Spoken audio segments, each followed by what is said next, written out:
I was just doing my Shakira impersonation and our director said, Mike's alive. So apologies if you heard me singing Tequila, Tequila. Good morning, everybody. It's Sewing Street. I'm just doing a bit of ironing.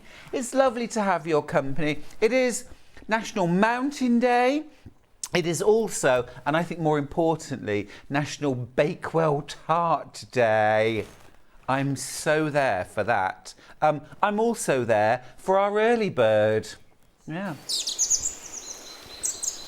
Now, you know me, I do love it when we have a very, very useful, practical, sort of must-have early bird. And today is absolutely, should be on everybody's shopping list, and it's the Millwood wool pressing mat. I'm absolutely passionate about these because you know what, this is one of those things that I didn't need until it was invented and brought to market, and I tried one and suddenly I thought, how have I done all these years without one? This is so much better, easier, more successful. My results are more professional.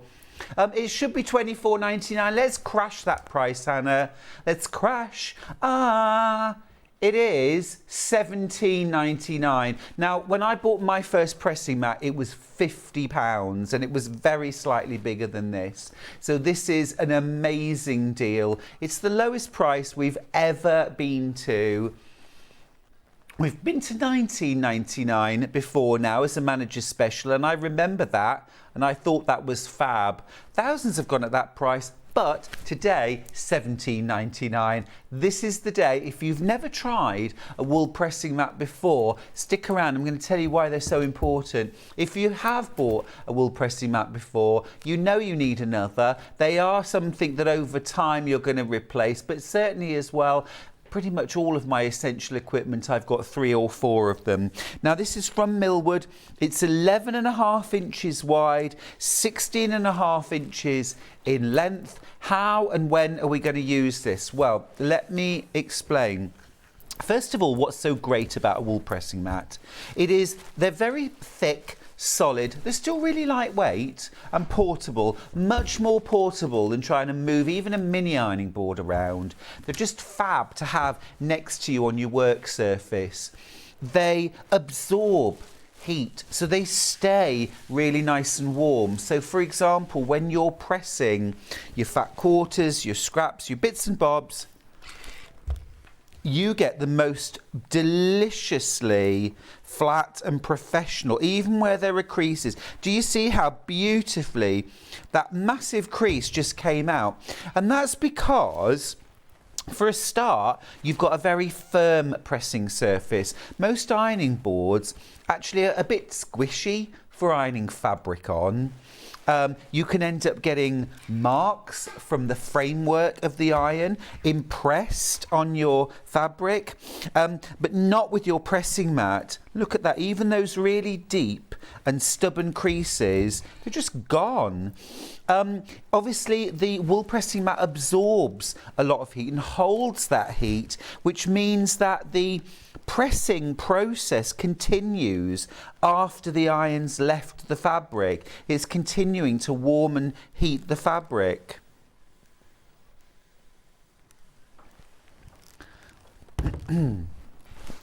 Look at that. Look at that. Now, I mentioned that in the past, when I bought my first wool pressing mat, it was £50. I want to give you a little price comparison. And interestingly, we're comparing our price with our price. Let me show you what I mean. So this is a Mountain Mist wool pressing mat that we sell. Now this is 12 by 18. The one we're selling today is 11.5 by 16. So this one is slightly bigger. It's, I mean, an inch and a half bigger, but essentially the same sort of size. It's from Mountain Mist.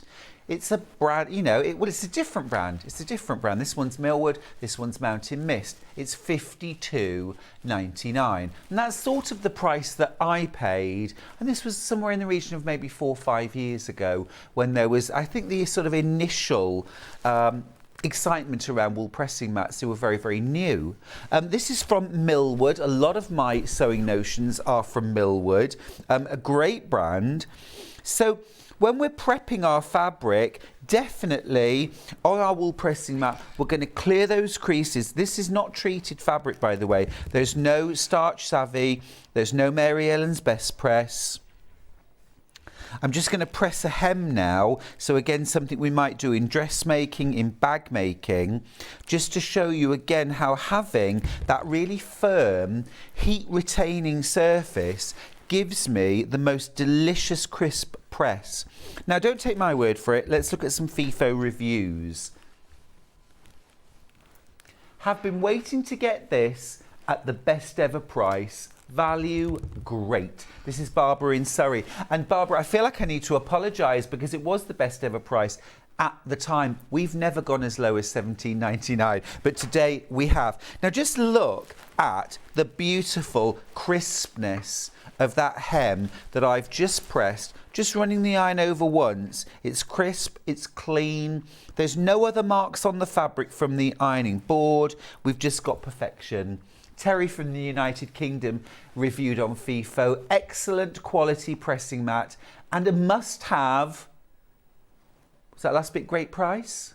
Yeah, great price. Well, absolutely. It's all of those things, isn't it? All of these things are important. Gillian says, I love my wool mat. It makes everything so much sharper and crisp, worth every penny. And it's exactly that, isn't it? It's sharp, it's crisp, it's defined. Helen says creases are not a problem when using the pressing mat and no nasty smell. That's a really good point, actually, because sometimes you can get a bit of a smell from wool, not from this at all. It's just lovely. Another time when I use my wool pressing mat is when I'm pressing my blocks. So when I'm pressing my blocks, you want, again, that firmness. You want to be able to get your block as flat as possible for the most successful and easy to quilt, easy to piece patchwork. You want it pressed really flat. You won't get flatter than on a wool pressing mat. It's excellent. Now, another time that I would use a wool pressing mat is when I'm preparing applique, particularly starch and press applique. Because on starch and press, a third of the stock gone. On starch and press applique, you're turning and pressing the seam allowance all the way around, perhaps like a cardboard shape. I usually use cardboard, or it might be mylar shape. And you get the most crisp and beautifully turned edges on your appliques using your wool pressing mat too. It's also just a lovely, handy, portable pressing surface. If you have ever been... over half the stock's gone now. Check out your baskets as well. Remember, you've then paid your postage for the entire day. Just remember to combine your shopping baskets as you go. Look at that. Absolutely beautiful, neat, crisp hem, all beautifully turned, all beautifully pressed. Barely need pins in that. And it's ready to sew. Just love it. Just love it. Yeah, if you've ever been to a workshop, you'll know you really don't want to use the workshop ironing board. For a start, there's always a queue. And every minute that you spend standing in that queue to use the ironing board at class is a minute that you're wasting in your workshop, your precious workshop time. So don't do it. It's also always filthy as well, isn't it? Everyone I've ever been to, the ironing board is always filthy. Okay, so good question. Do I use steam? Do I put anything underneath? So yes, you absolutely can use steam. Just be aware, if you do use steam, then the wool is very absorbent.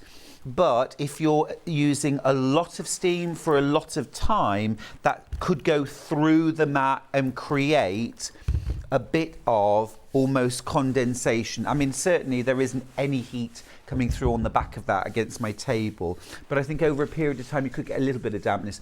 So just be aware of what surface you're working on if you don't put anything underneath.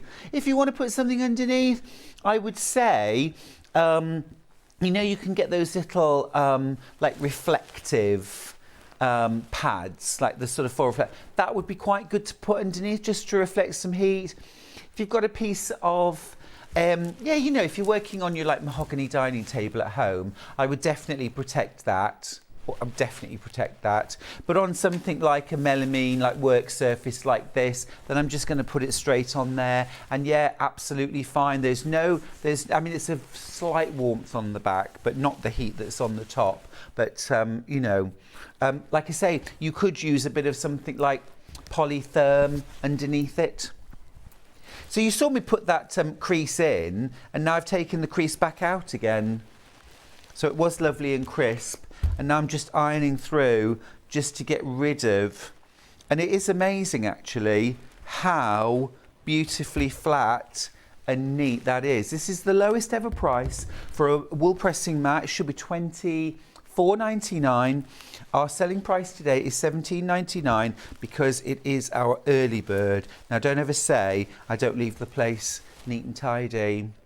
Hey? Look at that. Look at that. Keep going through for your wool pressing mat. Now, that should be our only early bird. And it is our only early bird. But there are a couple of things I need to show you. Now, bolts of calico. Bolts of calico. Oh, yeah. I did have just 5 for the whole day. I've now only got 4, which is why I asked, can we just show the calico first thing? We weren't supposed to show it until later, but already 20% of our stock's gone. So this is a bolt of Quilter's pre-shrunk calico. This is a bolt of 25 metres, which is like a quilter's dream or a dressmaker's dream for $124.99. Now, just to put that into context, at 25 metres, $124.99. What are we paying per? Is it £4 a metre? I think it's £4 a metre. It might not be. $4.99 a metre, thank you. $4.99 a metre. So brilliant, brilliant price. This is 60 wide. It's 60 wide. We've got more of these in baskets than we've got. So just to say, this is that beautiful, soft, so we've got 3 now.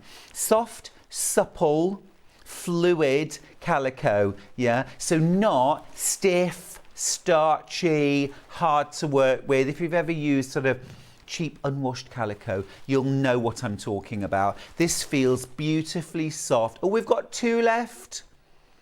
How many have we got in baskets? Loads, yeah. Way more than we've got. That was why I wanted to show you. We've only got 2 left. We've only got 2. 11 in baskets, 2 left. You will need to be super quick.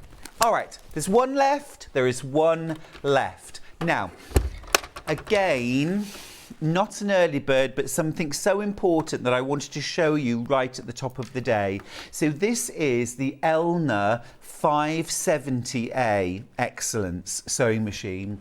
Now, at 12 o'clock, well, I'm going to launch it now.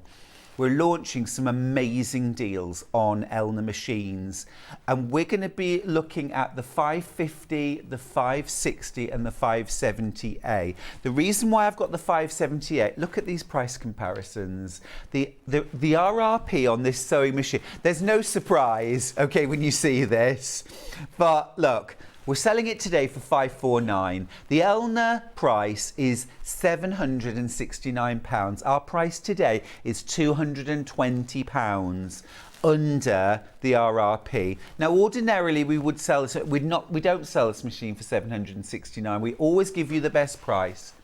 You always save £120. We sell for $649. But today we're going to crash to £549.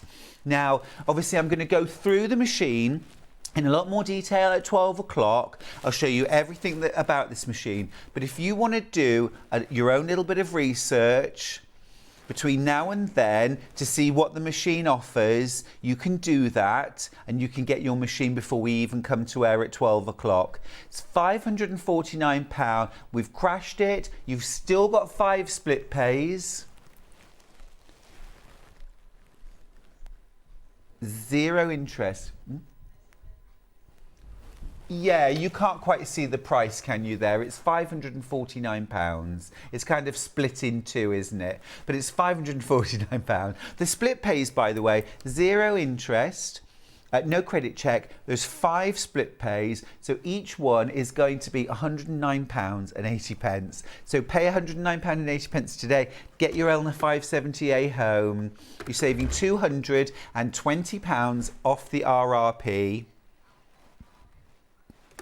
And off of our regular price, you're still saving £100. You've never ever been this low before. It's a brand new deal. And, you know, we've done bundles before where you've got kind of freebies, but this is my favourite kind of offer. This is proper money off the machine. If you've got any questions about the 550, 560, 570, get them in. I will do my best to answer them at 12 o'clock.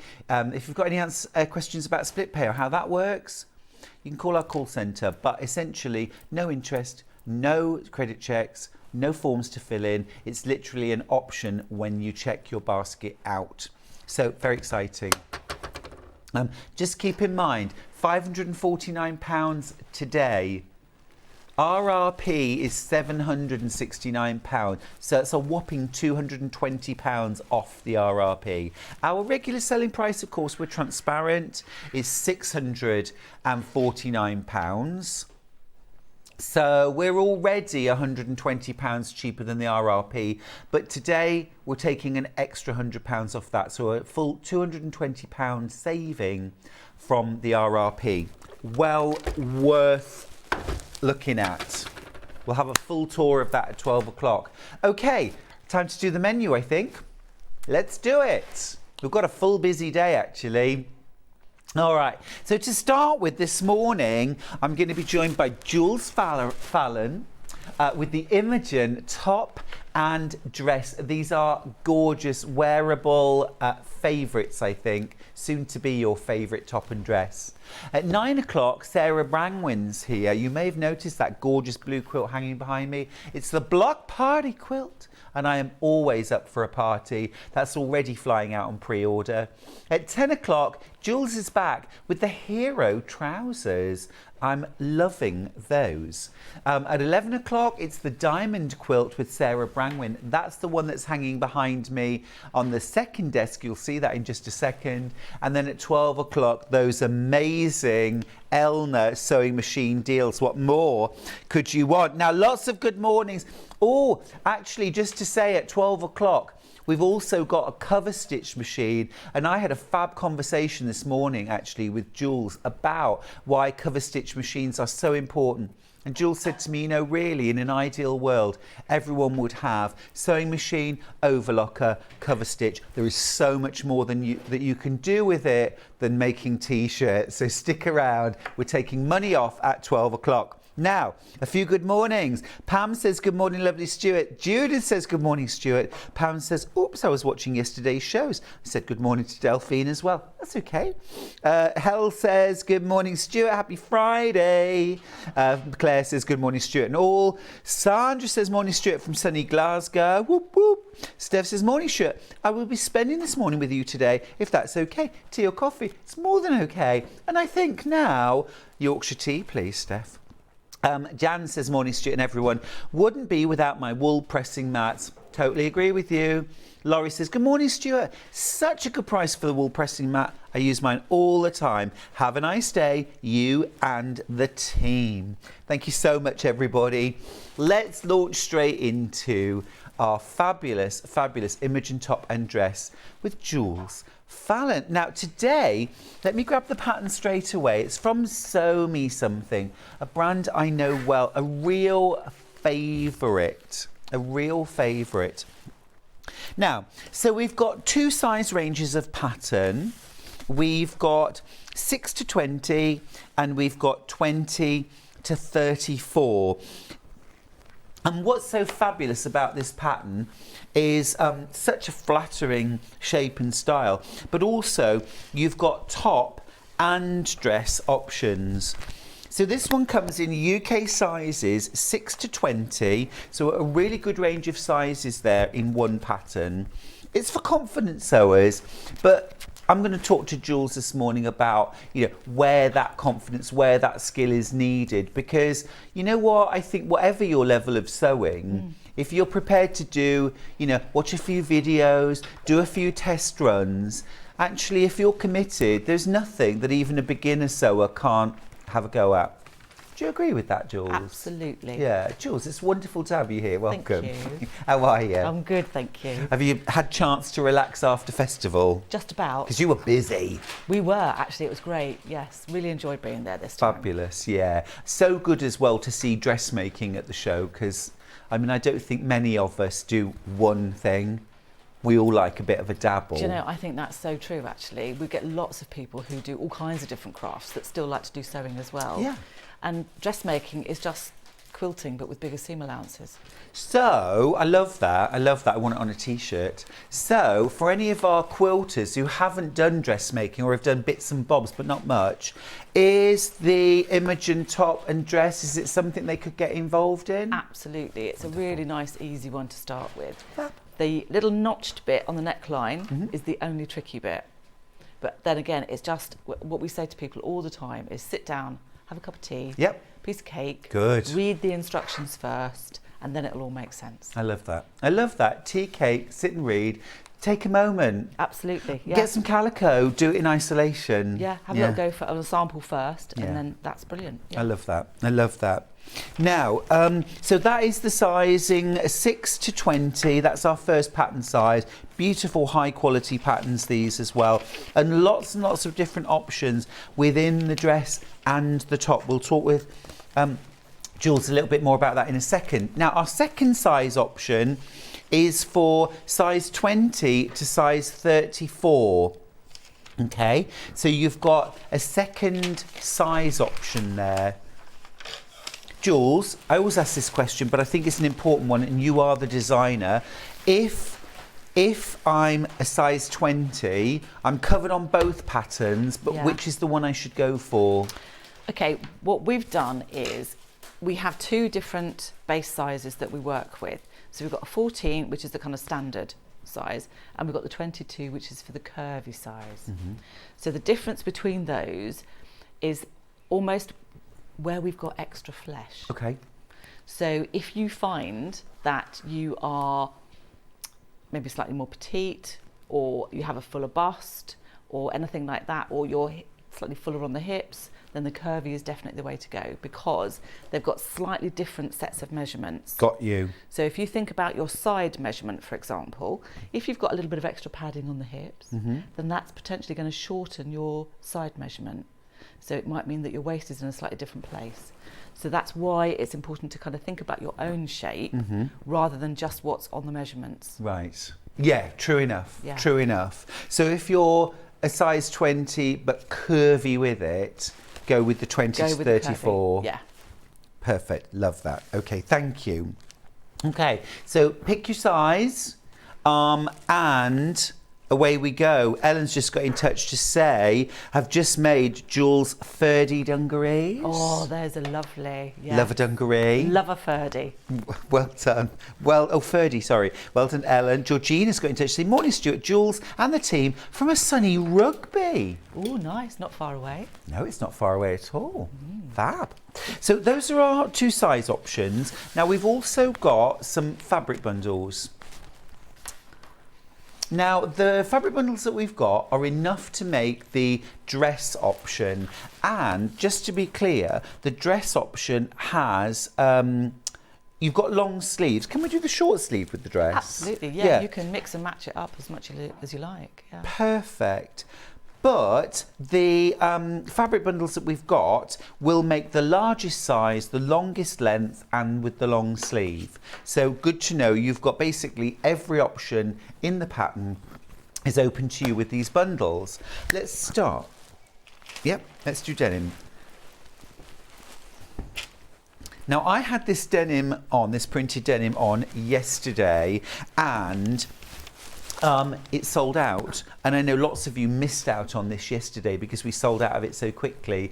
We've got it back. This would be absolutely beautiful for the Imogen top and dress.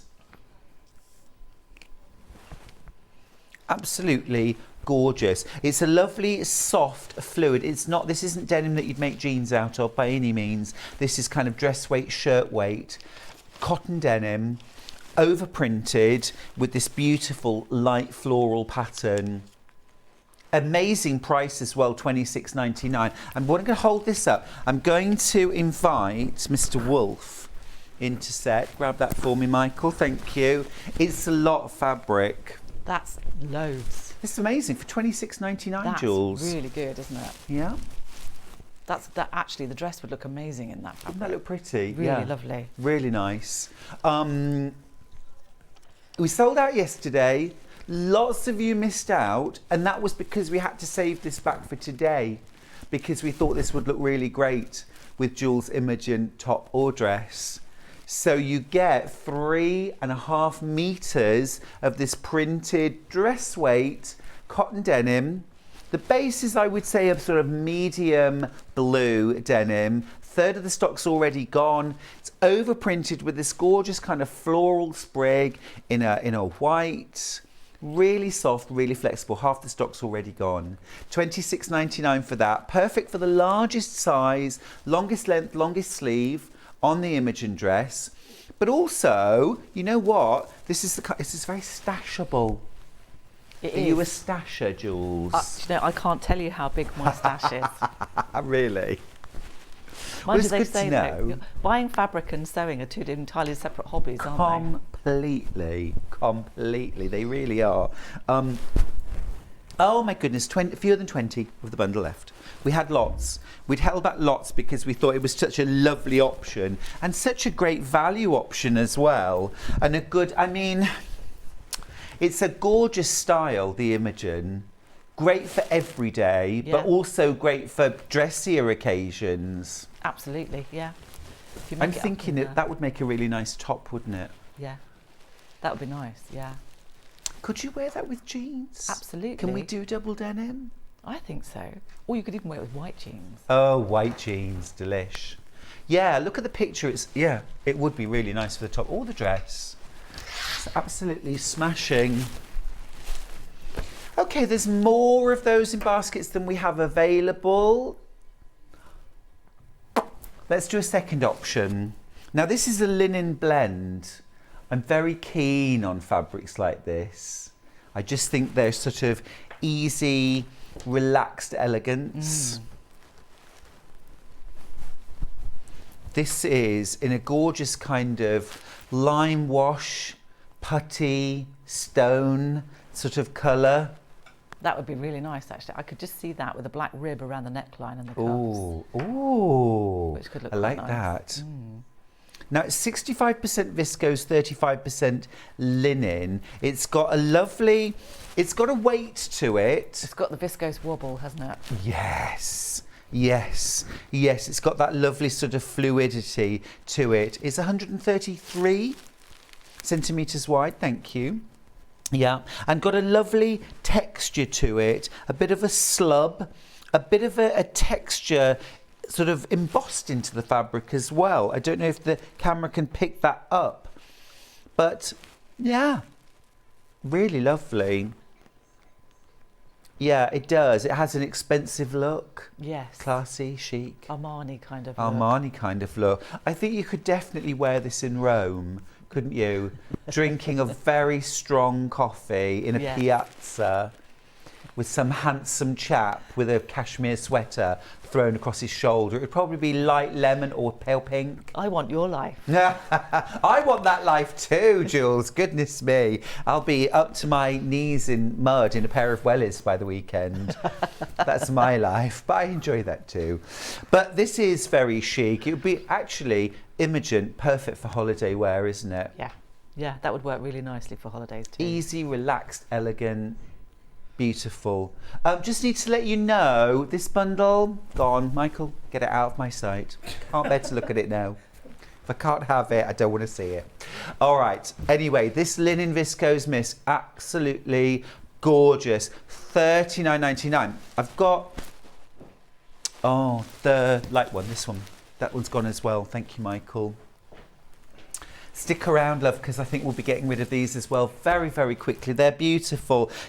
Yes. Oh, now, Jules, tell me, what do you think? Oh, now that is the dress. Mm-hmm. Bit of drama going on with the print there. Yeah.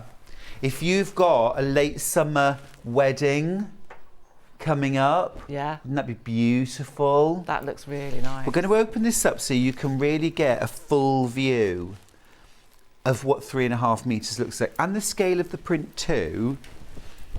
There we go, Michael. Thank you. Ooh, Oh, that's lovely. ooh, isn't it good? Now, Imogen does look quite nice belted as well when you I put like it as a that. dress. So you could pick out a beautiful little red patent belt and put that on the Red dress. patent leather. Yeah, nice. Gorgeous. Yes, and also where this is matte, have that little bit of shine from the patent leather. What a lovely idea. Gorgeous. Now this is 100% viscose, a suitable fabric for the dress or the top. Absolutely, yeah. Is viscose easy to sew? It is. It's not as bad as, it's not as slippy like some people think it might be. Yeah. So you don't need to overpin it or anything like that. You just need, if you can get it cut straight on the grain first of all, Yep. then it makes life much, much easier. I like that. Half the stock's gone. Half the stock's gone. We've got fewer than 20 of the bundle. $37.99. It's a fabulous price, isn't it? I'll book the tickets to Rome for us now, Stuart, says Jennifer in Lancashire. Let's do it. Let's do a trip. Wendy's got in touch to say, hi, Stuart. Oh, my goodness. Last fabric, very beautiful. Very similar to what I wore to my daughter's wedding. Glamorous. Glamorous. I love it. It's just very, very elegant, isn't it? And just a really lovely, soft dove grey with that beautiful floral print. And the drape is just gorgeous. It is really nice. I love viscose for that. Very, yeah, me too. I'm a fan.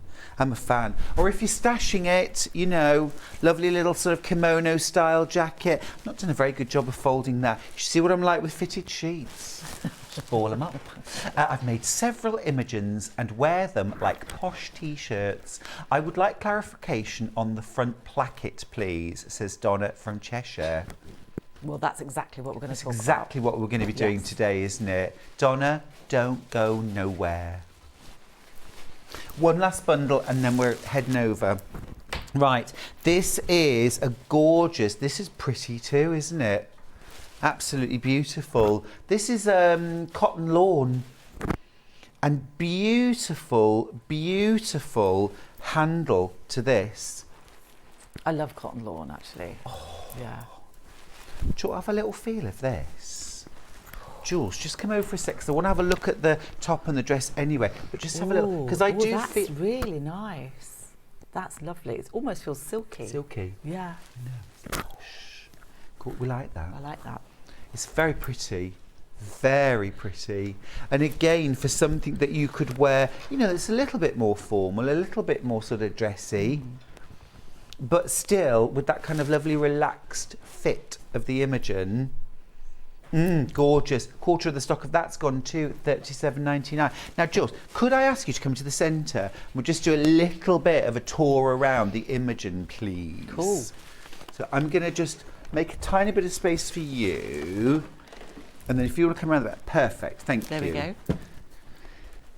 Talk to me. Okay, we originally did the Imogen as a top with this notched neckline here. But then I kind of like to hack patterns. I like to play around with things. So then we kind of realised that actually we could just put a little bit of rib around the neckline as well. So it gives it a completely different look. Really Much does. more of a kind of almost like a sweatshirty kind of feel to it, Yeah. but in a viscose. So it's quite a nice one. But as I said, you can always belt this, so you can cinch it in at the waist Yeah. as well, which is quite nice. Yeah, like that. But this is the original version, and I quite like the fact that it's got a shaped hem as well. So it just Curves round. curves, and it comes up to a little point on the side there, which is quite nice. Really nice. Really nice.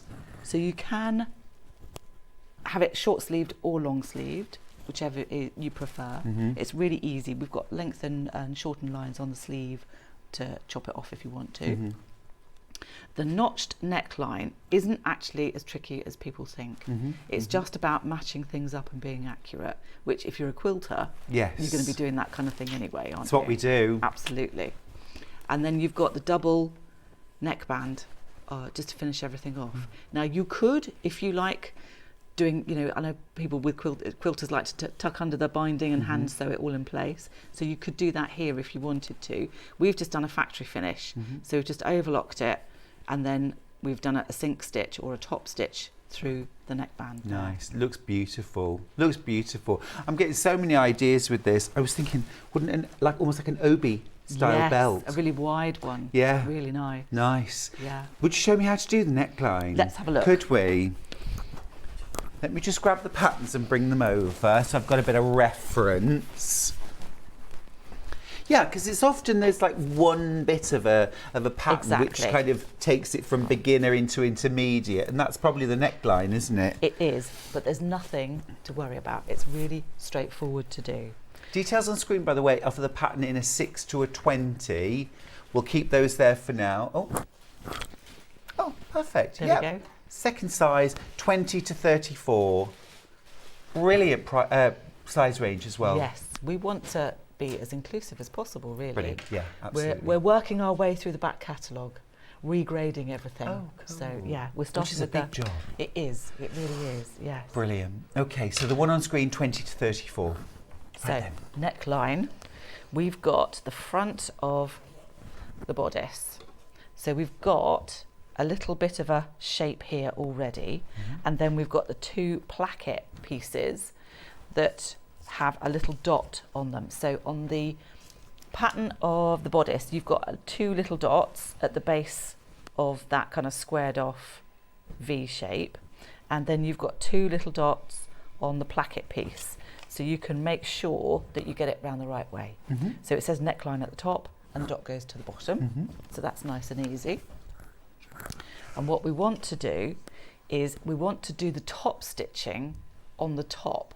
So we're actually going to attach this underneath to start off with, so that when we've stitched that together, we can fold it over and we get to do the nice neat top stitching on the right side. Got you, got you. So on the wrong side of the bodice, what we're going to do is to line up those little dots. So we're just going to match So those don't get thrown up. at this point, because you're putting the right side of the placket to the wrong side of the top front. Exactly. Yeah. So we're kind of working backwards a little bit. So we're going to pin that one there, and then we can turn that one round and pin that one in the right place as well. So again, all I'm doing is I'm going through put the pin through one dot and put the pin through the second dot. Gotcha. And then we know we're going to get it all lined up.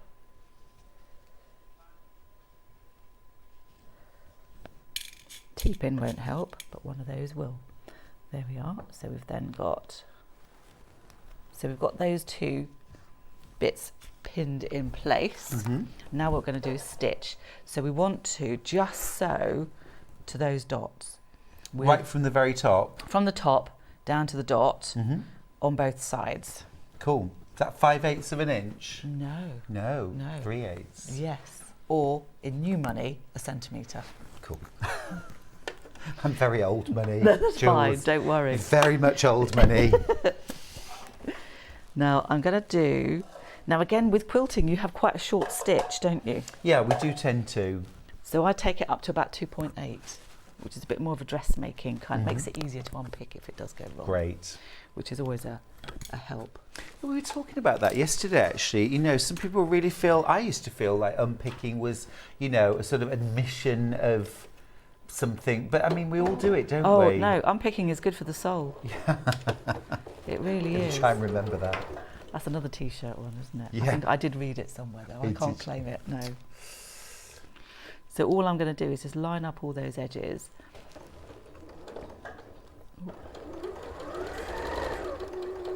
And then we want to stop on that dot. There we go. And then do a little reverse just to make sure we're securing the stitches. Got you. And then we can do the same on the other side. So I'm going to start on the dot. Actually, what I want to do is start just in front of it.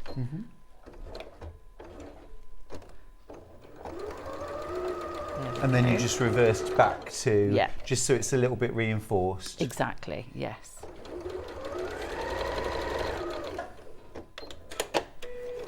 There we go. I do love underbed trim. It is a joy and a bliss, isn't it? Oh, it really is. Right, so now we've stitched it, we need to press it.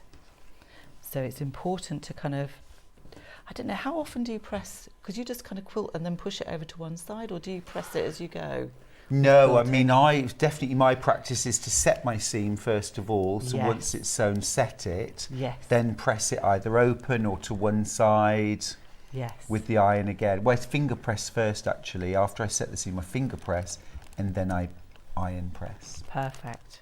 I love every part of the process. Yes. You've got to kind of accept it, haven't you? Absolutely, yeah. So again, we do exactly the same thing in dressmaking.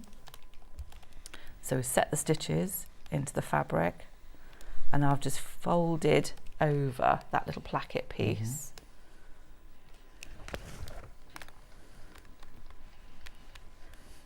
The timing of our viewer asking for the placket is perfect. Absolutely. So I hope this helps, Donna.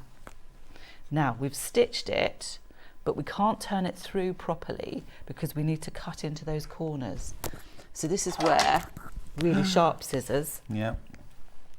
And what I want to do is just cut through the blouse. So I don't want to cut through the placket. And what we want to do is to go right down to the end of that last stitch so that we can fold it all the way out. So is that a sort of diagonal cut towards the... So we're going from, that's the kind of flat base of the V. We're going from the corner down to the last stitch.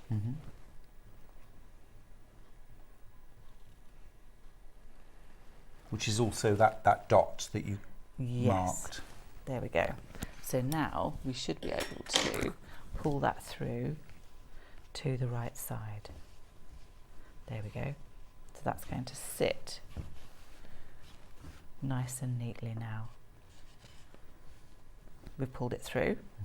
So what we can do is press under the centimetre seam allowance that will kind of come over onto the top. There we go. Quilters don't use steam, do they? I do. Or do you? Yeah. Oh, I'm being so I general love a here, bit. aren't I? I love a bit of steam. It's one of those things though that is a sort of bit marmitey though. Yes. Some people are like never use steam, and some people are like always use steam. Oh, I love a bit of steam. I do. But I don't think You can't have any. No, we've got no water. You have to order that in advance, I'm afraid, Jill. We can get you some water. Do you want some steam? No, that's fine, don't worry. That's Do you want a okay. cocktail? Oh, I'd love one of those. Yeah. Right, so we've pulled it through and we've pressed under the seam allowance that goes over to the right side. So now what we can do is fold that over so that it's covering up our row of stitching. So just covering. Just covering. Gotcha. Yes. I'm going to snip off that little bit of rogue thread there. These wool pressing mats are a boon, aren't they? They are lovely. I really like these. I was saying earlier, it's the kind of thing you don't realise you need until you try one and think, Do you know what? That's so delish. true. That is so true. $17.99 today. It's our early bird. If you haven't already got one, and they are really useful whether you're a quilter, dressmaker, home decor, bag making, any pressing job, but especially these sort of detail. Yes, it's nice and little, finishes. isn't it? Yeah. There we go. That's what they say about me. Nice and little. Actually, loads of people at a festival said, "Oh, you're a lot taller than I thought you were going to be." Never ever been told I'm tall. Anyway, and then it says, "Morning, Stuart and Jules. As a keen learner and a proficient unpicker, well done, but new to dressmaking, would this pattern work for me? Thank you." Absolutely. Absolutely. our instructions are written in proper English, so it makes it much easier to understand. So you don't have to worry about jargon or anything like that. And as I said before, just sit down with a cup of tea and a piece of cake preferably, and read all the instructions through first, and then it will start to make sense as you actually come to each stage in the process. So I definitely think that you should have a go. It's good advice. It is. I know we don't like doing it, and I'm the worst for sitting and reading all the instructions right through to the... But sometimes something at the start only makes sense when you've read a bit further on. Exactly, yes. Yeah, it's definitely worth doing. I mean, we run this as a workshop as well. Oh, do you? We do, yes. Good to know. Yes, in the new place. In the new place. Yeah. Tell us about that. We've moved, so... I did know. Yes. You must come and pay us a visit. I will do. Stuart. I will do. I want to come and do a cover stitch class. Oh, yes. Yes, we do those as well, which are brilliant, actually. So, yeah, we've got the cafe. We've got the different workshop spaces. So we do all kinds of different things now. You kind of had me at cafe, Jules, but... I know. The cakes. Oh, my God. My favourite is the cookie dough brownie. That's just delicious. Yum. Really is. So that's all pinned in place? Yep. So we've actually got that pinned now, but it's still kind of flapping open a bit. So what we want to do is to overlap it. Now, you can overlap it whichever way you want. I don't know whether there is necessarily a right or a wrong way. Okay. So what we want to do, though, is to make sure that the folded edge goes to the stitched corner. So we're kind of making it a really nice, tight little overlap there. Also, that's what we neat. I want like to that. do, what we want to try and do is to make sure that they're sitting level at the bottom, because we don't want to have one slightly out like that. Gotcha. We want to make sure that they're level. So again, if you've got a nice space to kind of get everything nice and flat on, then that really helps. So what I'm going to do then is to pin those together so we know they're in the right place. And then what we can do is pull, oh no, she says, just pin the triangle bit. We don't want that bit. Actually, if I do that bit there, there we So go. sort of pin it off the blouse. Yes, so then what we can do is push them to the back, so they will just kind of tuck through. Because there's a gap, isn't there? About an inch gap. Exactly, yes. So we can push those through. There we go. That's better. So you can see, actually, if I undo the pin, you can see it a bit clearer. So I've folded down the little kind of V triangle shape, and then we can fold one over and one back on top of that. So they should all be sitting nice and neatly there. And then we can pin everything in place. There we go. So from the right side, look, I'm not doing very well with my pinning, am I, today? Gorgeous, yeah. But that's just completely demystified what looks like quite a complex... It's really little not. part, but no, it's not, is it, when you no. go through step by step? Not at all. So now you can see that we've got that nice V shape. Yeah, like that. So we top can, stitch? We can, absolutely. Awesome. Let me Any move tips that for over. top stitching? I had to really stop and think before I said that out loud. Tips for top stitching. It depends. Could so easily have gone wrong. It could, couldn't it? I haven't had a coffee this morning yet, though. Oh, so I have. yeah. I could thread a sewing machine while it's running. Really? Oh, Yes. I need yeah. I need what you've got. So, when it comes to top stitching, this is kind of edge stitching, because we are stitching on the edge. So you could, and actually what I'm going to do is turn my pins around so the heads are towards me, so it makes it much easier to remove the pins as we go. It's one of those things, isn't it, really, top stitching? If you line everything up, if you have a marker that you're kind of visually getting everything set to, then it makes it much easier to get everything lined up. I'm just going to turn those pins round, otherwise I won't be able to take them out again. So would you ever use like an edge stitching foot?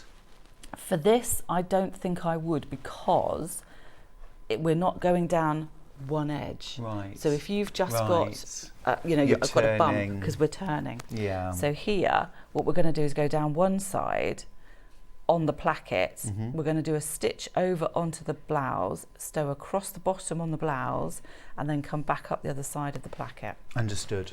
So that's what we're going to have a quick go at now. So all I'm doing now, if you wanted to, you could line up the inside part of the foot with the edge of your fabric and then swing the needle into position. That can make it a little bit easier sometimes, but I tend to wing it. Yeah, wing it. Do it by eye. Yeah. So you keep the stitch length the same, 2.8. I would on this, yes, because we're literally just doing an edge stitch. So I wouldn't worry about it too much. So all I'm going to do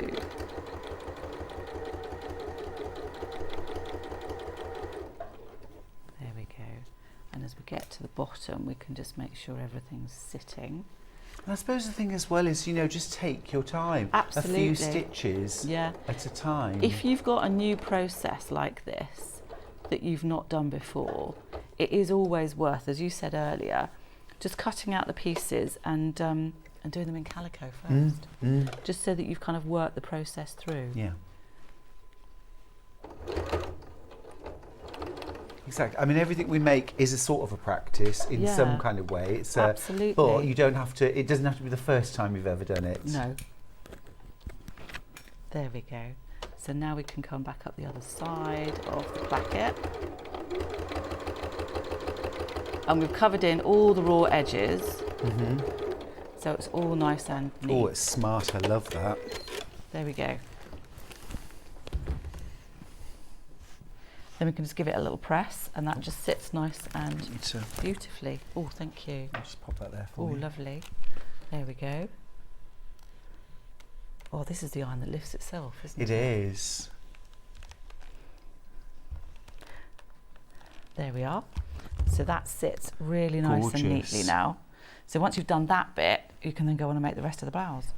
You've just got that little bit at the bottom there, so you could put a little bit of binding across it, or you can just overlock it or zigzag it, and that will keep it nice and neat and sorted out for you. Perfect. A message for you from Julia, who's in Lincolnshire. Morning, Stuart and Jules. Have just started dressmaking again after a long lapse, and Jules' calm approach is inspiring. I also have a book. Oh, fantastic. Thank you. That's really kind. Yeah, you do want calm, don't you, when you're sort of, especially at the start of your journey where everything seems a bit frantic and... Oh, you can't, you have to be a bit zen when you sew, don't you? That's why you do it. Tell a sewing bee. Because, I mean, if that was your only experience, you'd think that everything had to be made in 3 hours. Oh, no. Under pressure. And the reality is not that, is it? And not at all. Not at all, no. You can spend 3 weeks making your Imogen top or dress. Absolutely. That's not what the sewing bee is like. It's an entertainment show, isn't it? It really is. Yeah. It really it's not about real life sewing. No, not at all. No, don't ever feel under pressure to kind of, you've got to make things in an afternoon or, unless you're going somewhere and you need to wear it. Yes. Yeah, and Friday night disco. Yeah. Exactly. I mean, my mum talks about that, buying fabric on Saturday morning, making it on Saturday afternoon and wearing it out Saturday night. But I mean... I used to do exactly that. Did you? Yes, I'm afraid so. I love it. Yeah. I love it. Beautiful. So, was it Gillian who asked about the... I think it was it Donna? Donna it was. You're much better at remembering names than me. There Donna. we go. I hope that really helps. It was. You're an amazing person. No, that's good. Perfect. Hope that demystified that part of the pattern. Now, just to remind you of the patterns, just so you make sure you get your Imogen top and dress pattern, details on screen at the moment are for the curvy option, which is 20 to 34. So is that working on a bust size of like a D cup? Yeah. The curvier size we do, now it's pattern cutting bra sizes, not bra sizes. If you see what I mean. I do. Yes. For anyone who doesn't understand what that means, would you just explain? Yes. So normally with the bra size, you're working on the difference between your rib cage measurement and your full bust measurement. But when we come to pattern cutting, we're using the full bust and we're using the high bust because we don't really want anything fitted underneath the bust unless you're making a corset or something like that. Regency. Exactly, maybe. So it's basically how full it's the difference between your kind of chest level and your bust level. So that's what we're looking at when it comes to pattern cutting. Awesome, thank you. Our second size option for the Imogen is 6 to 20. And again, remember, can we just have a quick look on the back as well at the different views and the different options, because it's a very versatile pattern. Oh, you can do lots of mixing and matching with this, definitely. You've got the short sleeved option with the notched neckline. You've got the long sleeved option with the kind of ribbed neckline, but there's no reason why you can't mix and match and do different things. Sure, Yeah. sure. And in terms of the length of the dress version, on your average person, where is the hemline going to sit? It's going to sit kind of mid-calf. Oh, nice. So, yeah. So if you do want to belt it, that will kind of lift it very, very slightly, but not by a huge amount. And if by some miracle I happen to be very tall, I'm talking about me now, do we have lengthening lines? Absolutely. There are length and shorten lines on all the pattern pieces. Great, yeah, I'm more likely to need the shortened lines. Fab, really love that. So loads and loads of different options, a real staple. You mentioned about adding the ribbed neckline. Yes. Now, not absolute beginner skill. It's not that bad, actually. Any tips, I was going to say? Not that bad. The only thing I would say is you've got measurements on the pattern there that will give you a rough guide to how long to cut the ribbing piece. So you want to make sure with ribbing that you want double the width of the band because you want to have it enclosed. And then it's just a question of gathering up the neckline, because there are gather lines that you can sew onto the blouse, so the long gathering lines that you need, gathering stitches that you need to do, and then you make up the band in the round first, so you have a centre back seam, and then it's a question of quartering the band and quartering the neckline. You match those up together, and then you just literally stretch the neckband to match the garment. If I want the round neckline and I don't want to use ribbing, can I face it, or is there an option for... You could. Now, you'd have to do a little bit of pattern tweaking, but you could actually use the neckband and just continue it straight on. So where you've got the notched neckline here, you can kind of ignore that. On the pattern piece, you would just take the centre front line straight the way up through the middle, and on the neckband edge, you just carry that on round. Great. So it's actually not difficult to hack patterns at all. Cool. Great. And that's what it's all about. It's making the clothes you want to wear, isn't it? Well, that's what it's all about. That is what it's all about. Brilliant. Thank you so much. That's the Imogen dress and top. Yes, I'm going to just nip over the other side, Jules, and just whiz through the fabrics that we've got left. Thank you so much for that demystification there. Okay, which one do you want to start with? The grey, beautiful. A gorgeous, soft, super soft actually, this fabric, and a beautiful soft colour as well, beautiful palette there. £37.99. You get 3.5 metres, which remember is enough to make the largest size, longest length, long sleeve, and a really beautiful, sort of elegant, dressy version. This would be lovely, I think, as well. I like being comfortable at work. In a fabric like this, you could wear this like in the office, couldn't you? I think it would work brilliantly, actually. It would look so nice. Beautiful. I like that little spot of red. It's beautiful, isn't it? You could really pick that up. Would it be too much to wear red tights? Oh, no. Never. Snag tights, obviously. No, there are other brands available, clearly, but I don't even understand what you just said. Snag tights. Snag tights. Are they good? They're really good. Are they? Yeah. We're not endorsing, but they do sound fabulous. Snag. She thinks like I'm wearing my snags. Yeah. Yeah.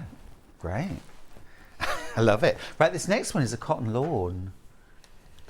I do love cotton lawn. And as Jules said earlier, it has a gorgeous silkiness to it. But, you know, without the... And sometimes I find silk a bit strange on my skin. So this does have it is cotton, of course, so it feels lovely like cotton, but it has just a silkiness to it. It's beautiful. Nice. It's breathable kind breathable. of. Yeah. Gorgeous. And just a lovely, lovely kind of, it hangs nicely, it gathers nicely. Beautiful. All right, and then our last option is the linen viscose mix. So it is viscose, isn't it, the mix? So 65% viscose, 35% linen. A little bit of a slub in the weave, which I just love, that kind of thing. It just gives it a bit of texture, doesn't it? Bit of texture, exactly, and just also makes me feel like I can relax a little bit, even if I'm going to something formal. If my clothes have that kind of relaxed elegance to them, I just feel more relaxed. 3.5 meters for £39.99. Now, I just need to mention the patterns before we wrap up. It's the Imogen top and dress. Started life as a top, but very quickly. Was that you thought, or other people said, gosh, couldn't you make this into a dress, please? Well, I kind of hacked it and made it into a dress, and then we thought, oh, actually, this could work quite nicely as part of a new pattern. Love options. Yeah, absolutely. Love options. So beautiful. So you've got different options. This is the 6 to 20, UK 6 to 20. Always go by your measurements though. Don't think I wear an 18, you know, from M&S, or, you know, so therefore I'll make the 18. Got to measure yourself, haven't you? Yes, so always look at where your body measurements fall on the chart, and then drop that down and you'll see where the finished garment measurements are. Great. You can then see the difference between your body measurement and the garment, and that's how much ease is included. So then you can decide whether or not you want to take it up or down a size. Understood. So some people like a bit more ease, a bit more floaty, fluid, more room. Yeah. Room for a carvery. That's Absolutely. you know. Room for cake. That's the first thing I look at when I'm trying on clothes. Is there room for a carvery? So there is that ease. But if you want something that's more form-fitting, you can go down a little bit, can't you? Yes. So that's the 6 to 20. And then, beautiful quality as well. The pattern paper inside, these instructions, it's all quality. This is the 20 to 34. And again, remember, this is based on a curvy, fuller bust. Yes. Yeah. For 20 to 34. Brilliant inclusive sizes there. Fabulous. All right, great. Right, we're going to take a little break. Jules, you're back in an hour. Enjoy the massage, enjoy the cake, enjoy the cocktails. I wish. We're going to be doing trousers. We are. Can't wait. That's at 10 o'clock. They're already going on pre-order. Right, we're going to go for a little break. When we come back, I'll be joined by Sarah Brangwyn with the first of 2 quilting shows, so please don't go anywhere.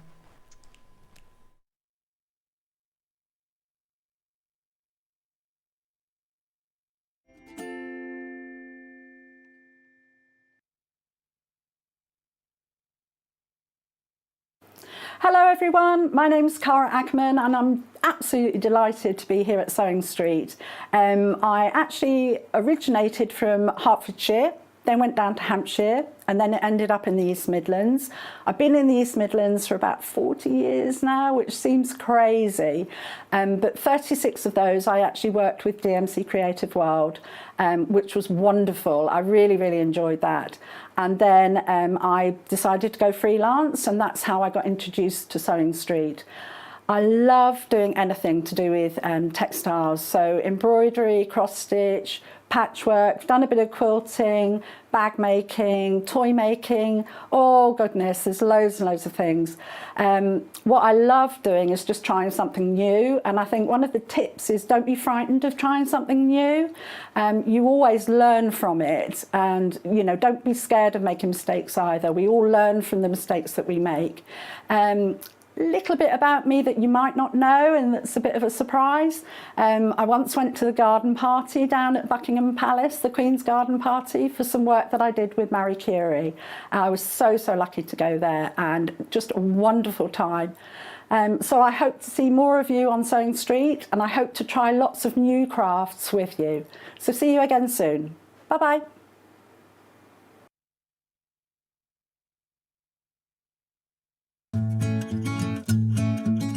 Stuck for ideas for the perfect gift? Why not get them a gift card? You can buy Sewing Street gift cards loaded up with anything from £10 to £500. Shop our gift cards online at www.sewingstreet.com or purchase them via our UK call centre on 0800 001 44 33. Sewing Street have our very own app. You can now watch and shop from anywhere.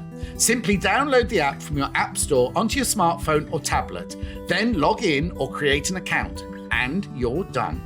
You can watch us live from anywhere, browse all our recently played items and pre-orders so you never miss out on any show deals, and message the studio to say hello at any time. And remember, you can check out as many times as you want and only pay 1 P&P all day.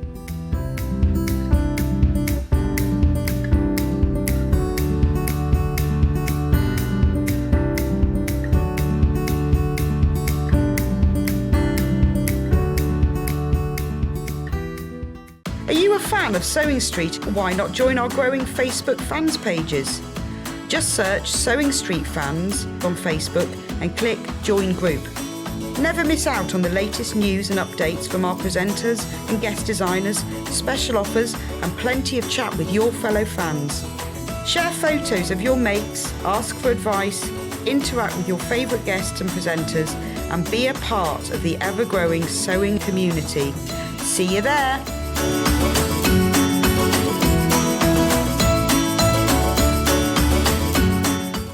Keep up to date with what's on Sewing Street, as well as all the latest news and special offers by signing up to our email newsletters. Head on over to www.sewingstreet.com, scroll down to the bottom of the homepage, type in your email address, click the envelope, and you're done. Never miss out on the latest news and special offers ever again. Have you heard about all the different ways you can shop on Sewing Street? You can shop on our website sewingstreet.com, and you can also order by phone by calling our friendly UK customer service team. Just call 0800 001 4433. And don't forget about the Sewing Street app. Here you can shop all of the Sewing Street products as well as watch the live shows from anywhere. You can download the app onto your smartphone or your tablet by simply searching Sewing Street in your app store. And one final thing, no matter how many times you check out on Sewing Street in one day, you will only pay 1 postage and packaging. Happy shopping! Here at Sewing Street, we're always looking at ways to make your shopping experience better. That's why on certain items, we have split pay. So with the split pay, depending on the price of the item, you can split the cost twice, 3 times, or 4 times. So that means you pay once, then you pay monthly until it's finished. And you know what? We do not charge any interest whatsoever. Isn't that fantastic? Split pay, you say? Well, yes, please. I'm off to buy Alan a present. If you're a Sewing Street customer, no matter how many times you check out in one day, you will only pay 1 postage and packaging. So don't wait to add the item you want to your basket and check out. You will only pay 1 P&P even if you check out multiple times in one day. Missed the live show? Don't worry, we recorded it for you. Never miss out on your favourite presenters, guests and makes ever again. Head on over to our YouTube pages to watch back the day's live show and enjoy your favourite demos over and over again. Subscribe and turn on the bell notification so you never miss a show or video ever again.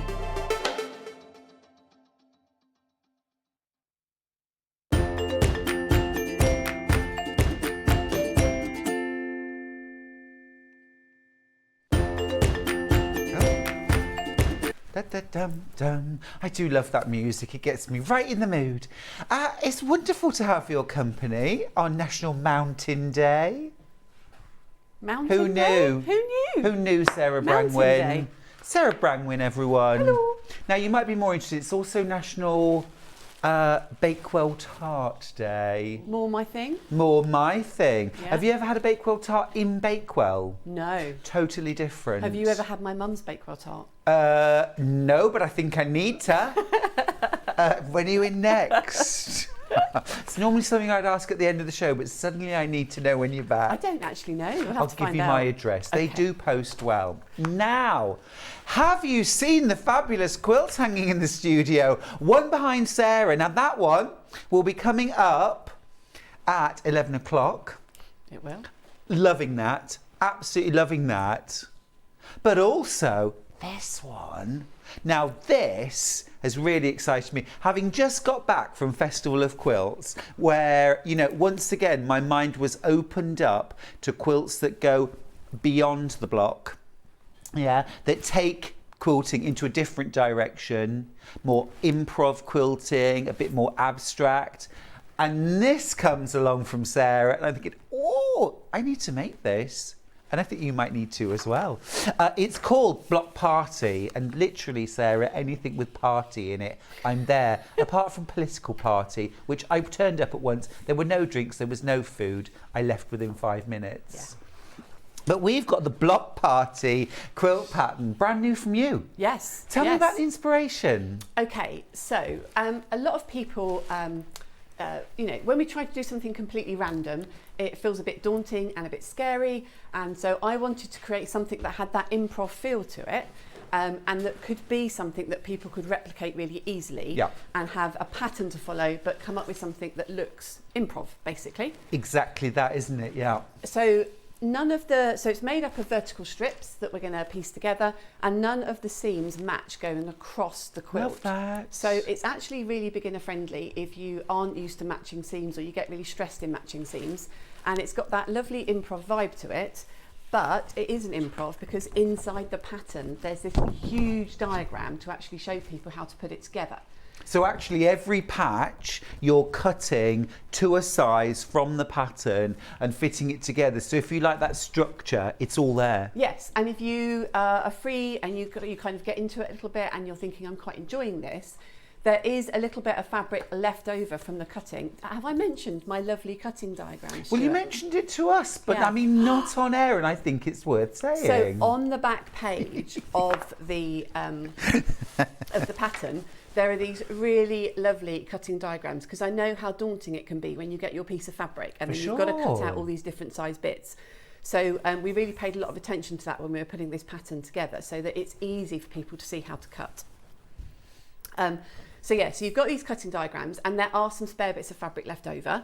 Now you've got an option. You could either use those to make your binding to go around the edge of the quilt, or you could actually use those to create an extra kind of strip to it, and then you can actually create it and it's completely your own. Yeah, wider, longer. Yeah, exactly. Yeah. So, and I guess as well, if you get into it, there are areas where you could think, I could add a bit of extra piecing in there and start to take it further. It's just the starting point. I love that, and it's somewhere different as well. I've got to let you know, we've less than 20 of these patterns left already. It's been super. Sorry, the bundles of this blue one. It's been super popular already. Let's talk about this bundle, shall we?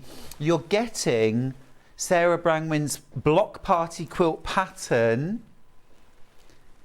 You're also getting all your fabrics. Now, you've got some solids in there, but also all your patterned fabrics are from Moda, and we know Moda quality is absolutely beautiful.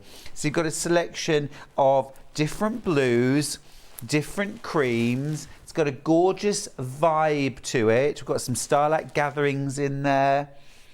Moda Dreamscape as well. This gorgeous blue mottle. There's a creamy vanilla mottle in there as well. You've got a navy solid as well. So actually, if you did want to add a few fabrics from your stash as well, you could do that too. Mm-hmm. I think this is one you're going to make again and again too. It's got, for me, Sarah, it's got a bit of a G's Bend quilt look to it as well. You know, the G's Bend quilters in America, where, I mean, really sort of, I suppose, inspired a lot of improvisational quilts, but actually we're talking quilts that are over 100 years old and more, but still a thriving community who are creating, African-American community, who are creating these amazing quilts. Alison Marion has been in touch, by the way, just to remind me, it's Bakewell pudding, not Bakewell tart, that you have in Bakewell. Oh my goodness me. It's like a pastry base, and it's almost like a custard, baked custard inside. It's creamy, it's delicious. Alison Marion, you have only made me want one more now. Oh, we get it in a paper bag and just sit on a bench and eat it warm. Delicious. Anyway, that's how I roll. It's how I roll. It's awful, isn't it? Just sitting in the street, eating a Bakewell pudding. Out of your paper bag. It's my kind of party. So that's our first bundle. But you know what? We're down to our last low teens for the bundle. You get all of your fabrics. In total, you're getting 3.5 meters of fabric, 7 different half meters of fabric, Moda in there. You got a solid in there, a couple of mottles. Really lovely. Enough to make the quilt top. And can I just check, what size is our quilt? A finished size, just putting her glasses on, is 53 inches wide by 58 inches tall. Oh, lovely. Yeah. So a great throw size sofa. Yeah. Really nice on a wall too. Yeah. They'll make a really striking wall quilt. And easy to adapt as well if you wanted to make it bigger. Gorgeous. That's our first bundle. Really in it for that. Love the blues. But the one you're demoing with is also a little bit of me. Because check this out. We've got a bit of a rainbow going on. So we've got some solids. We've got a bit of batik in there as well. And a bit of a print as well. And then we've got some white solid. So I'm straight away thinking about a gorgeous, fresh, modern, bright quilt here. Yeah, absolutely. You're going to demo with this one. I'm going to talk about colour choices with this one. Brilliant. Yeah. Perfect. Perfect. Because that's one of the hard things, isn't it? Where do I place my colours, my fabrics, my values, and how? So you're getting 7.5 meters, 3.5 meters of fabric there. Again, plus you're also getting your block party pattern from Sarah Brangwyn. Maiden making. Absolutely beautiful, $39.99. That's an amazing price, isn't it? When you think your finished quilt is 53 inches by 58 inches, and you're getting your instructions too for $39.99. So effectively, all that fabric for £30. Love that. Now then, we have the pattern on its own. We have the pattern on its own. We'll grab that up. Here we go, $9.99 for the pattern. So you get full instructions. Remember, it's an improvisational look without being improvisational. I mean, you can, but the idea is that you get all of the measurements for every single piece in the quilt and a layout diagram so you can exactly and easily reproduce Sarah's original quilt. But Sarah, you'd love it if people go slightly off-piste, or a lot. Absolutely. Some people might not like the fact that there's quite long strips in it, and they might want to just break that up with a pop of colour, especially with the rainbow selection. So, you know, if it doesn't look the same as mine, that's even better. You know what, with the blue one, I do love blue. I'd definitely make it just as is. But you could also go into your stash and just get the tiniest little slithers of like bright orange. Yeah. And just put the odd little flash in 2 or 3 places, couldn't you? If you want. Yeah. You can really mix it up. Yeah. I love it. I love it. What do you think? It's the brand new Quilt Party quilt pattern and kits from Sarah Brangwyn. I love it. I love it. Now then, should we talk about backing options? No, we'll go to demo. Let me come over and we'll have a chat. Let me bring that with me and the pattern. The blue bundle, incredibly popular. It's going to be in danger very soon. So if you want that, 7 bundles left. That's it. Hello. Hello, you. How are you? I'm all right, thank you. How was festival? Festival was brilliant. I'd never been before, so it was an absolute eye-opener. I was up there teaching, and in between teaching I was looking around, so many quilts. Yeah. So much The inspiration. standard was really high this year. Really high, really high. And it was so nice to see so many. I love the fact that you get the really detailed ones that tell a proper story. There was I don't know if there was a hexagonal one that had holes in it, that had lots of wording all over it, which was amazing. And then you get the more traditional kind of block orientated quilts as well. And loads of really good quilting inspiration. Yeah, there was, wasn't there? Yeah. And everything in between. Yeah, really Best good moment? stalls. Best moments was my last class of the day. Okay. And this lady puts the most beautiful zip into a little pouch we'd been doing. And I was commenting and saying, oh, you've done that really, really well. And she went, that's the first zip I've ever put in. And she did it in a timed workshop, Yeah. bit of pressure, towards the end of the day as well. And she did it really well. And that Nailed was probably it. my best moment. Oh, fantastic. Yeah. Great, I love it. So, let's talk about colour placement. This is the rainbow bundle. It is, minus the white, because I'm just going to take the white out of it so we don't get confused by that. So when you look at the pattern, it's got the original colourway on it, and it's quite clear to see that there's a particularly dark colour, a particularly dark choice on that pattern. So when I look at a selection of fabrics like the one that I've got in front of me, what I tend to do is squint my eyes. Is that what you do? Yeah, Yeah. sometimes. So if I squint my eyes at this selection of fabrics, this one here is straight away standing out as the dark. So I'm going to take that over there, and then I'm going to look at the rest in comparison to that and squint my eyes. And then I'm really coming, for me personally, and this can be a bit different for individuals depending on how you see colour. These are my two really strong colours. And then out of these, that's the next strongest. And so then I've got these down here. So they're going to be the ones that are going to represent the darker colours, and these are going to be my pops basically. And so when you're thinking about where to put your colours, the most important thing is just to recognise which are your dark ones, and therefore when you're looking at this pattern, for example, where might you want your darks to be? So you wouldn't want it to be where the yellow is, because actually if I open it up in here it might be easier. You wouldn't necessarily want it to be where the yellow is, because there's a really big chunk of that. So that wouldn't necessarily be a good place to put your darks. Because it's sort of creating dominance, isn't it, within the quilt? Yeah, and exactly it's drawing that. your eye. Yeah. So you don't want it to be too dramatic necessarily.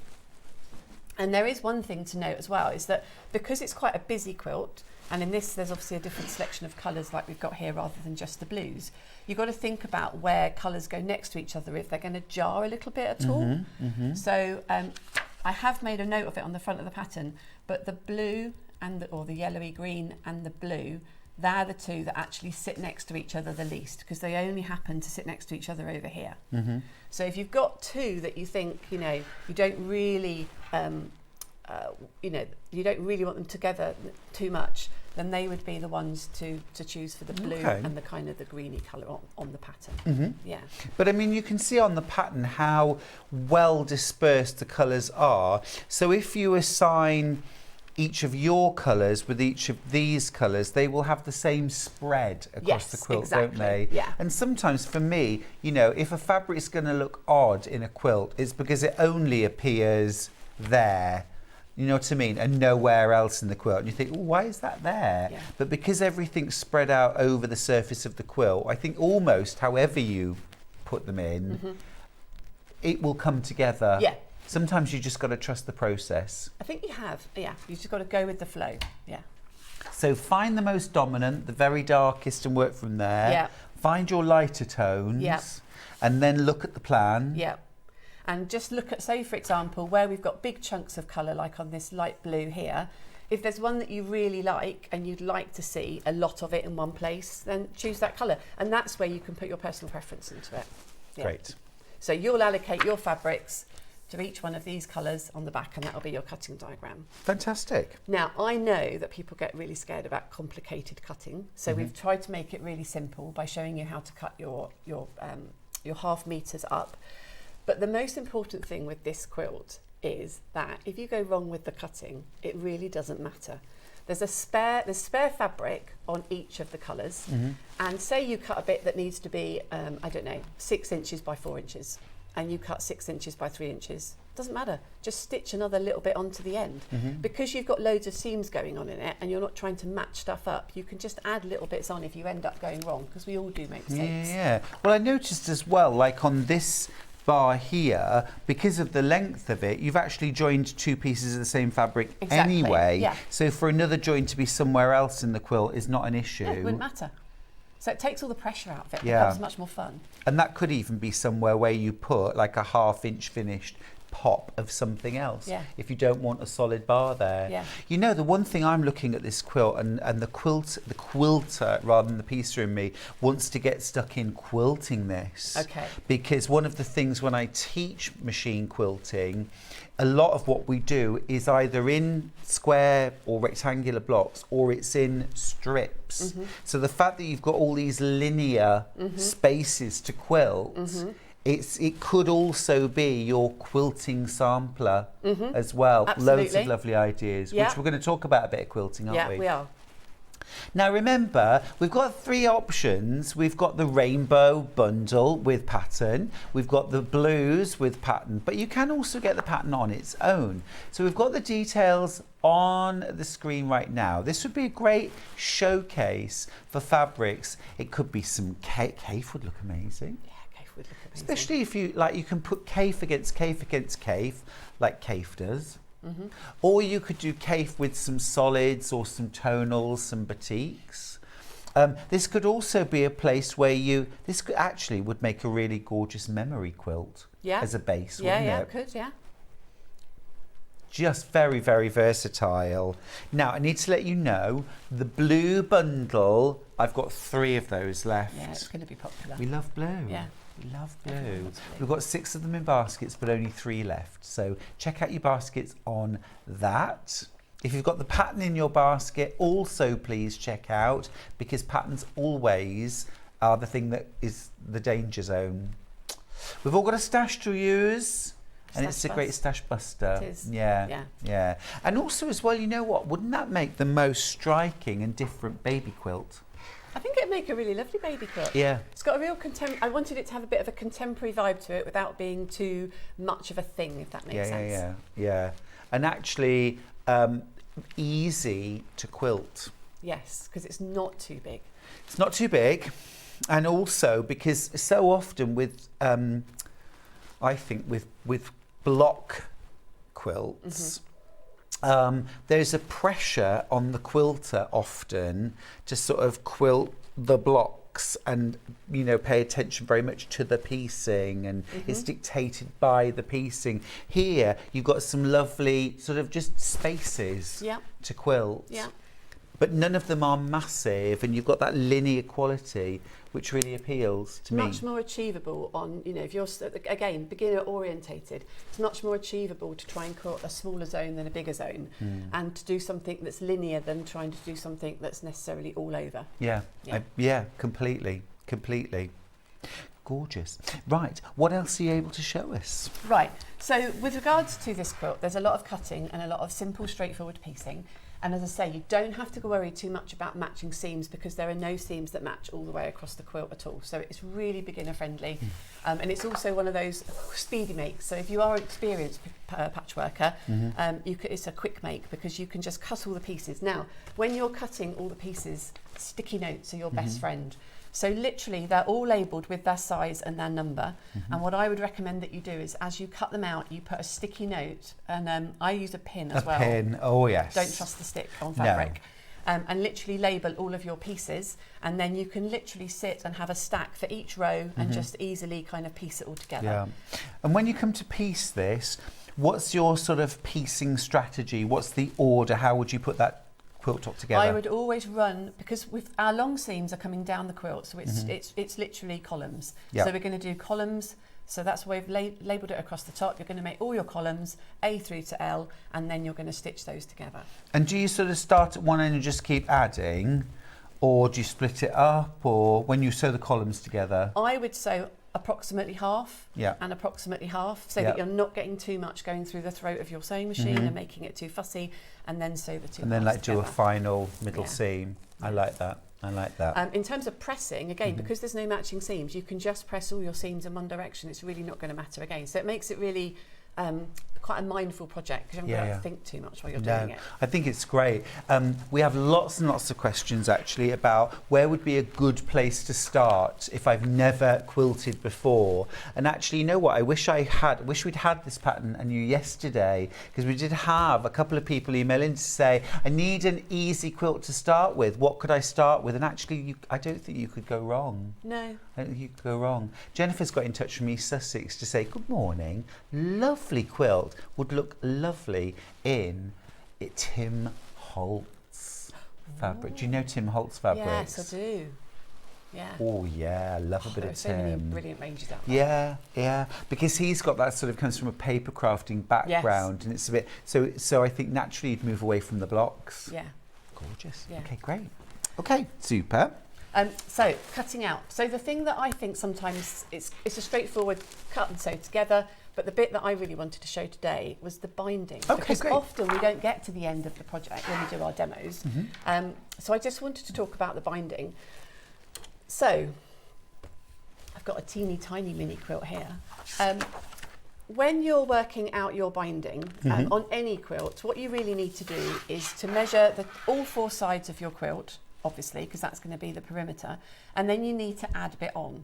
Now I tend to add on about 10 inches because I'd rather have a little bit too much than just not quite enough to go round. So that's what I would do. I'd measure the whole perimeter and then I would add on about 10 inches to what I needed. And then you're going to cut yourself some 2.5 inch strips. Well, interesting. So what do you normally use for your binding? I do 2.5. Yeah. I know in America it's much more a thing to do 2.25. Yes. And some people even do 2-inch binding strips. But for double fold, I do 2.5. Yeah.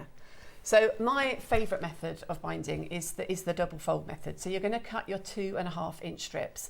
Bias or straight of grain? Straight. Straight. Yeah. Okay. There is a big thing at the moment, isn't there, about bias working better in the long run. I've been noticing coming up on some Instagram feeds, but I still very much work with straight. I like it because it's much more economical on the fabric. Yeah, it's economical. It's easier to apply as well, isn't it? It is. So just for anyone who hasn't seen it, what's the debate? What's the bit about longevity of binding that you... So the bit that I've heard is that, and again, it's all relative, isn't it? And it depends how you use your quilts. But the bit that I've heard is that the straight binding doesn't wear as well, and that the biased cut binding wears better in the long term. So, you know, all things I think have a lifetime in them, and I actually quite like sometimes for things to have a bit of patching because it means they've told a story. Yeah. I'm not a huge fan of having quilts that just sit in a stack. I like to think of them being used. I know what you mean. I don't mind if it gets a stain on it. Can I borrow that for a second? Yeah. Yeah, because I think, and I'd never seen this before, but I've actually got a quilt that this has happened to. So with double fold binding, where you're binding on one side, flipping to the other, you end up effectively with this part here of the binding sitting on the edge, don't you? Yes. Which on straight of grain is effectively one thread, more or less, is sitting on the edge. So the integrity of your binding is held together by one thread. Yeah. And if something happens to that one thread, then the binding can split open. And that's actually happened on a quilt. It's my favourite quilt at home. So one you use? Yeah, I use it all the time. It's been washed many times. It's about 20 plus years old. And what's happened, I thought it was just in one place, but actually pretty much the whole binding has fractured along the edge and needs taking off, unpicking and replacing. Yeah. With bias binding, because it's cut on the diagonal, instead of there being one thread lying on the side, it's actually a mesh. It's the weave. It's running through the middle. So there's actually thousands of threads running across. So one breaking doesn't jeopardise any further. It doesn't run anywhere, does it? No. Yeah. So, you know, horses for courses, but I'm still doing straight of grain binding. Are you? So tell me how we do it. Right, okay, so do you pin yours on first or do you just stitch it straight on? No, I stitch it straight on. So that's what I use one pin to bind a quilt. So I was going to, my preferred method of binding is to make sure that I've got enough, and if you know you've got enough, then the next bit is easy peasy, and then I'm just going to stitch that straight on. I'm not going to look to pin it do my join and then pin my join and then stitch it all on, because it moves as you stitch. So my preferred method is just to go for it and to stitch it on. So, but what I want to demonstrate is what happens on the machine when we get to the corners. So you're not starting your binding right up in the corner, No. You're a few inches down from the top. Yeah, so I would always start in the middle of one of my sides. If it was going to be a wall quilt that was going to hang on the wall, then I would always start at the bottom and make sure that that final seam to join is at the bottom. But I mean, you're going to get joins all the way around it, so it kind of doesn't matter, but I would always just start on the bottom. I think that's a hangover from like dressmaking and other things as well. And I always leave quite a big bit that isn't stitched down at the start. Okay. So I've got this machine set up to a 1/4 inch stitch. So I'm just going to line my fabric up with the edge of the presser foot. So raw edges of the fabric, raw edges of the quilt aligned. Yeah, exactly. And then I'm just going to stitch down, and I will stop a 1/4 inch before the end of my quilt.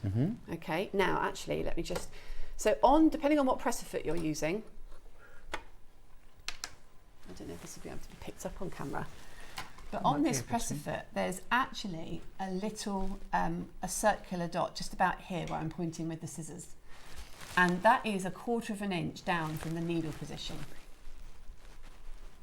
If you're using a 1/4 inch foot, you'll have all sorts of markings on it and you will be able to find something as well. But on this sort of generic universal foot, there is actually something that I've measured and referenced to show me where a 1/4 inch is. So I know where I need to reference on the foot to stop. Yeah, quite a lot of 1/4 inch feet have like a little red mark, 1/4 inch in front and a 1/4 inch behind the needle. You can always do it with nail varnish as well.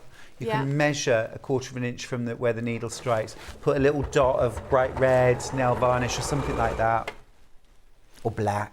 Yeah, Sharpie pen, all Yeah, those sorts of Sharpie, things. yeah.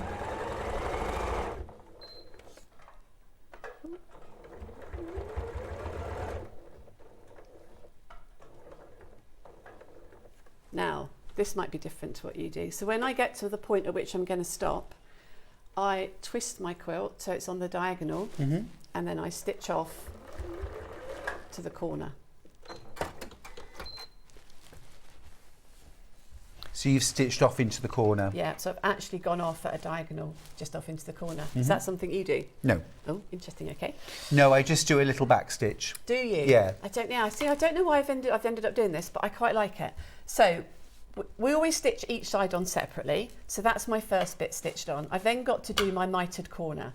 And the way I'm going to do that, and this is because I come from the South Coast, is I'm going to go up to London and fold my binding up. And so I get that nice diagonal there. And then I'm going to come back down to Brighton. So I go up to London, down to Brighton in my corner. And then I can restart. I love that. Well, it's only any good. Going if up you live- London, down Brighton. And then when I restart my stitching, I'll be restarting just where I'm pointing with the scissors, which is that 1/4 inch point in again. Yeah. And you can feel for it just by feeling where that fold is in your binding. Yeah. It's not a bad idea actually to put that little groove in with your scissors or something, is it? You can see a little mark.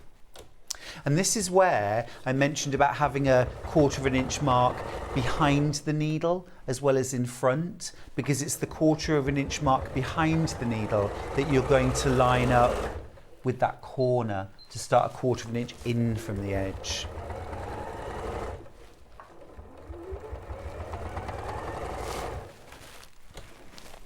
So I'm just going to do my diagonal off again. So will you just show us that mitered corner again, Yeah. please? So we're going to go up to London, so we fold the binding all the way up. Yep. You've got a nice 45-degree angle here, and you should find that your binding is now running straight with the edge of your quilt. Up to London, down to Brighton. And then we restart. Just push that in with my fingernail. Yeah. And then you're going to restart in that corner. So you're starting a 1/4 inch from the raw edge. Yeah. Elizabeth says, I'm learning so much this morning. Thank you, Sarah and Stuart. Oh, thank you, Elizabeth. That is a pleasure. And away you go. Now, while you sew round all four sides, Yeah. don't join it I'm not yet. gonna I want to join. see that. I just want to do a quick roundup of the bundles that we've got available. I'll head on over to the other counter. Oh, hello. Come here. Oh, I'm all of a dither. There we go. Pattern on its own first. $9.99. It's the Maiden Making Block Party Quilt. So this is getting the look of an improvisational quilt without necessarily kind of leaping into the dark. It's guided, there are dimensions. Actually, the whole quilt can be reproduced exactly. You've got all of the dimensions, and it's a lovely kind of big diagram with the measurements on. So if it helps you, you can literally kind of tick them off as you go. One tip actually from me would be to photocopy that and actually use this as a doodling sheet for how you're going to quilt it as well, because you've got the whole quilt laid out in front of you and you could plan your quilting on a photocopy. All right, so you've got the whole pattern there for $9.99. It's been very popular. Well done if you've got yours. Now, first bundle, the blue. All right, there are 2 bundles left. Many, many more in baskets. Remember, there is time for you to swoop in and get this if you want to, even if it's not in your basket right now, but there are only 2 left. We've got Moda in there, we've got some gorgeous mottles and a navy solid.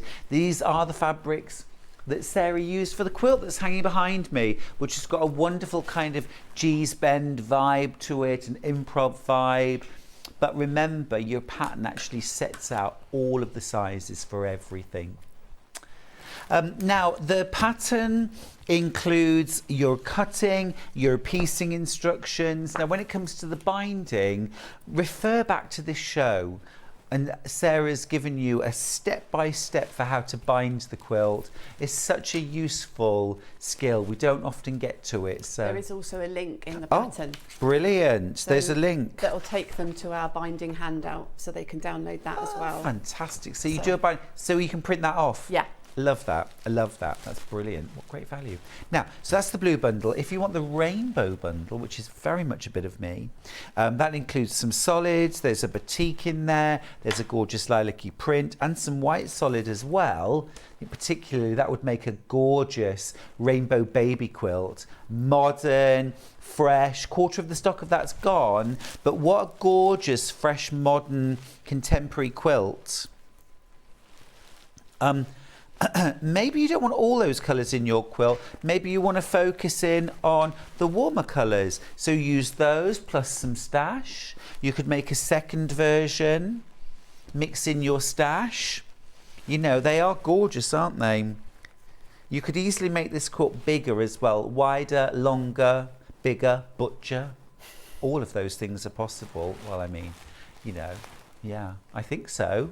What do you think, Sarah? I think you could definitely add into it. You could even put a board around it if you wanted to as well. Yeah, nice. Yeah. Although the no border does help to give it that contemporary look, doesn't it? That's true. Bernadette from West Yorkshire's got in touch. Morning, Bernadette. Hi, Sarah, Stuart and team. Great shows. Enjoying seeing your demos, Sarah. Nice seeing you back. Love your work. Oh, thank you. Love B. Thank you very much. Gorgeous. Another message. Morning. I tried to resist. Now, you know resistance is futile, Nikki, but gave in and bought the blue bundle. I'll pinch your hack about the flash of colours. Thank you both. Even a bit of like lame, metallic, sparkle, if that's your thing. I was thinking neon pink. Neon. This would also be amazing done in recycled denim. Yes. Wouldn't it? Yes, it would. So much you can do with this pattern. Get the pattern on its own. If you're not going for the bundles, get the pattern on its own, because I guarantee you will use this in so many exciting ways. The blue bundle now has sold out, by the way. Well done if you managed to get your beautiful blue bundle. Gorgeous. Rainbow still available. Pattern still available. There's a link here. Now, where will I find the link for the binding? So the link pages. When you get to finishing your quilt, there's in a little dotted area just to the left-hand side inside of the halfway down. Got you. Yeah. Best binding method, PDF. Yeah. That's fabulous. Everybody needs that. And that's free. Yeah, that's free, and it's done separately so that you don't have to keep trying to find a pattern to refer back to. You can just have a binding handout. That's really useful. Have it in a folder. Keep it on your desk. Lovely. A message. Good morning, Stuart and Sarah. I love this quilt. What is the finished size, please? I can tell you, Terry, it is 53 inches wide and 58 inches tall. Yeah. Good throw size. Now, the only bundle that we've got is the rainbow, which you know I love. Red, orange, yellow, green, blue, purple, and white. Very Hungry Caterpillar. Yeah, it's got that sort of crayon bright look to it, hasn't it? Which instantly makes me think children's quilt.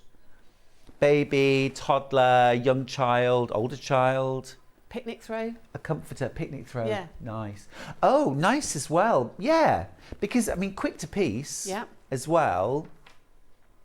But I can't emphasize enough what a brilliant sort of learning tool, practicing tool for your quilting this could be, because the areas are defined and easy to fill with quilting. I want to talk about that with Sarah in just a second. Okay, so that's our bundles, that's our pattern. Lots of you coming in. Grab your pattern, grab your bundle. I think this is going to look absolutely smashing. Shall we head back over? Let's look at finishing the binding. So you've gone all the way round. Gone all the way round. Now this is the bit where people are like, how do I join the ends? Yeah. And there's a few different ways. What's your way? So my way.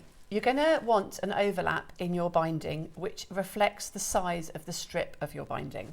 Okay, so I cut 2.5 inch strips, so I'm going to want an overlap of 2.5 inches. So I'm just going to, that isn't actually as straight as I would like it. So I'm going to put that there, and I'm going to put my ruler on top so that I've got 2.5 inches there. I'm going to lay the other piece of binding on top, and then I can just pop my scissor down next to my ruler. Gotcha. And I know that I'm at 2.5 inch overlap. So I've now got to join these together, and I use the normal method of doing them on the cross. So open it out, turn it over. And then this one just gets opened out on top. Easy as that. Easy as that. And then I'm going to sew, not using the outside point, but using the inside points. Okay, so just to show that again, it's open it out and it's turn it over. And notice that I've turned it away from me rather than down to me. And then just put this one on top. Right side to right side. Right side to right side. And I'm just going to sew that diagonal. So you're eyeballing it, but if we wanted to, we could mark that diagonal with a pencil. Yeah, exactly. I normally have a bit of tape on my machine at home, which is ready and waiting for this sort of opportunity. And I mean, I would eyeball it, just for transparency. I would eyeball it too. Yeah. But you don't have to. You can mark the line. Morning, both. Love the block party quilt. Anything with a party in. Thinking would also work as a backing to a plainer quilt, and also for cushions. Thank you for the binding demo too. That's Collector in Devon. Excellent. That is a really nice idea, actually. If you wanted to do a two-sided quilt, Yeah. a pieced backing, that is a great idea. So I've trimmed off the bit that I don't I've need. never done this method. Have you not? No, I'm thrilled to see it in action, actually. Ooh. I've seen it lots of times, you know, but I've never actually tried it.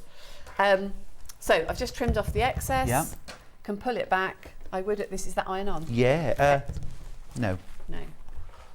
Sorry, that was very much what my mum would do. Lick your Wet her finger and... finger. Terrible, isn't it? Don't do that at home. I'll get shot. Should we just see how quickly? We don't need a lot. Remember, everyone's using the wool pressing mat today because it's out and it's gorgeous and it does a great job. It should be $24.99. Today it's $17.99 because it's our early bird. So we can now Look see at that. we've got a really good finish. How neat is that? Yeah. So it's nice and flat, and then I can just stitch that very last bit down. I'm going to try that. I'm going to try that on my very next quilt. I'm really going to do chuffed it that now. I've shown you something. Well, no, do you know what it was? It was that open it up and now turn it over. It was that bit that I thought, oh, hang on now, because when I've watched it being done in other videos, it always looks terribly awkward trying to get those two bits together. Yeah. And I think part of what I've taken from you is leave a long length at the start, have a decent bit of overlap to give you room to manoeuvre and trim, and then it's that fold it and then turn it over. Brilliant demo, that. Brilliant demo, thank you. Right. A message? A message. A lot of messages for you, Sarah. Oh. It's always a good sign. Janice from Hampshire says, lovely, lovely demo of binding. Thank you both. It's really you. But just had to buy the pattern with the link. Well worth it. Well worth it. Use that link. Now, do you press or do you just fold back and clip? I fold back and clip. Yep. But, so, we're going to fold this over. So it's going to look like this. Mm-hmm. I put my binding clips on. This might be a bit OCD, so that the curved side of the binding clip is towards the front of the quilt and the flat towards the back. Which side are you sewing from? I'm going to stitch, I would hand stitch down this on the back. Yeah. So the binding clip is going to go on with the curved bit towards the front and the flatter bit of the clip towards the back, so that this is held down really nice and flat. Yeah. And I'm a bit OCD as well, and I always line my binding clips up like that. Well, what a lot of people don't see is that there are actually measuring marks on the back of their clips. Yeah. And that is the correct way to put them on. We always put them on, well, a lot of us want to put them on with the coloured bit because it's kind of prettier. Yeah. But it's actually that clear bit, isn't it? The flat bit that goes on the top. And if I had a choice, I would prep this and I would leave it a day before I stitch it. Because just having the clips on is enough of a sort of, it helps put everything in place. So rather than go around and press it, I would just clip it and maybe stitch it the next day. Nice tip, I like that. So I'm right-handed, which means that when I sew, I want to sew in this direction. Yeah. Okay. And when I get to this corner, if I just turn it over, what I really want to be doing is getting all the way in there. Yep. So on the back, I want that one going under that one. Yeah. So on the front, I want it the other way round. So on the front of this quilt, when I turn this mitre through, we just look at it like that. Can you see that this side is going under that side? It'll naturally want to fall a certain way, won't it? But you can encourage it to fall the way you want it to. Beautiful. And I remember when I first started, the first time I went to a quilting class, we were taught to quilt with square ends, like with separate strips that you fold over. So that was the first method I learned, and I learned to do the mitered method, I think from a book or something like that. Right. And I thought, I'm just being honest here, I thought, why would anyone do it the other way? This is so much easier. If you've never tried mitered binding, please try it using Sarah's method. Sheila's got in touch to say, hi Stuart and Sarah, I love the demo as it's the way I bind all the time. I find it the easiest way. I totally agree. Remember, with your pattern, $9.99, you get a link in there through to a PDF tutorial on the perfect binding method. Looks like that. Yeah, I'll say it. It looks like this. You can print it out. It's 3 pages. You can use this on every bound project, can't you? Love Sarah's binding technique, says Collector in Merseyside. What a neat result. I'd get the pattern for that alone. So I'm going to finish off the mitre corner. Cool. So on this side, we have got the left going under the right.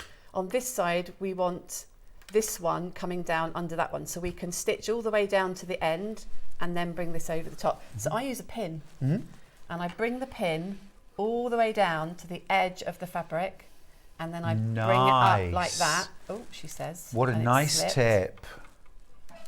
Because it would be sewn at that point, wouldn't it? Yeah, and can you see that you get a really nice diagonal? That's really crisp. And then you can put a clip on that as well. Beautiful. So I would go around and clip it all. I would do all of that all the way around. I would let it sit for a day and then I would stitch it the next day. Beautiful. Yeah. What brilliant tutorial in binding, and we never usually get to this stage. Was that a good thing? That was a very good thing. Good. Excellent. Thank you ever so much. That's a pleasure. Yeah. It's been an absolute joy to do something really different. Yes. Remember, you get a link in the pattern for that perfect binding tutorial and a PDF that you can print off and use again and again and again. Now, the quilt behind me is Sarah's Next Hour. I am absolutely in love with that. What a brilliant technique. So much fun. Yes, it's a lot of fun. Looking forward to that. Thank you so much. I'll Pleasure. see you very shortly. Okay. Right. Okay. Just want to recap. Now, so many of you have come in for the instructions. Was it the binding? Was it the binding? Was it the idea of being kind of freed up from the constraints of traditional block patchwork? I mean, it's a beautiful constraint, but hey, it's really fun to step outside the blocks sometime and do something different. Stash busting, using up your scraps, an eclectic mix, maybe a very sentimental, special memory mix of fabrics that kind of wouldn't fit a kind of traditional block structure, but would absolutely fit this rather freer and more relaxed approach. Now remember, Sarah's guiding you. This isn't improv quilting in the sense that you're kind of just doing your own thing. Plenty of room to do that if you want, but it's guided, it's structured, it's kind of stabilizes on your wheels. It is. It's a good way of putting it. There's everything kind of set out in dimensions so that you can follow the instructions and reproduce Sarah's quilt exactly. And I think that would be the strategy I'd take. Do it this way first, and while you're making it, I guarantee you'll be thinking, oh, do you know what? I've got a couple of little orphan blocks I could chuck in next time. I could put that pinwheel that I couldn't find a space for, that little 4-patch unit, or those little slithers of weird and wonderful that you've got that you can't throw away, that need to go into a quilt. Just a brilliant opportunity. Love this pattern. It's $9.99. So many of you coming in for this. Yeah. Oh gosh. Listen, when baskets are all checked out, we've 14 of these left. That is not a lot. Yeah. Sarah Brangwyn just went, because you know how many. It's great. It's wonderful. It's also really good if you've got fabrics that you think you want to showcase. You know how sometimes you don't want to cut them up. Yeah. It's a great one for showcasing your favourites.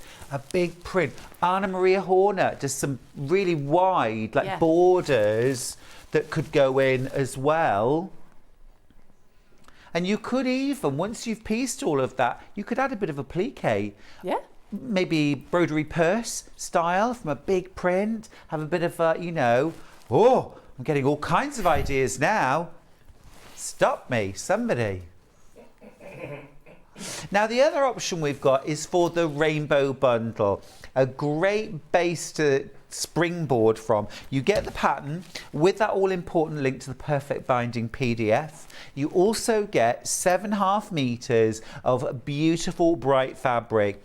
Red and orange solid. There's a gorgeous golden yellow batik, green and aqua blue solid, a beautiful purple print, and a white solid too. Great value.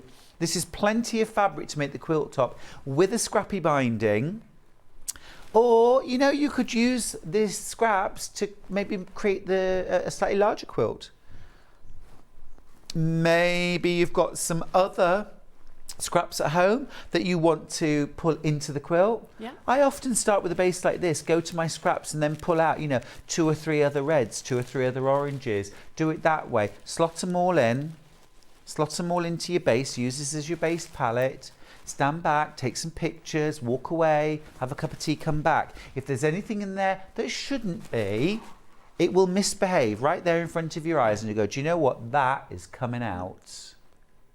Or I'm going to put more of that in, which I also do. Yeah, so the naughty fabrics don't instantly get taken out. Sometimes it just needs more in to make it make sense. Right. Now, we've had some questions, Sarah, about how would I quilt this? Okay. So tell us about how you quilted it. So I have done a meander all the way across it. So when it comes to quilting, people get really nervous because it can make or break the finished product and they don't want to spoil something. So I think there's a couple of ways of doing it. One is to break it down and to quilt individual segments of it, and it's much more manageable and you can practice. And if you go wrong, you're only going to be looking at a small area, you can unpick it, whatever else. So you could go small and go into the segments. If you're going large, my top tip would be just look at your piecing first. So if you're new to patchwork, there's a natural thing about, oh, well, it's all in stripes, so there, or lines, I need to go linear with my stitching. If you're new to patchwork and your lines aren't quite perfect, the moment you try to stitch straight lines on it, it's going to jar. Yeah. So I would encourage you, if you want to do something quite straightforward with it and you want to stick with straight line quilting, to go across it. Across. So like a diagonal crosshatch? Yeah, so that you're in complete contrast to any of the seams that are already on your quilt top. If you're a little bit more experienced, then have a go at doing something a bit more creative across the whole quilt and do something like the meander that I've done, which is a juxtaposition to the lines and always works really well. Yeah, it does. A couple of other quick ideas that I would just throw into the mix. So, for example, you could do what's called matchstick quilting. So that's vertical or horizontal straight lines that are generally 1/4 of an inch or 1/2 an inch apart, or 3/8 of an inch apart. I know that sounds really close. It is close. It is very dense quilting. It takes a while, but it looks amazing, and it's actually very easy. So you're just quilting straight lines across. Something else in these bars, what about doing a figure of 8? Yeah, this kind of loop the loop. What about kind of loop the loop spirals? You could do forward, diagonal back, this kind of thing going down the bars. You could do ribbon candy, this kind of motion. You could do just single loop the loops, and also you could do a mixture. So for example, in things like squares here, you could cross hatch these ones, the cream ones, loop the loop, or forward and back, ripple quilt forward and back in between. I mean, actually you could do something different in almost every area of the quilt, but it's a great opportunity to practice your free motion quilting. You don't want to do that walking foot, straight lines, or use the serpentine stitch on your machine. Another one would be you could just shadow quilt each particular section, and that would look quite nice. So just close to the seam lines. Yeah, or maybe 1/2 an inch in. Single figures on the pattern. Single figures on the pattern. We are going to go to a break, aren't we? So check out your baskets during the break time. We do have a couple of backing options on this quilt as well. Just want to mention we've got a gorgeous, bright batik. Actually, that would be an amazing backing for that quilt. And it would also be an amazing backing for the rainbow quilt. We've also got plain white. They would both require piecing, but like our wonderful viewer messaged in, why not take the same approach to your backing of your quilt and do a bit of piecing? I'll leave that with you. We'll go to a break. When we're back, Jules Fallon's back with Sew Me Something Else.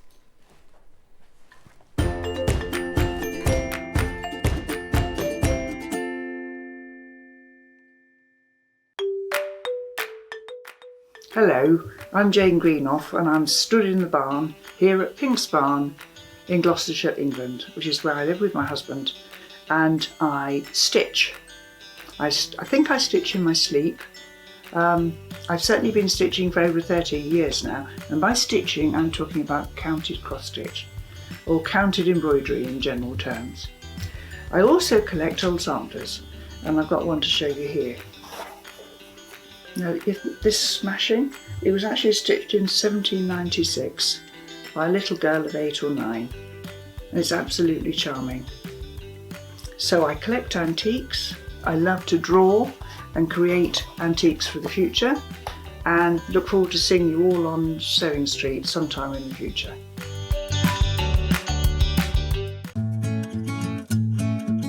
Stuck for ideas for the perfect gift? Why not get them a gift card? You can buy Sewing Street gift cards loaded up with anything from £10 to £500. Shop our gift cards online at www.sewingstreet.com or purchase them via our UK call centre on 0800 001 44 33. Have you heard about all the different ways you can shop on Sewing Street?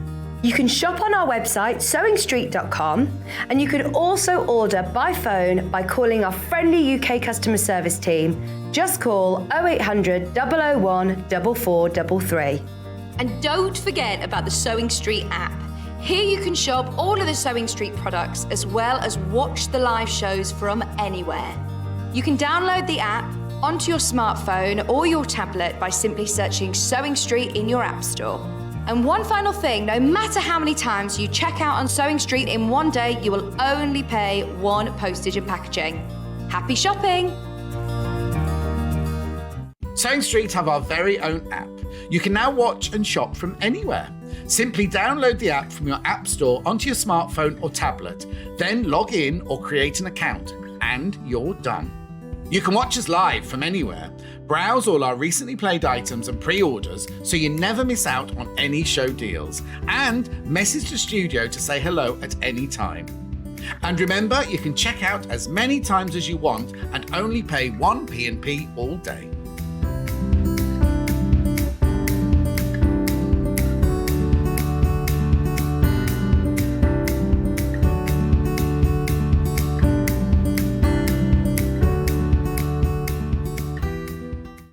If you're a Sewing Street customer, no matter how many times you check out in one day, you will only pay one postage and packaging. So don't wait to add the item you want to your basket and check out. You will only pay 1 P&P even if you check out multiple times in one day.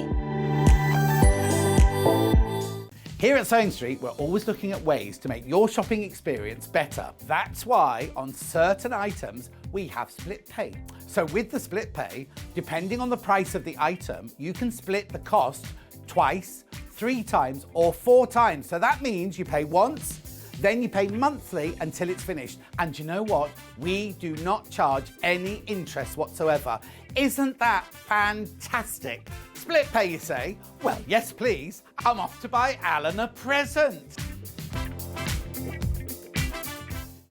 Keep up to date with what's on Sewing Street, as well as all the latest news and special offers by signing up to our email newsletters. Head on over to www.sewingstreet.com, scroll down to the bottom of the homepage, type in your email address, click the envelope, and you're done. Never miss out on the latest news and special offers ever again.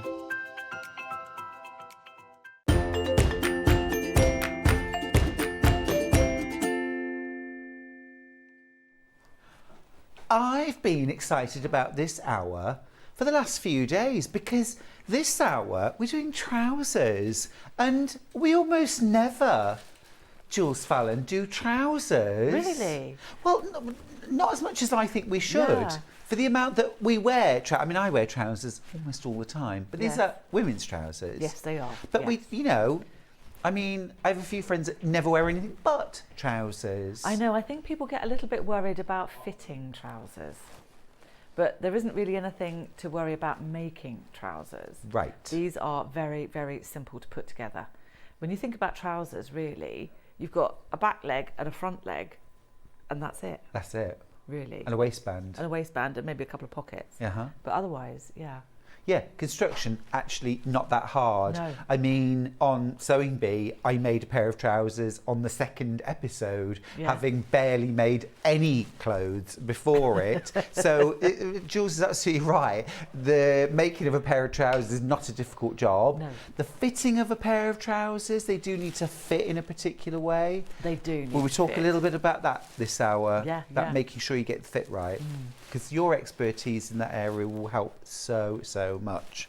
Right. We have a picture, actually, of... Ooh! That's lovely, Emma. Wearing our hero trousers. Gorgeous. Actually, that was just outside our old studio. We had an amazing flight of steps that went outside the door, which was lovely for taking photos of. Yeah, great modelling opportunity there. Yeah. Do you also model the patterns, don't you? Occasionally, when I get roped into it. Under yeah. duress, Yes. I suspect. It is Isn't it these fun? days, None yeah. of us like pictures of ourselves, do we? What's Oh, that I all know, about? I know. I literally have to know. have my arm twisted up my back, and people never imagine. But Yeah. I hate it. Anyway, gorgeous. These are the hero trousers. Why that name? Well, most of our patterns, all of the ones that we've done up till kind of fairly recently, have been based on Shakespearean heroines. Nice. Because we're Imogen. Stratford based, or we Imogen? were. Imogen, yes. So Hero is from Midsummer Night's Dream, Okay. which is my favourite play. Love it. Yes. Yeah. Beautiful. Titania and That's it. We have a pattern called Titania as well. Bottom. Bottom. We haven't got one Now, called if Bottom ever there yet, was though. a name for a pair of trousers, like bottom, a full bottom trouser. Exactly, yeah. We should do Just a that. shouldn't we? thought. Thank you. 10%, that's all I need. That's all I need. Bottom. Today we're doing bottom. Lovely. I don't think it's going to catch on, I don't Jules. know, Don't yeah. do it. Don't do it. These are the Hero trousers. Really, really clear instructions. Now, there is a one size here, or one pattern, which covers a size 8 to a size 22. So you've got all of those sizes in there. It's for a confident sewer, but again, as we were talking earlier on, I mean, take that with a pinch of salt, I think. Absolutely. I mean, the thing that I think pushes it up from a beginner to a confident is the insertion of the zip and the pockets. But to be honest, if you wanted to, you could leave the pockets off. Yeah, you could. And just have a plain pair of trousers, although I kind of think pockets are a bit of a must, really. I think they're absolutely essential. Just want to show you actually from the centre, sorry to just suddenly dive there, but just to give you a quick rundown of the anatomy. So you've got a waistband, do like that, a very smart flat fronted waistband, no pleats. No, keeps Don't it nice like and smooth. Nice and smooth, nice and Yes. flat. Yeah, don't want added bulk there. You've got two, I would call them welt pockets. Would you? Are they welt pockets? Well, no. it's interesting actually because we kind of get confused a lot of the time with American terms. Okay. So Americans would call those a double welt, Mm-hmm. but actually we call them in the UK, we call them jetted pockets. A jetted pocket. Yes. That's something to aspire to. There you go. A jetted pocket. And then if I just turn, hello, let's just sway. I've got the moves, haven't I, Jules? Eh? You certainly have. We've got an invisible side zip. So I'm going to just pull that down. Just want you to see, that's a bit of loveliness, isn't it? Isn't that beautiful? What a lovely finish. It's quite a nice way. If you've got scraps left over from other things, only you know it's there. Yes. Which is quite nice, actually. Yes, but what a lovely way to feel dressed, you know. Gorgeous. And that is the pocket. If I just turn the Hero trouser round to the back, just so that you can see a little bit of shaping just here and here, just to give that lovely curve at the back. Gorgeous. Gorgeous, gorgeous. So that's our Hero trousers. And these are a full length trouser, aren't they? They kind of just skim your ankles, so actually they're perfect for this time of year. If you want a lightweight pair of trousers that aren't going to kind of drag on the floor or anything like that, you can crop them as well, so they look a bit more like capri pants too. Like that. Now, we've had a question, Jules, about pattern layout on your fabric. Is that covered in the pattern? Is it something Yes, you cover? Absolutely. In the booklet, which I have here, just to remind myself of how to do it, we actually have all of the pattern layouts included in the booklet there, so you can see exactly how to lay your fabric out and where to put the pattern. So yeah, it's all in Because it's there. something I know experienced dressmakers often that sort of instinctively know where to lay their pattern piece. But for newbies or beginners less experienced, it's actually really important how you lay the pattern pieces out, isn't it? And Absolutely, yes. I mean, grain lines are really important with dressmaking. I mean, imagining they're pretty. You kind of need to work out with the grain for quilting as well, don't you? you absolutely do. Yeah, so it's You the same kind of absolutely do. principle. Yeah. Cool. So don't worry about that. Everything's explained in the pattern. Your layouts, where to place your pattern pieces, grain line, all of that covered in your pattern. Remember, size range of a size 8 to a size 22, UK sizes, but always measure yourself. On trousers, Jules, what are the sort of key measurements? Because I know with a lot of dresses, with a lot of tops, it's about getting the bust measurement right. Start there. And, you know, with trousers... It's really interesting, actually. With trousers, the fit should come from the waist.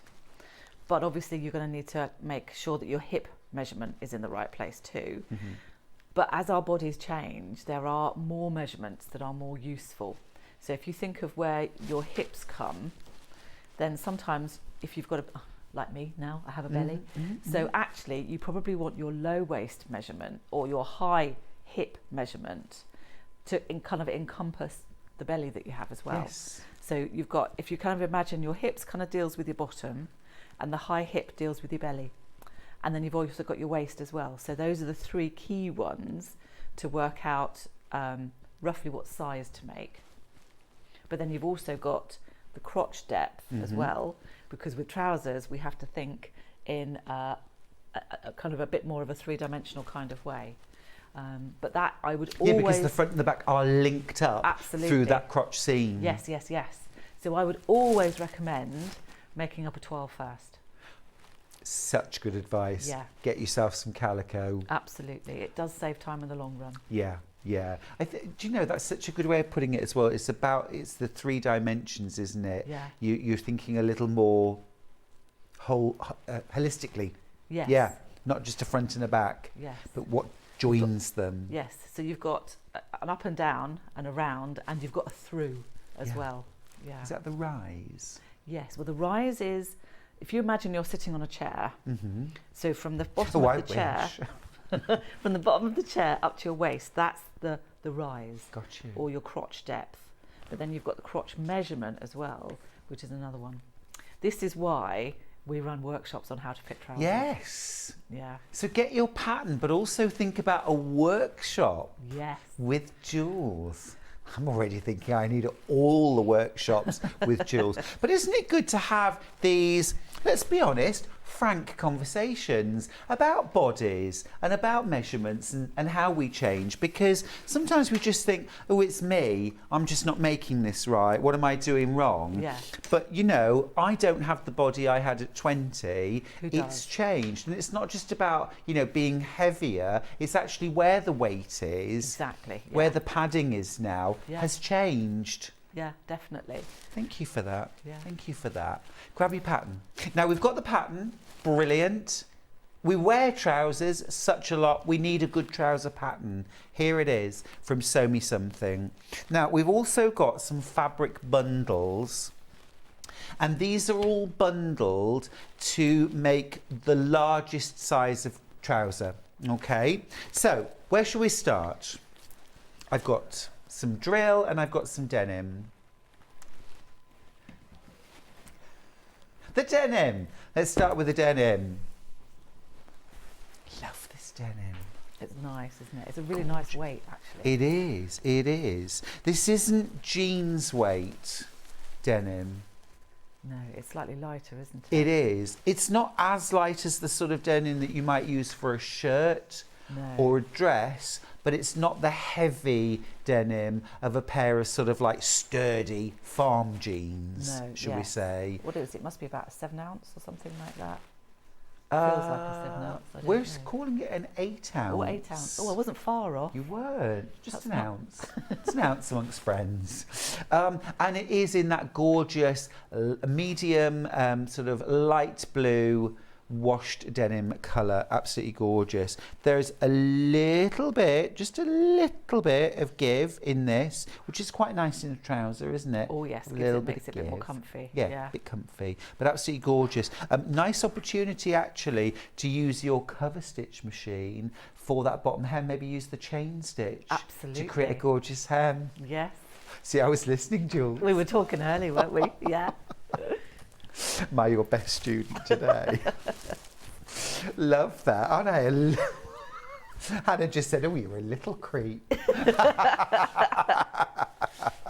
I just like to show that I am actually listening, and I'm still at a stage in my life where I can absorb new information. Well, it's It nice gets to know more that- difficult, It's doesn't nice- it? It really does. It really does. Right. There we go. This is 3 meters of light blue cotton denim. Absolutely gorgeous. Soft and supple. Just a little bit of stretch. Nothing to hinder you, but everything to make the fit a bit more comfortable. Right, so that's that. We've also got some drill. We've got some drill, which makes a nice sort of smart trouser, isn't it? That's what we've made the sample up in, the navy yeah, cotton drill. lovely. Yeah. Really sort of classic cotton drill fabric. So nice and firm, easy to work with. Price is brilliant as well, isn't it? A 3 metre bundle for £24.99. That's good. That is really good, isn't it? Yeah. Really nice quality too. Yeah. Beautiful, deep navy. Kind of an inky, almost a blue black. Gorgeous. Easy to work with. Very easy. Yeah. It's a nice fabric actually. It's a bit chino-like, I think. Yes. Same with, if you were kind of like looking for a men's equivalent. Yes. Then yeah. But I like the cotton drill. It's got that lovely twill weave to it as well. So you have that little those diagonal lines going through it. It does. It looks smart. And it also has just a little bit of sheen. It's really popular too. And 3 metres will make the largest size. Yes. And if we're taller or more petite?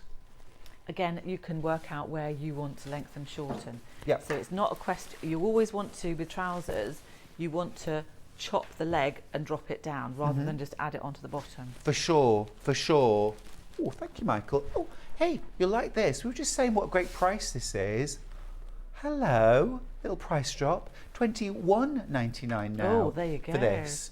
What's that, £7.30 a metre? Gosh, that's really good, isn't it? Wow. Really good. Yeah. Really good. Grab yours while you can. Third of the stock's already gone. Before we crashed, yes, it's all going to go now. Can we do bottle green next? Lovely. This is bottle green. Love that. Gorgeous deep, or Kelly green. Yeah, I suppose it is a bit more like a Kelly green, isn't it? A Kelly green. Yeah.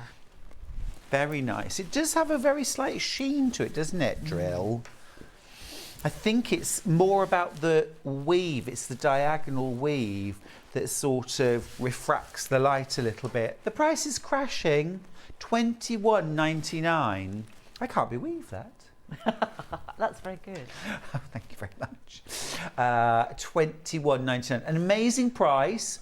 What else could we use cotton drill for? I mean, obviously trousers are given. We've got the fabulous Gertrude jacket, which we've done on here before. Which is lovely. It's kind of like a boxy workwear kind of style, but that makes up beautifully in a cotton drill. Nice. And you can use some contrasting top stitching thread on it as well, which is really good. I like the sound of that. 366.5 metre. Fabulous. It's an amazing That price. is really Can't believe good. that. Yeah. You know, that was the complaint I always heard from people for years and years. You know, you can't, scattering things all over the place. You can't dress make, it's too expensive, you know, once you buy your fabrics. But, you know, we do some amazing value fabrics now.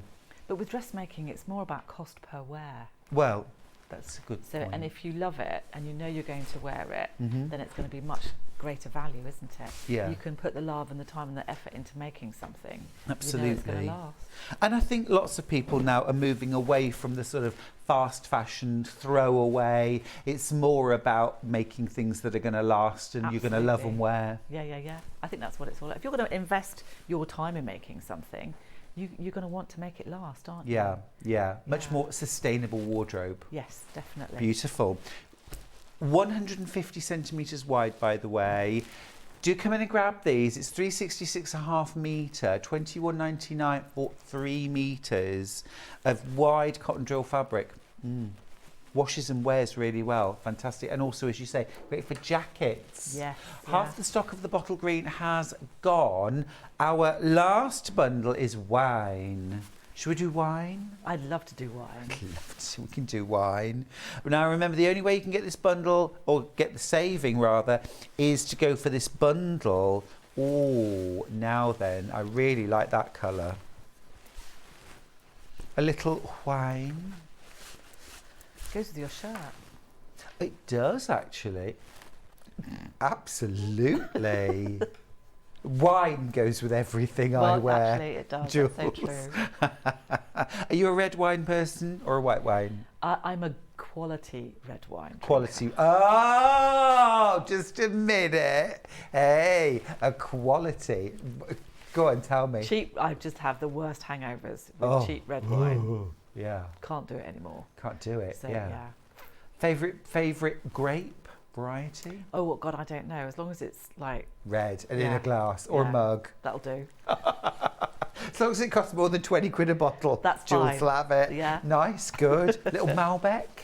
Oh, that's nice. See, that's my favourite. Yeah. Cheeky Argentinian Malbec. Oh, there you go. Yeah. I want to go to Argentina.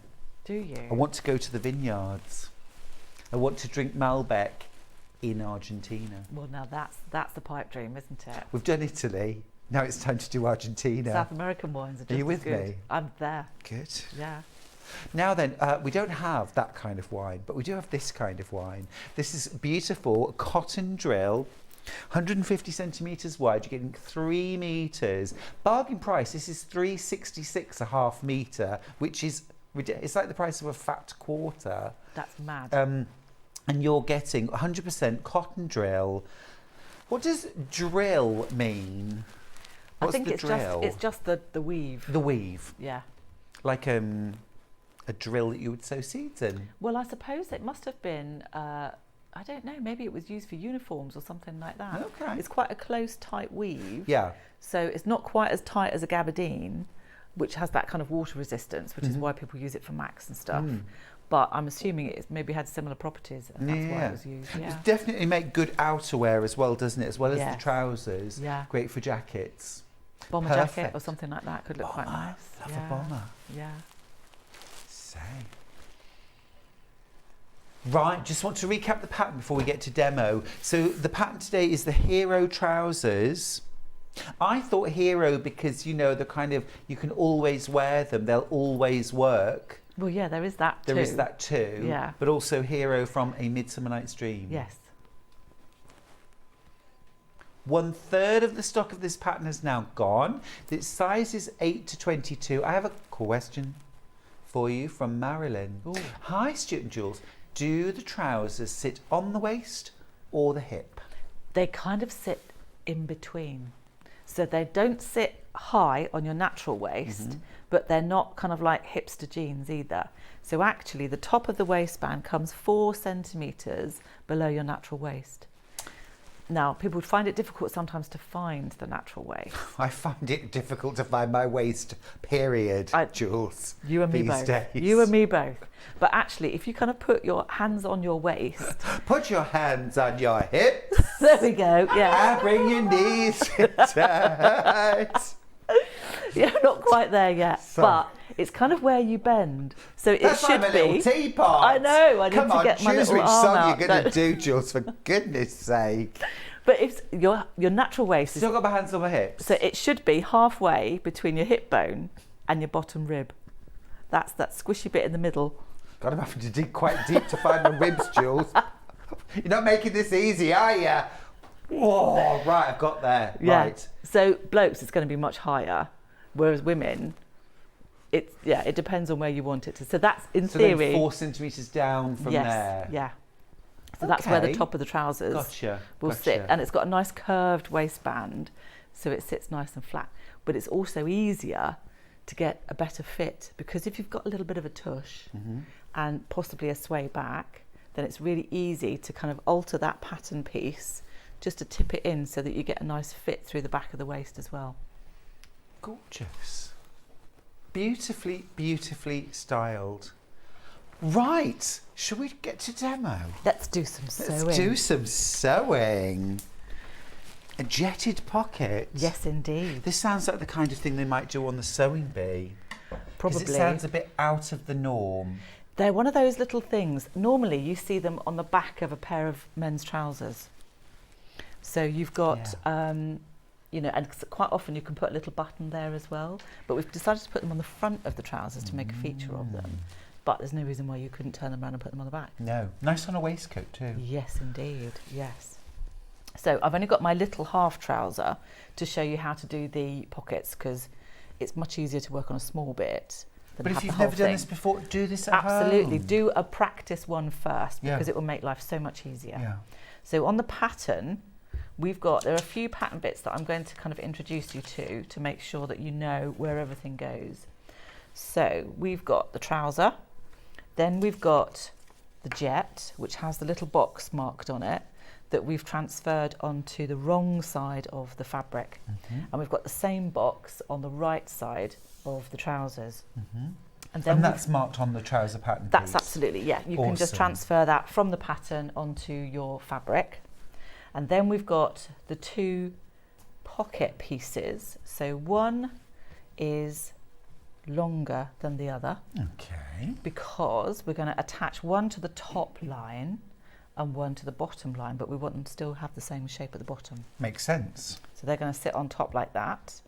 Now the other thing is, if you want to have your pocket lining visible, leave it as it is. But if you want to, when you open up the pockets, if you see on the sample there, you can kind of see. You've just got a bit of the main fabric behind it. Oh yeah. So what you can do is use the pocket facing, and that's going to go at the top, so that when you open the pocket, you're not going to see the lining, you'll see some of the main fabric. So that's a little hack. Yeah, well, that's part of the pattern. Oh, it's part of the pattern. Gotcha. But you can choose to leave it off if you want to. Okay, great. Because you might want that little flash of lining. Exactly, yeah. Which is a lovely feature. Yeah, which is quite nice. So we've got all of those pieces there. Kirsty's asked, any plans to do a curvy range in the Hero? Because that would be very good. Yes, we are. In fact, this is the next one that we're going to regrade. So we're trying to work our way through the back catalogue of all the patterns, and we're trying to go through with the most popular ones first. And Hero is very popular, so she will be, yes. Ace. Watch this space. That's all. Good. So what we want to do then is the first bit is to actually attach the jets. So we've got our little box, and what I've also done on the back of the trouser, because what we're going to do to make this pocket is to split the fabric. So we need to support the fabric. We don't want to change the nature of it or make it stiffer, but we just need to give it a little bit of extra support where we're going to cut through it. So just a lightweight fusible interfacing. Absolutely, that's perfect for it. So then what we want to do is to line up the 2 boxes so that they are sitting on top of each other. And I'm literally going to just pin that there and that there. Now, I want to make sure that my pins are out the way. So we don't have to worry about them when we're sewing. And then all I'm going to do is sew round the box. Okay. Now, before, turn my machine on, we were talking about having a slightly longer stitch, but for this, I would actually keep it reasonably small because we want it nice and tight and secure. What would you class as reasonably small? Well, I've got 2.4 here, yeah. So I think that's probably, that's a kind of a default stitch for quilting, isn't it? Well, for patchwork. yeah, 2.2, 2.4, yeah, it is, absolutely. So I probably wouldn't go smaller than 2.4. No. So, and I'm going to start, rather than starting on the corner, I'm going to start on one of the long edges so we can literally go around the box. Okay. So that makes it easier. But what we want to do is to make sure we're keeping it absolutely square. So it's don't go over. Yeah. So it's a proper, with proper right angles. Gotcha.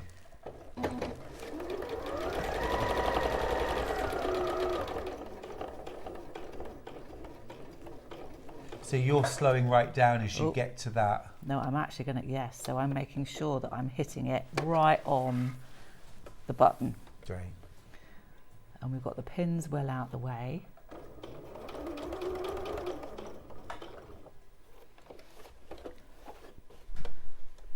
There we go. So do you not make your own clothes then, Stuart? I make the odd thing. Yeah. And when I say I make the odd thing, yeah. So yeah, I don't do much, to be honest with you. No. I'm mostly a quilter, home decor, soft furnishings, that kind of thing. Nice. But as my body changes shape and I get more and more like a sofa, I feel more likely to make my own clothes. Upholster this. We're all built for comfort, not speed these days, aren't we? I think it's true. I don't think there's anything wrong with that at all. No, gosh, absolutely not. Oh, when I was slimmer, if I sat on a hard chair, I could only manage 10 minutes. Now I could be there all day. There we go. So we've stitched it in a box. So now... What sewing machine are you using, by the way? Elna 560? Yes. Elna 560. We've got that coming up at 12. Got a deal on it. Ooh, that's nice. Yeah. Got the cover stitch as well. Whoa. I was saying earlier on, I hope you didn't mind me taking your name in vain, but you did say in an ideal world. Yes, absolutely. I think, yeah. Sewing machine, overlocker and a cover stitch. I know. I know not everybody has the space for that, but you can always have one just tucked underneath and you just lift it out and get it out when you need it. Definitely. They are a thing of beauty. So this is the sort of slightly hold your breath moment. Okay. So what I'm doing, now if you want to, you can draw lines on here so that you've got it going straight through the middle. But basically, what I'm going to do is to cut straight through the centre and then create a Y shape at the end. So we're making our letterbox. Now we're cutting through both layers because we do need to have that split. But what I'm going to do is to actually snip each one separately because it makes it a little bit easier. Oh, okay. So again, this is where you need really sharp scissors to get right into that point. So you want to go right up to almost, so you're kind of snipping into that hole. Yes. Where the last stitch is created. But not through your stitching. No. No, try not to do that. There we go. Oh God, these varifocals are doing my head in, they really are. Oh. I know. I have to kind of Are like they a new peer. thing? Oh, do you know what? I've had them for probably about 6 months. Right. And I still don't like them, actually. No. I need to get my second pair out again. They're much more useful. So you end up looking down your nose at everything. Yes. Which is really weird. I definitely peer over the top of mine quite a lot. Yeah. There we go. Sussex Seamstress has got in touch. Oh. Morning. To say Jules is always so calm and informative. Great demo. Oh, thank you. It's always lovely coming from another designer, isn't it? I know, that's nice. That's Awesome. lovely. So now we need to press. Okay. So we've got a little bit of steam going on this time. You said you wanted steam, we got your steam. Perfect, perfect. So again, what we're doing, I'm going to give that a little press first. So we're setting the stitches again. There we go. And then I'm going to push that over. Now again, if you've got asbestos fingers, that's fine, but otherwise leave it to cool. And now this is where, if you've got a clapper, that can really make a difference as well. So you're getting nice, crisp press. Oh yes, I have got a clapper. Oh, have you? Yeah. Oh yeah, there we are. Oh, perfect. Oh, That's yeah. brilliant. Marvellous. Yeah, I'll show you how it works. So. That's it. There we go. So that's going to give you... Why so is we've- it a good thing? What's What does it do? What, the clapper? It sets the press. So iron it first with some steam. Steam it first. So basically what we want to try and do is if I steam that, and then I'm literally just going to press that down, and it allows the steam to go through the fabric. It cools. As it cools, it kind of sets the press. So they're brilliant. And I love the top bit here because you can get collars and cuffs and things like that in there too. Good, isn't it? Just Really good. we'll just get popping it on screen actually. 1999. This is beechwood. Oh, it has to have a close-grained wood. Yes, because you don't want the steam being soaked into the wood. You To want it to go raise through the grain. fabric. Gotcha. There Gotcha. we Yeah, go. that makes sense. There. So now we've pushed that through. We've started to press it. So what we want to do is to tuck that through now. So you just press top and bottom, not the sides. Yes. So what we want to do now, what we should be able to do, if we've clipped it right, we should have nice little neat square That is lovely. corners. Pristine. So if you can't get the square edge, give it another clip. Go in literally a couple of threads further. Oh, thank you. Oops, I wasn't quick enough. No. Do you want to press it and I'll clap? There we go, team effort. Marvellous. There we go. Count to 5.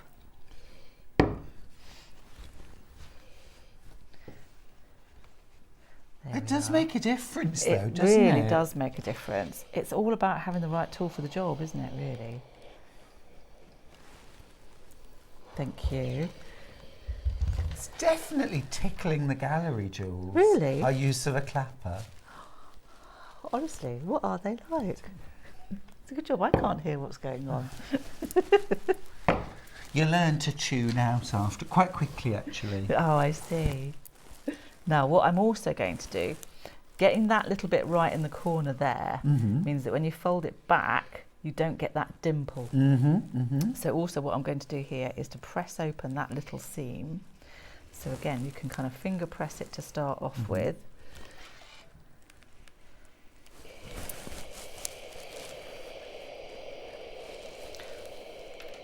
I don't need you to clap just yet, thank you. I'm ready. I'm ready. Sue says, good morning, Jules. I have the Imogen curvy pattern already, but not chosen the fabric. Is a jersey or a woven fabric best? And how much fabric would I need to buy for the largest curvy size? Well, we know 3.5 meters for the dress. Yeah. For the largest curvy size. Woven or jersey? We've designed it for woven. There's no reason why you couldn't make it out of jersey, but you'd probably have to look at the size, because with a woven you've got extra fitting ease rather than just the design ease. But with a jersey fabric, that kind of fit ease is catered for. You don't need as much ease. You don't need as much. So you might go down a size. Absolutely, yeah. So it's worth double checking, most definitely. So now we've pressed open those two little bits. This is where you kind of need to do all of this on the ironing board, basically. So what we want to do now is to create each side of the letterbox of the jets. So we can fold those over, and this is where you kind of have to wiggle it around a little bit to see where they're going to sit. But what we want to do is to have those meeting in the middle so they are nice and even. See, that just makes my heart sing. That is beautiful. That is a thing of beauty, isn't it? And actually, you know, I've done these sort of in bags. Lots of times we put a zip in, where you press that inner bit right out of the way to create a letterbox. Yeah. But that's just bringing those edges together in the centre. Yeah. Beautiful. Which is really nice. A message from Susan. I've been sewing for years and never seen or heard of a clapper. It's in my basket. Well, thank you both. There you go. I couldn't live without mine. They are fabulous. In fact, I'm going to need it in just a second. Yeah. Thank you. Get the clapper to the ready. Actually, I'm going to pull that bit because look, we've got a stray thread. There we go. Lovely. Cool. So, it does this kind of standy-uppy thing, this iron, doesn't it? It does. You just need to give it a moment. There we go. Marvellous. Like a well-oiled machine, aren't we? Oh, this is it. This is it. I need you in my sewing room. There we go. So we've got that nice double jet look. Now, if you wanted to, you could just whip stitch those together, the two lips of the jet, just to hold it in place while you're doing everything else. Okay. Okay. Yeah. Yeah. I get that. So there's no sort of bulging while you add the rest of the pocket. Yeah, or anything like that. Now, I quite like a little bit of extra top stitching here. This isn't included in the pattern, so we're going slightly off-pieced here. Love it. But you can now stitch a very tight little square all the way around that, and that's going to keep it looking really rather nice. Yeah. It's also going to join the back part of the jets to the seam allowance. Now, if you didn't want to do that, all you would do is literally take that little bit of seam and you can re-stitch on that line. So where we've used that little bit of seam allowance to where we actually attach the jets to start off with, we go back over that and that will close that side of the jet. Just work from the back and hold those two and sew them together. Yeah. Got that. But I'm going to sew the box around. Lovely. So again, all I want to do is just make sure that's staying nice. And That is a very, very, very smart pocket though, isn't it? How beautiful. And actually you could put that into bags where you've got a zip opening inside a bag. You could do that instead, couldn't you? You could, yeah, absolutely. Do you ever design bags? I don't actually. No, maybe it's not something that we've ever kind of really looked at, but maybe we should. Or maybe we should get some people to come and do some workshops. Oh, I know someone who could do that. So again, I'm just eyeballing this, but you might decide that you want to use a marker on the machine or something like that. Now this is where I am, because we're doing top stitching, I am going to make it slightly longer so you can actually see the stitch. So all I'm going to do is go around that square.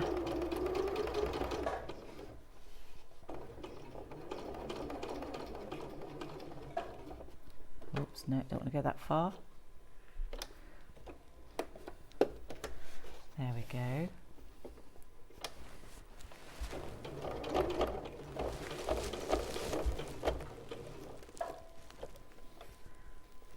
I must admit, I do like a nice bag, actually. Yeah. I'm a rucksack girl, though. Oh, a rucksack, very nice. Yes. Very nice.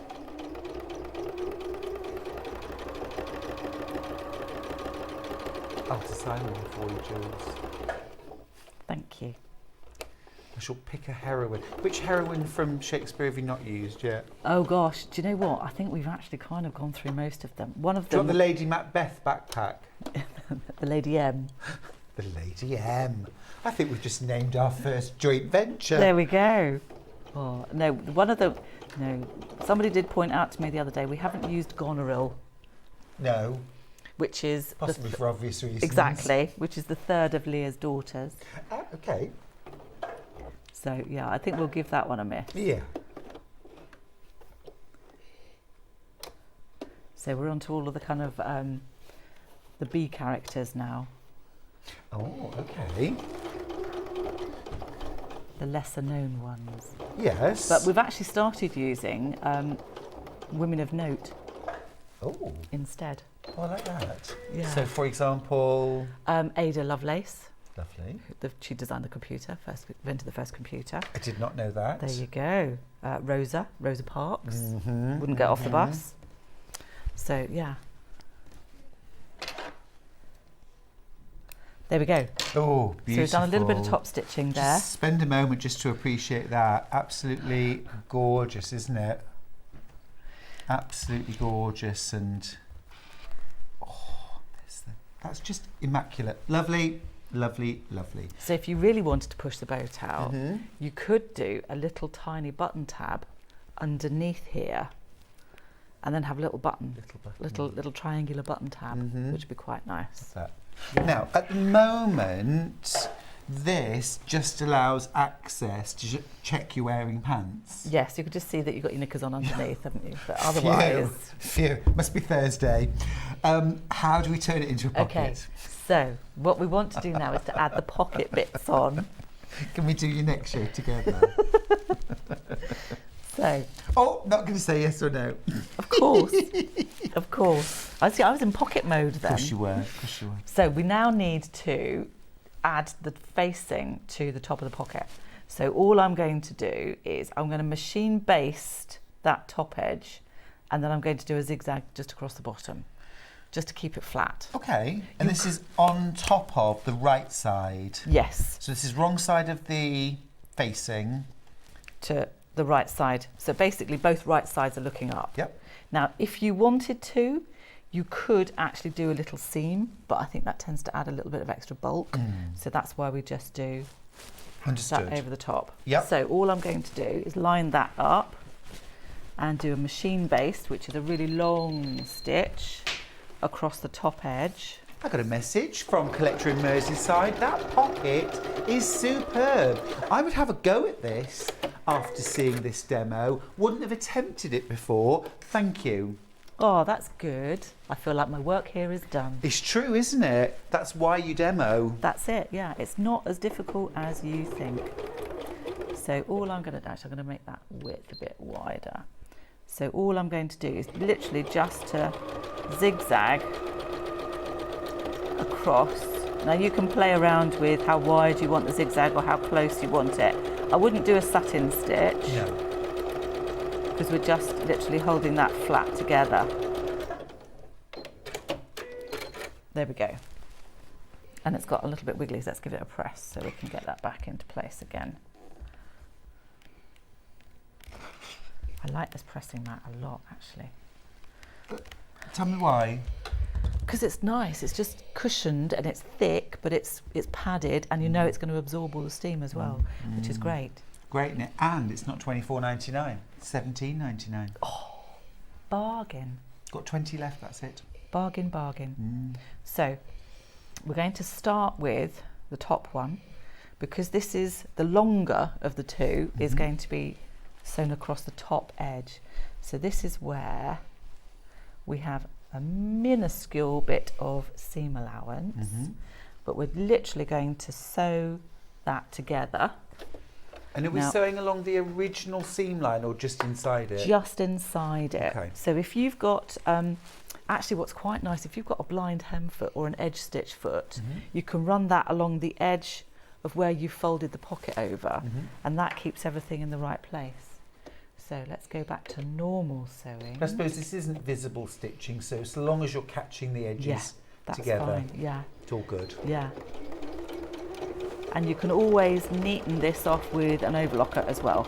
Okay. So once we've finished stitching the whole pocket, we can get that neatened off too.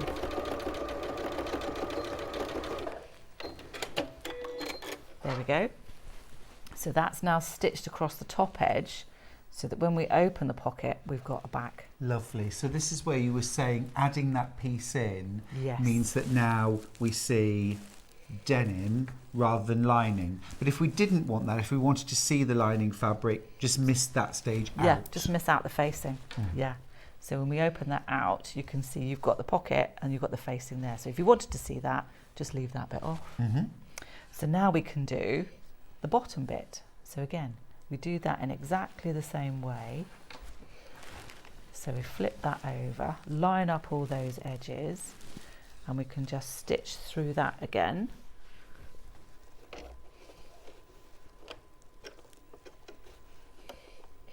There we are.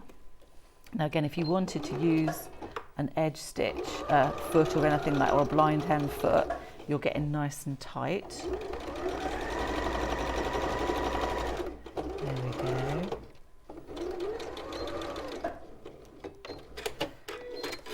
There we go. So now we've got the bottom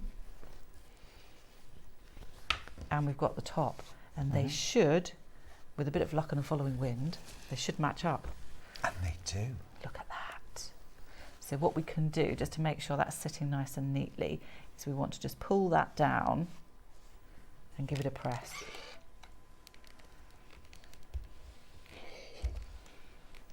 There we go.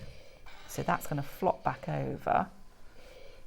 Oh no, see, I didn't take up enough seam allowance. I didn't get my stitching in close enough. Okay. So what you could do is go back over. If you find that happens, pleat it up and just go back over it again. But that's fine. So what we need to do now is to sew around the bottom of the bag, of the pocket bag. So I'm literally just going to pin that together there.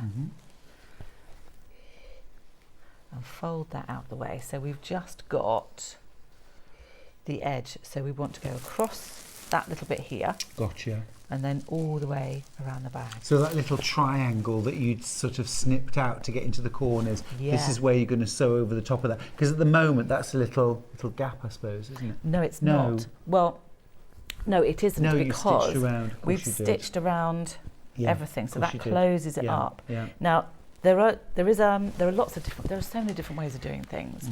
A lot of people will just sew two parallel lines and then tuck that through, and then you catch that in. But I quite like doing the box because it just makes it a little bit neater. So it's entirely up to you how you want to do it.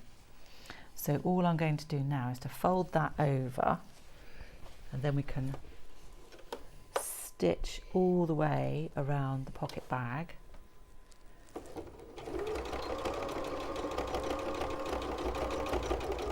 I really hope everyone at home can see the value in stitching this part in isolation with a sort of a, you know, this much of your trouser, because, you know, it's taking Jules, you know, well, less than an hour. It will take you less than an hour.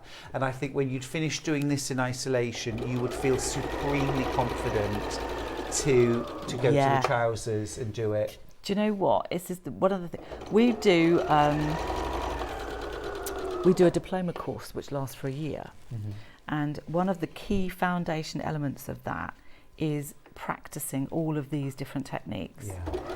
And people actually create almost like a little a sewing processes folder, so it's their own library of techniques, because when you know how to do something, it's really easy to go back to another pattern that you've maybe done before and add in different pockets, and then you've got your samples that you've worked on and your own little notes that you've made, so you're understanding the process, which is brilliant.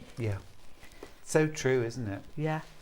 And that's how, you know, because making clothes is all about, you can follow things straight out of the pattern, and making things, you can make things 3 or 4 times in different fabrics and they will look the same. But if you tweak the pattern and make it your own, then that's what it's all about, really. Yeah, and you know as well what features on a garment you find most useful or most elegant or... Absolutely. There. Fab. There we go. So we can press that in place.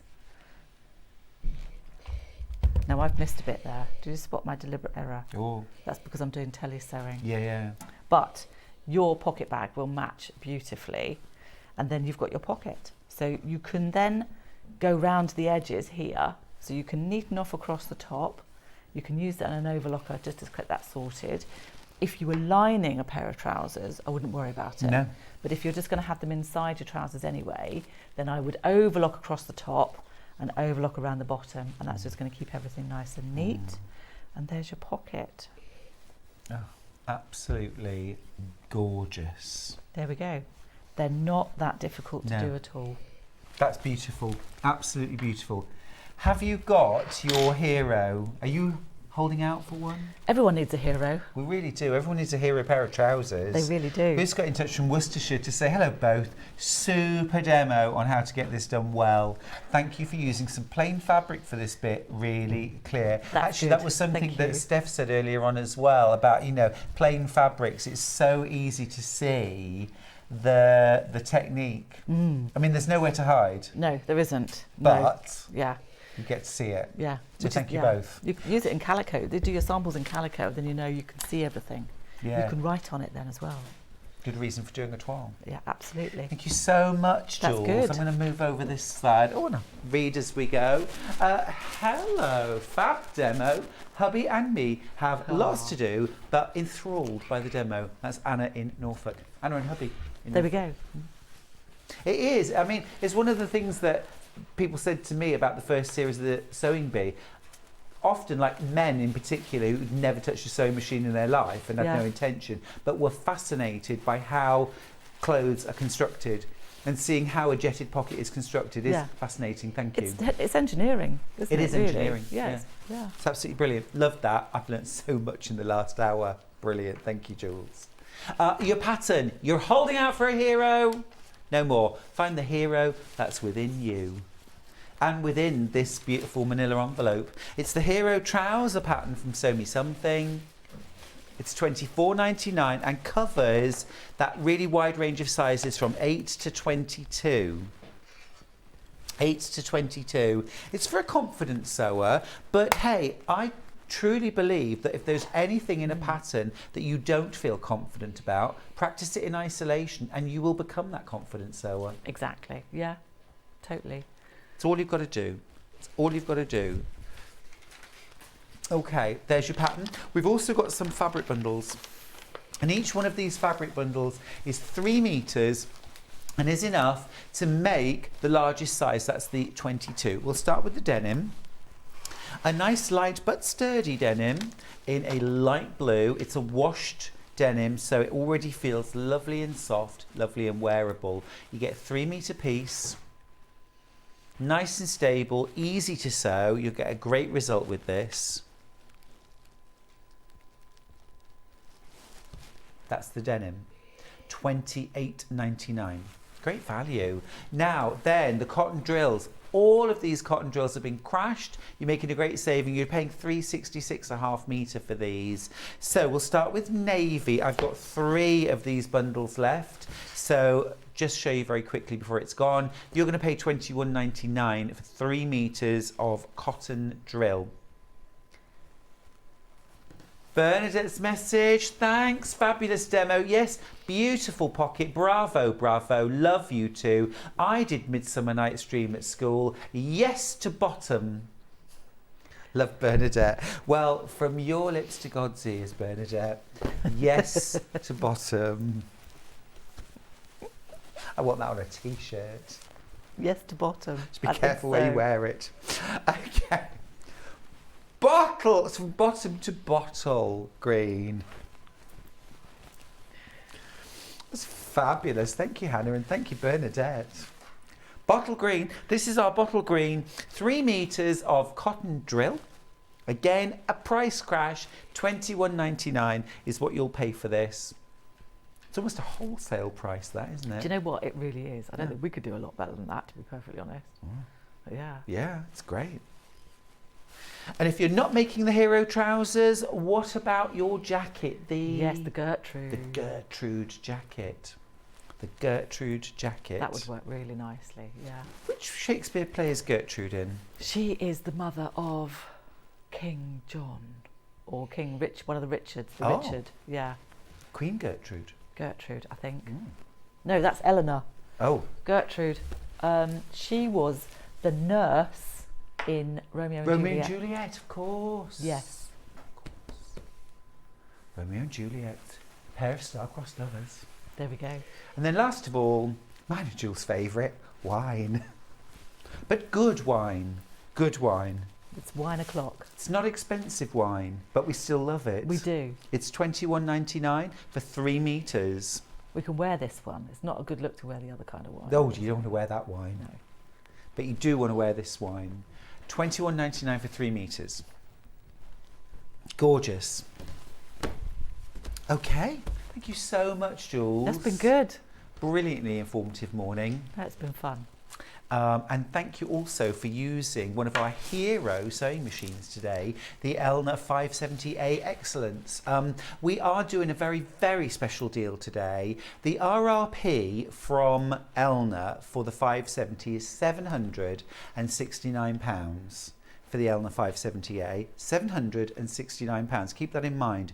Our usual price on Sewing Street is £649. We're already great. We're £120 under the RRP, but today we've gone one so much better. We've dropped another £100, saving you £220 off the RRP. £549 today, and we've also included a 5-way split pay. That is £108.90. That's oh, sorry, £109.80. I got the numbers right. They were just in the wrong order. I'll be giving you a proper tour of that machine. Don't know why I felt the need to do that. At 12 o'clock. We're also going to be looking at the Elna cover stitch machine, which, Jules, you'll be very happy to hear, has money off. Brilliant. Yeah. Everybody needs a cover stitch. They do. Once you've mastered overlockers, cover stitch is like the next stage. Next level. Yeah, next level. Jules, I'll see you soon, I hope. Yes, indeed. If not here, then at a workshop. Good, come and see us. We'll come and look you up at sewmesomething.co.uk.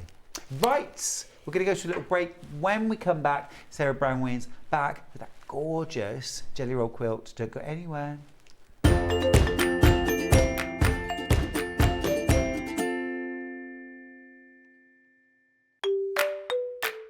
Hello everyone, I'm Delphine Brooks. I've been part of the Sewing Street family now for over a year, and it's been the most incredible journey so far. Some of you may already know that I like all things sewing, anything from quilting to toy making, needle felting, and of course applique, which is my favourite. The best thing about being part of the show is being able to share with you my imagination and bringing you new ideas and new designs and patterns, and seeing how you interpret those designs and make your own work, and then sharing your images of those is the most rewarding part for me. I'm currently working on lots of new ideas and exciting projects that I cannot wait to bring to the show and share with you all. But in the meantime, take care everyone and happy sewing. Are you a fan of Sewing Street? Why not join our growing Facebook fans pages? Just search Sewing Street Fans on Facebook and click Join Group. Never miss out on the latest news and updates from our presenters and guest designers, special offers and plenty of chat with your fellow fans. Share photos of your makes, ask for advice, interact with your favourite guests and presenters and be a part of the ever-growing sewing community. See you there!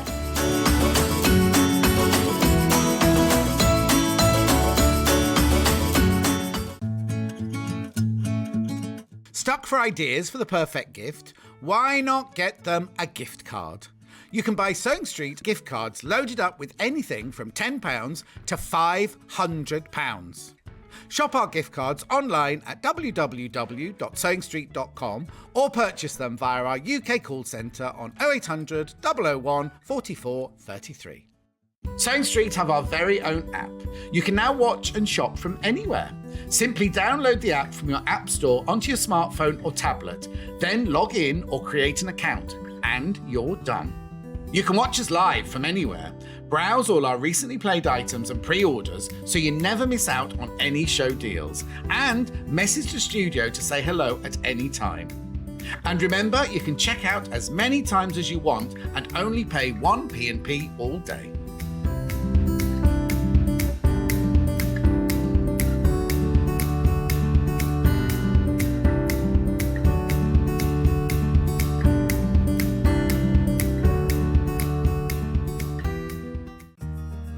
Have you heard about all the different ways you can shop on Sewing Street?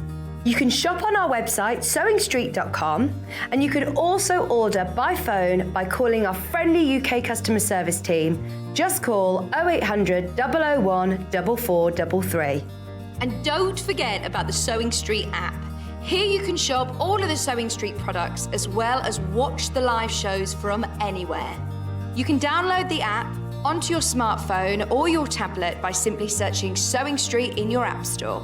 And one final thing, no matter how many times you check out on Sewing Street in one day, you will only pay one postage and packaging. Happy shopping!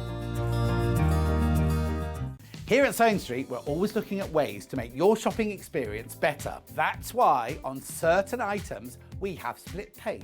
So with the split pay, depending on the price of the item, you can split the cost twice, 3 times or 4 times. So that means you pay once, then you pay monthly until it's finished. And you know what? We do not charge any interest whatsoever. Isn't that fantastic? Split pay, you say? Well, yes, please. I'm off to buy Alan a present.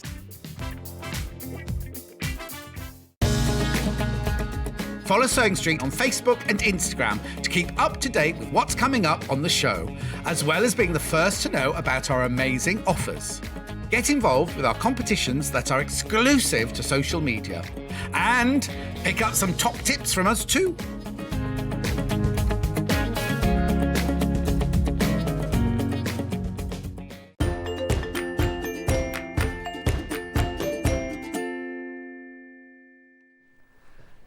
Are you ready for a bit of quilting? Are you ready for a bit more Sarah Brangwyn? Welcome back. Thank you. Hello. Had a quick cup of tea. I feel all recharged. Excellent. Ready to do it all again. But Yep. something very different this time. Very different. I've been admiring your quilt that's hanging behind you all morning, Sarah. It's absolutely gorgeous. The dashing diamonds. Beautiful. This is jelly roll or strip roll friendly. We've got this quilt in a kit. Lots of you have been asking about that. We've got that in a kit. We've got 3 different kit options, each one of them using a Moda jelly roll with yardage for your border and binding. So you've got everything in your kit to create the quilt top plus the binding, and this is a great size. This is 63 inches square. Now let's start off with Cozy Up. This is the version that's hanging behind Sarah right now. So you get 1.5 meters of chartreuse. You also get a Moda jelly roll. This one is called Cozy Up and features gorgeous kind of soft greys, aqua, apple green. There's a gorgeous kind of apricot and a nice soft golden yellow. It's lovely and warm. It's cozy, just right actually as we head through late summer into autumn, isn't it? It's got a lovely cozy autumn vibe. Also really nice as a picnic blanket. It's got a bit of a picnic look to me as well. Yes, the ginghams. I'm going to open up this strip roll because we do like to get in there and have a little look. I mean, we've got a great view of the fabrics in the quilt itself. But I don't know about you, Sarah, but one of the things I love about a jelly roll pattern is half the work's done for me. Absolutely. Do we like Bring on that? the pre-cut. Yeah, we do love that. We do love that. Let me just open that. Charlie, our director, is still obsessed with the baked ball pudding. He hasn't moved on yet. I'll have to see if I can get one for next time. Oh gosh, this has been popular. Got 14 of these kits left and then that's it. Then that's it. It's the one that's hanging behind Sarah. So we've got some lovely light prints in there. You need that in the pattern to give it that sparkle and shine. You've got some beautiful golden yellow prints there, a little check, a jumbo check, some florals, some words. Here are those gorgeous kind of, I don't know, mango, peach tones. Again, a lovely mix of florals, checks, a little bit of polka dot there. Then into the apple greens. Again, with a little bit of gold mixed in. And then these fabulous turquoise, aqua shades, probably more aqua than turquoise. Oh, I've got 11 left now. Do remember to check out your baskets, won't you? These aren't going to last for very long at all. Beautiful floral print that. And then this is special, this lovely soft grey. It's almost a beigey. It's a warm grey, It is a warm grey for sure. Absolutely, absolutely. Nothing cold and chilly about this. This is all about being cosy. Oh, right, okay, now I've got less than 10. I've got less than 10 of this bundle.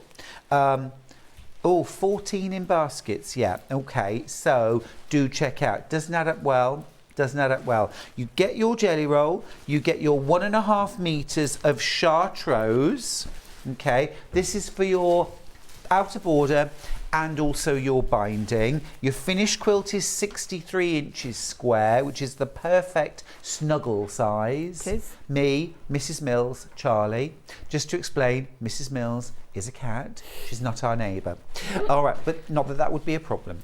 But she's our 20-year-old Burman cat. Oh. And she does love a snuggle.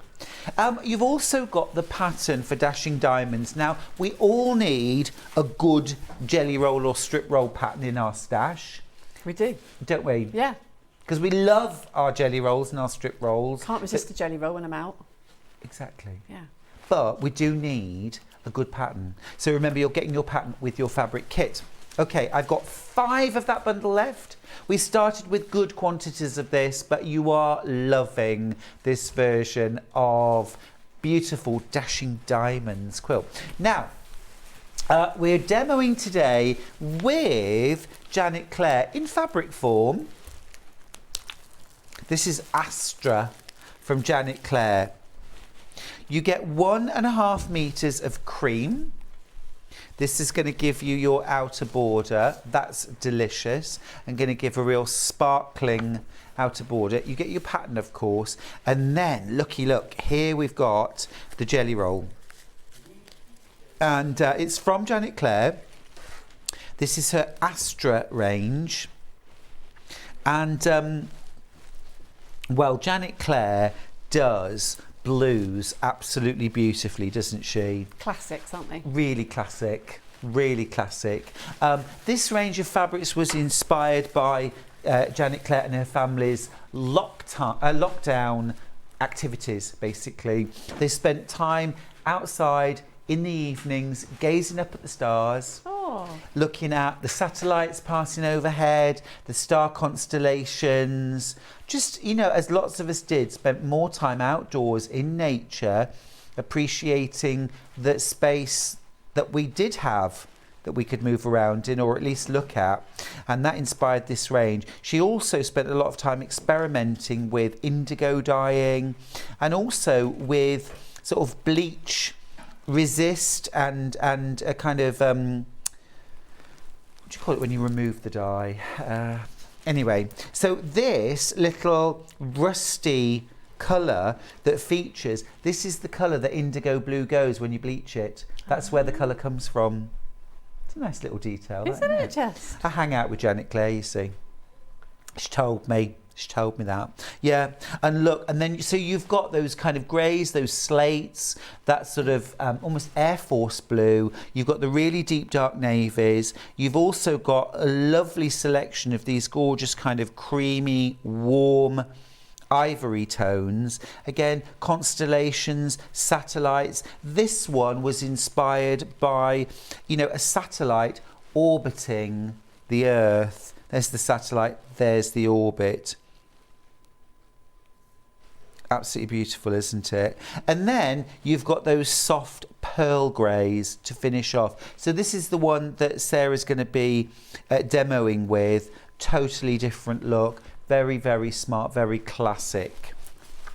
Okay, so third of the stock. Now we have got good stocks of this one because it's the one being demoed, but already a third of the stock has gone, so I wouldn't say that that was a safe option at all right now. Don't hang about on any of these. And then the third option that we've got, this has got a gorgeous kind of summery vibe to it, hasn't it? Yeah, it has. So this time we've got our pattern from Maiden Making, Learn It, Make It, Love It, Dashing Diamonds pattern. You've got 1.5 meters of duck egg, and actually these solids have been really, really nicely matched up.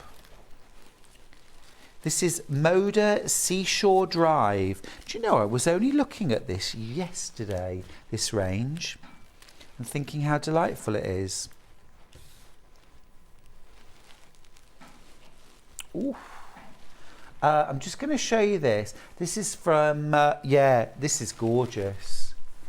That's got a lovely, soft, feminine, bit shabby chic vibe to it, hasn't it? Gentle. Gentle, very much. Feminine, pretty.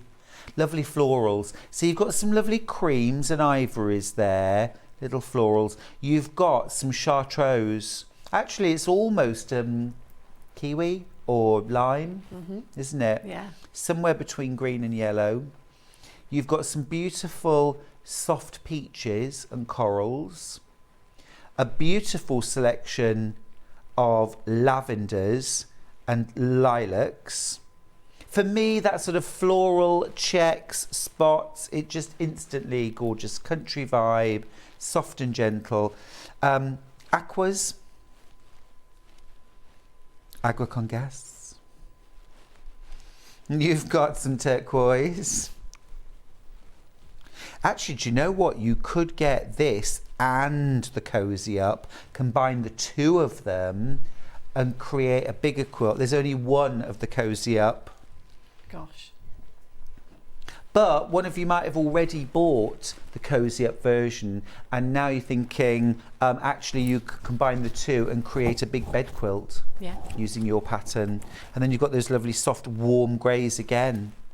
So there's a bit of crossover, isn't there? I'm just going to grab Cozy Up for a second, just so you can see those next to each other. You've actually got, those would combine really well if you wanted to put the two together to make a bigger version. Just a thought, I've got 4 of these left.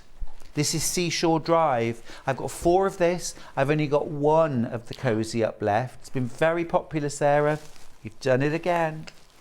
Gorgeous. Plus, of course, 1.5 meters of duck egg and the all-important Dashing Diamonds pattern. Brand new today. Now, you might want the pattern on its own. You might be thinking, Stuart, I have got jelly rolls. My goodness me. I've got jelly rolls. Love this design. Love a pattern from Sarah. Love a jelly roll pattern. This would also work really well for scraps. Yeah, you could make it scrappy. Yeah. Because quite often, you know, if I've got bits left, I will cut them into 1.5 or 2.5 inch strips. Yeah, I do. So you've got that. So you've got your pattern, you've got all of your piecing instructions, how to put the whole thing together. It's very clever construction. You've also got the best binding technique link. Yep. So you can get your binding technique as well.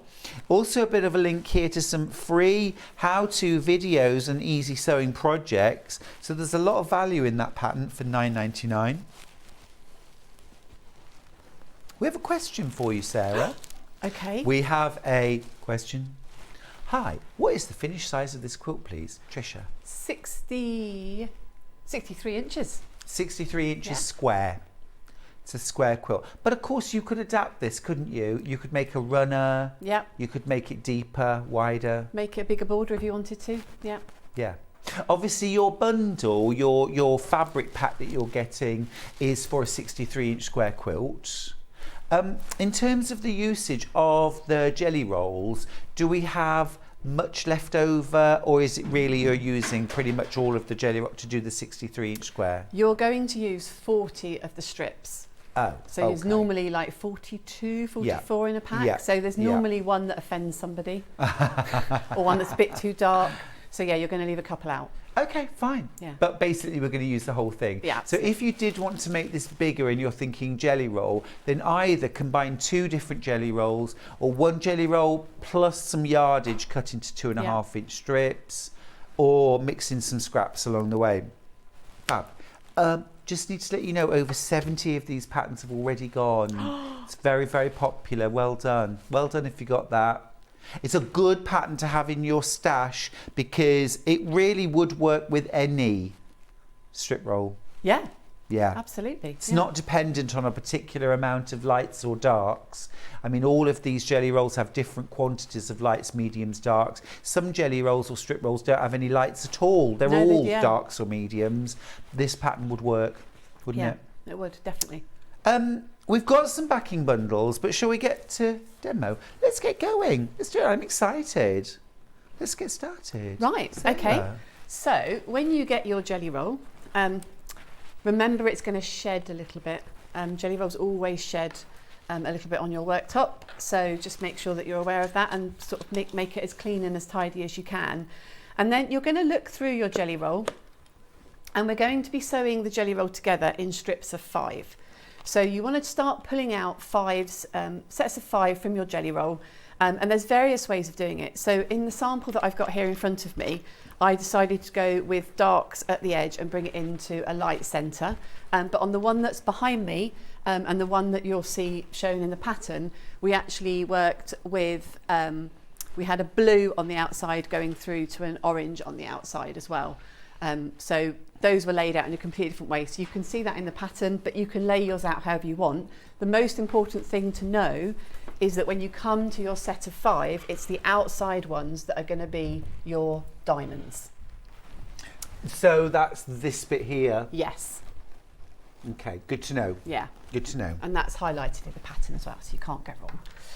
So you're going to choose your sets of 5 strips. So there is the opportunity, there's normally more than 40 in a jelly roll, that if there's 1 or 2 that offend you or you don't like the look of, you can get rid of them. And then we're going to... I think it's quite a good sort of, it pushes you to use a fabric you might not though. Yeah. Because actually in the end, the quilt will look fab. Yeah. I mean, they're all designed to go together. Yeah. It's just our personal eye, isn't it? And then when we are sewing strips together, if you've ever done it, and you will definitely have done it, if you sew all your strips together in the same direction, you end up with a bit of a warp in your finished bit of fabric. So what you've got to do is sew them along in alternate directions. So on the one... So how do you mean? On the one in front of me, if we think about a jelly roll, at one end of a jelly roll, we have the selvage with all the printed information. And at the other end of a jelly roll, we have another selvage, but that selvage is actually printed right up to the edge, and there's no identifying mark like there is at this end. So if I just fold this back up so that I can sort of talk about it. What we want to do is make sure that at one end, as much as possible, we've got all of our ends lined up. You can see here on this one, it didn't quite work out. But try and have one end of your set of strips where they're all lined up, so that if there's any sort of movement at the other end, any trimming to be done, you're only taking it off one end and not off of both. Because you want to use most of the strip. You're going to use most of the strip. There's only a little bit. There is a little bit that you won't use, but it's only a little bit. And keep those because they're great for other projects. So that's what I call the printed selvage. That's kind of the invisible selvage. What you want to do, if we were sewing these strips together, is you're going to start on the first one and sew in that direction. And then the next one, you're going to sew from the invisible selvage down to the printed selvage. And then you'll sew that one going that way and that one going that way. And that should ensure that you don't get too much of a warp in your finished strips when they're all sewn together. Kind of evens things out. Yeah, and I don't know why. I've never looked into it properly. It does happen, but I don't understand the reasoning behind it. Because all jelly rolls are cut on the straight. So it really shouldn't be a challenge, should it? It's perhaps managing your sort of individual, our natural quirks as we're sewing. Yeah. Yeah, cool. Okay, well, it works. It works. So we're going to end up with strips that look something like this, and then we've got to trim them to size. So I like putting together projects that everybody can do. So this is a great beginner's project if you've got a jelly roll. If you're more of an advanced patchworker, this is going to be a lovely quick project for you. It's going to be one that you can just, maybe it be a bit of a fallback project. You need to make a quick quilt as a gift for somebody. This is going to be a quick win. So should you find at this stage, when they're all stitched together, they should be 10.5 inches wide. And we're going to then cut 10.5 inch squares. But should you, for example, have taken too rich a seam allowance at this stage, and you find that you've only got a 10-inch wide set of strips, just cut 10-inch squares. Your quilt will end up slightly smaller, but it won't be a problem. But it will fit. But it will fit. But you don't want rectangles. We don't want rectangles. We definitely want squares. So we would look to cut this into squares. So I'm just going to quickly trim off this end. Don't whip it away. And the lovely thing when you've got all these strips together is that you can use all the different lines on your ruler just to make sure that you are cutting completely straight. And I'm going to want to make sure that I lose all of that bit of selvage down there. So in actual fact, this isn't very well pressed, but we'll do it there. That's how much we're going to trim off the end. Now, just to let you know, half the stock of the Janet Clare kit has now sold out. Now, you might think, well, that sounds okay, that's so safe. Actually, we don't have that many left. It's not that many options left. The one behind me has now sold out. That's Cozy Up. I've got 2 of the Seashore left. Yeah, we did have more of the Janet Clare. We knew we were demoing with that, but yeah, there's very little stock left now. So grab your Janet Clare version. If you want the Seashore version, be very quick about it. Right, I'm just going to cut this into squares. So from each set of 5 strips, this table's really tall to cut on. It is, isn't it? My cutting is slightly wonky. So from each set of 5 strips, you should get 4 squares and that little bit left over. Yeah. So you need to be able to get 4 sets. Yeah, and you definitely will, because that's what I've been left with again. Cool. So as long as you follow that rule of trying to line them all up at one end, you should be absolutely fine. Okay, awesome. This is great. I like having a glamorous assistant. Although I do have a glamorous assistant. There's a lovely lady that works for me called Louise. Oh, morning, She's bound to be watching. Louise. And she's a very glamorous assistant. Fab. Yeah, to be honest, I'm never that glamorous, really. Not away from set. You looked glamorous at the Festival of Quilts. Oh, thank you. Every time I came to your stand to say hello, there were loads of people there. I just gave up. Oh, I'm sorry. It was a very busy show, though, wasn't it? It was a very busy show. So many visitors this year. It was the 20th birthday, of course. Are you going to come back next year? I will. Awesome. What I really liked about it as well was that there was so much space. It was a really easy show to walk around and see everything. There were loads of seats to sit down on the whole time. I thought it was really well put together. So, going to end up with some squares, and then you've got a bit of a choice. So with these ones, because I've ended up with the same colour on either side, I've gone dark. I'm going to pop the same 2 together, but I'll also do one in a minute where we pop 2 different ones together. Okay. So when we put this one together, because we had orange on one outside and blue on the other outside, we mixed and matched pairs together from 2 sets of strips. But on this, where you're doing it this way, you could actually just put them all together from the same set of strips. Okay. But that's all explained in the pattern. So you're going to take your squares, and then you're going to have one with the stripes going vertical, and then you put another one across it with the stripes going in the horizontal direction. And this is why they must be square. Yes, exactly. Otherwise they will not fit together. Exactly. And fold them back, and then what you should find is that actually the stripes are all going in the same direction. It's just a quirk of how you've placed it. Okay. So that made my brain stop for a second, then I was like, oh, I see. Because you're folding it back on the 45, it looks like they're all going. So on this one, all the strips are matching. And then we're going to sew around the edge of this using our 1/4 inch seam. So I'm just going to put this on a 1/4 inch stitch because I love this machine because of that. It's the Elna 680 Plus. Not one that we've got a deal on today, but we do have 3 Elna sewing machines, the 550, 60 and 70A on special money off offers at 12 o'clock. Next hour. We've also got the cover stitch machine from Elna, also with cash off. Proper cash money. It's my favourite kind of saving. Oh, I didn't say about pressing. Okay. Press all your seams in one direction. Okay. So not necessarily to the dark side. No. They all need to go one way. Yeah. Understood. So I see that you're sewing off the edge and then turning your work rather than pivoting. Yeah, don't like pivoting. Don't like pivoting. Sharper corner. Sharper corner when you're turning things through. And I also just think that you get a nice, the cross that you get from having your 2 seams is a much stronger reference point when you're looking to go through a corner at a 45-degree angle. Yes. Yes, if you try and pivot, there is a tendency to kind of curve out the corner rather than it being proper bisecting lines.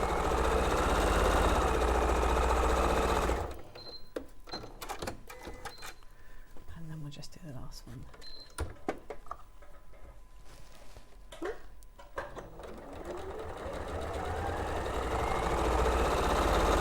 Yeah, we just need to drop that counter down about 2 inches, don't we? Yeah, I mean, I'm quite tall, I'm 5'8", but feels super tall. So, gone round, and then... Do you want me to set the seam on? You can do. Yeah. I was going to look for a longer Drop it ruler. the ruler. You just have a there look we are. down there, or I've got one here. Got this one? Yeah. Whoops. There we go. That's Yes, for you you. got this. 1 sec.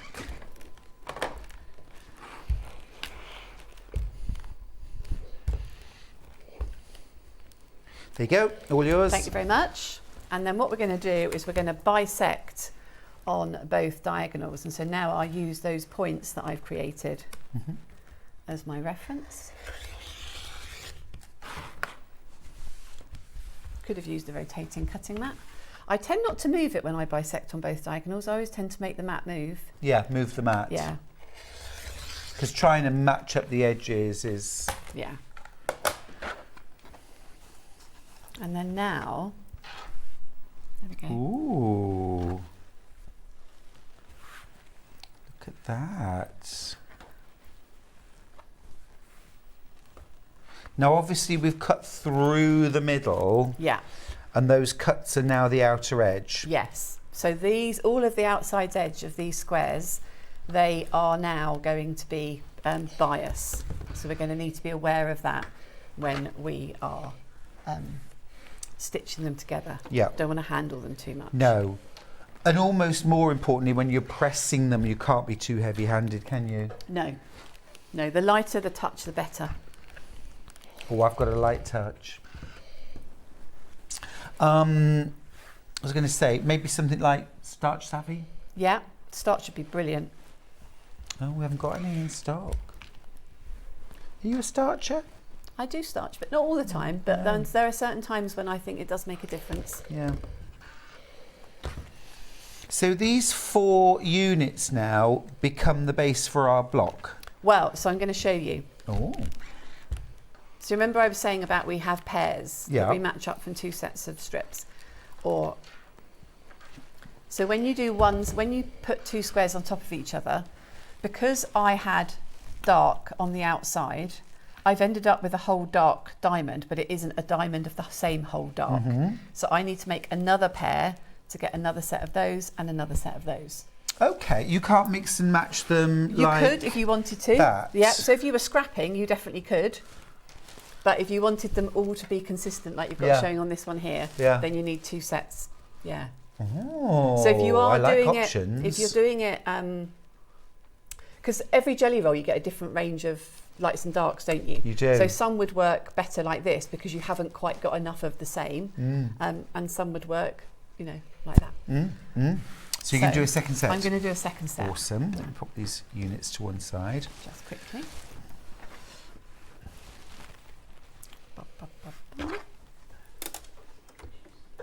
Oops. Having trouble with the pedal today. It's really, the lead is only just long enough to get the pedal to the floor, isn't it? Yeah.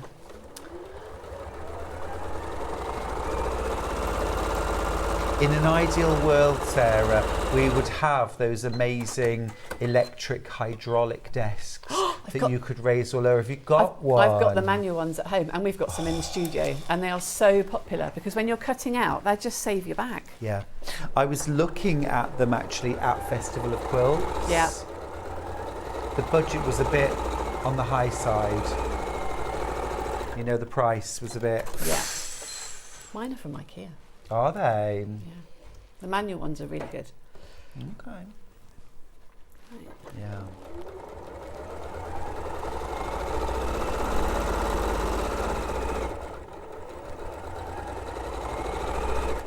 Details on screen, by the way, are for the Dashing Diamond Astra quilt kit. This is the one that Sarah's making right now. The fabrics are from Moda, designed by Janet Clare, our very dear friend, Janet Clare. And you also get 1.5 meters of cream fabric for your outside border and your binding as well. Cream will look really nice as a border because it will sit back in the background a little bit and let the rest of the quilt sing. Yeah. Come in. Are you going to press again for me? Yeah, of course I will. Of course. And here you're happy with just seams pressed to the wide strip. Yeah. Excuse me. I do always like just to push that seam allowance back with my fingernail, just gently. Go. So you were teaching at Festival of Quilts. I was this doing year. some of the little 1-hour workshops, which are really fun because you get to give people tasters of things. Yeah. Yeah, you do. Yeah, that's this one. Now, just to let you know, there are single figures of the Janet Clare kit, the Astra kit left now. Lots more than we have in baskets. You will need to check out if you want to get this kit, otherwise you are going to miss out. Okay, last little unit then, pressing. And you can see it's not difficult to press even when the edges are on the bias as they are here. Just take your time, nice and gentle. And there. So, oh, look at that. So this is what's really important. When you've got a jelly roll like this one, where you've got really lovely contrast between lights and darks, and you've got all that medium going on in there as well, you can really play around with this. So this is colourful and busy, okay? And we can see that we've got a diamond going on in it, and that's great. You kind of lose track of some of these crosses here. But on this one, because the contrast is greater, you can see that not only are we going to get our lovely diamonds, but we're going to end up, it's almost like an interlocking lattice design, isn't it? we're going to end up with it looking a bit like that. Oh, wow. Yeah, as well. That's absolutely So gorgeous. this particular jelly roll is a real stunner for creating that contrast. Oh, I agree. Whereas the other two jelly rolls are great for creating the colourful, relaxed, cheerful, jolly vibe. This is the sophisticated. This has suddenly, Sarah, gone wild. Yes, yeah. This has suddenly gone wild. I think seeing how the Janet Clare fabrics work together now to create this really strong design, it's gone wild. Yeah. It's gone wild. I'm just going to head over for a second just to recap what you're getting in the Janet Clare bundle before it sells out. Kate has got in touch to say, love this lady, that's you, have bought the pattern, don't think I need the jelly roll, fabulous design, thank you. Is Sarah on Instagram? Yeah, at Made and Making. Made and Making. Yeah. Thank you very much. Our Susie Duncan has got in touch to say, I made my high desktop by adding a storage block under the main table body and extending the legs. No more backache, apart from when I fall off a roundabout. Susie, don't do it again. Fabulous. Thank you for that. Right, let me just recap the Janet Clare version. So we've got your pattern for the Dashing Diamonds. With single figures now, you will need to be quick. $59.99 for this. You get your Dashing Diamonds pattern. You get 1.5 meters of cream fabric. You also get that beautiful jelly roll from Moda, from Janet Clare, featuring her Astra range, which, as you can see, are those beautiful deep slaty blues, indigo and navy, warm creams, and that beautiful pearl grey. Really lovely opportunities there to kind of plan out how you want it to look or embrace serendipity. Yeah. You can do both. You can do either, can't you? Yeah, absolutely. It's absolutely stunning. That's literally all we've got, yeah? That's about to sell out. Oh, do we have this design roll on its own? I love that. Right, okay. Okay, that's cool. So if you have missed out, we have got 10 of these jelly rolls up for grabs on their own. So what I'm thinking is, because you don't use any of the border fabric in the piecing, no. It's all on jelly roll. Yeah. So if you wanted to make your quilt bigger and you wanted more blocks, this is your opportunity. If you wanted to maybe use your own border fabric, but you want the jelly roll, maybe you've bought the pattern or you're buying the pattern, Dashing Diamonds, you can get the jelly roll on its own. Let's give you the details. Now it should be $59.99. It should be $59.99, but we are going to go lower. Oh, you're going to like this. The arrows. Look at that. £20 saving, $39.99. Absolutely fab. It is a harsh fact of right now. Prices are really going up, aren't they? Yeah. When you see a fabulous bargain, you just need to get it. Remember, you will need 1.5 meters of a solid or something else for your border. You will need the instructions for Sarah's quilt. It's oversubscribed. It's oversubscribed. Christine says, morning gorgeous Stuart Hillard and Sarah, love the quilt. I have a manual height adjusting cutting table, and when I was at Festival of Quilts, my daughter rearranged my sewing room, and now it can be lowered to the same as my sewing table for use on larger projects. Awesome. That's a fab message. Thank you. Sarah. Yes. So. Oh, sorry. Sorry. Go on. The pattern on its own, beg your pardon, Sarah. The pattern on its own, Dashing Diamonds from Sarah Brangwyn of Made and Making. You get full instructions. You also get the link, remember, to the PDF for doing your perfect binding, and also a link for some freebie sewing videos as well. So loads of value in that. You know, every time you buy a pattern, don't forget, you're supporting the designer who's created this to carry on doing what they do. Am I right? You absolutely, You know? yeah.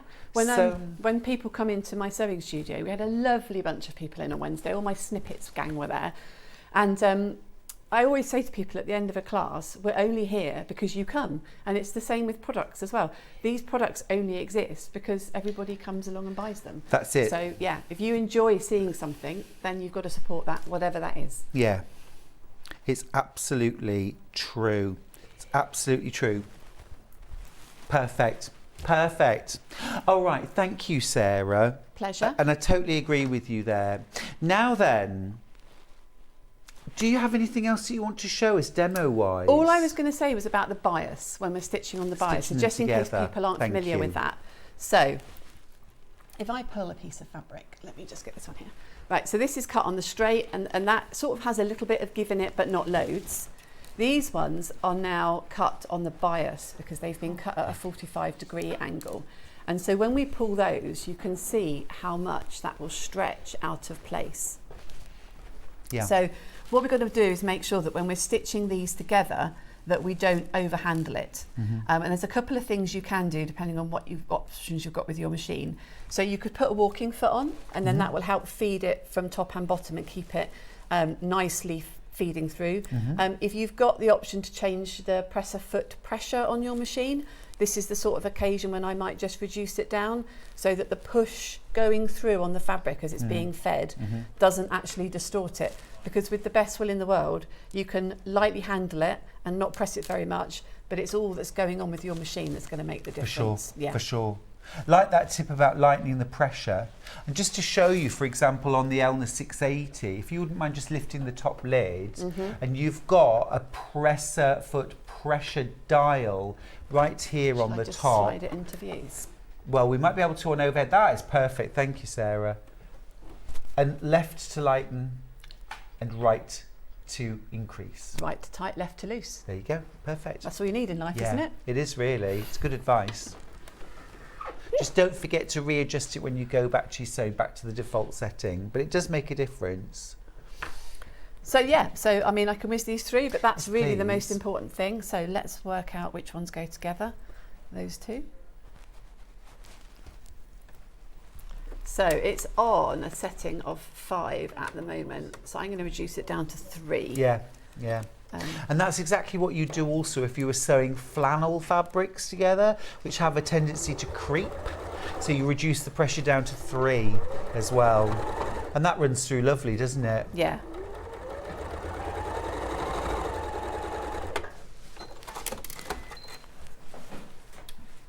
And then the other Fab. pair. Another time as well, I think, when it's really useful to set your seam, because if you see any slight rippling or distortion, press it flat and you can actually kind of shrink that back down to a nice straight flat seam.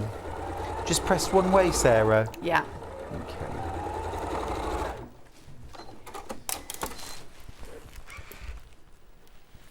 So next year, are you going to be at Festival of Quilts? Have you decided? Yeah, no, I will go back up next year. Ace. I'm going to be at Ali Pali in October. Oh, lovely, me too. Right, so we've got to make sure we nest these seams. Okay, that's So fine. we need to press those ones in the opposite direction. Yep. So press to the right, so to the left. Hang on, but that's... That's going to there, isn't it? Yeah, that's it. Yeah, Okay, yeah. to Yeah, there. good, good. He's got it right. It's okay, everybody. He knows what he's doing. Who knew? Who knew? So are you at Ali Pali every day? I'll be there probably every day apart from Sunday. Okay, cool. Okay. There you go, Sarah. So then these two are going to go together. So I'm just going to bring them over, and when we're nesting our seams, what we want to make sure is that we have got one set of seam allowance going in one way. So this top one is going to the right and the bottom one is going to the left. And you can pop a pin through on top of your seam line and check that it's sitting on the seam line at the back, and then everything should be matched up. Don't look too closely at my sewing, everybody watching, because it's not as good as it would be if I was sat comfortably at my own desk. So I'm just going to whiz this through.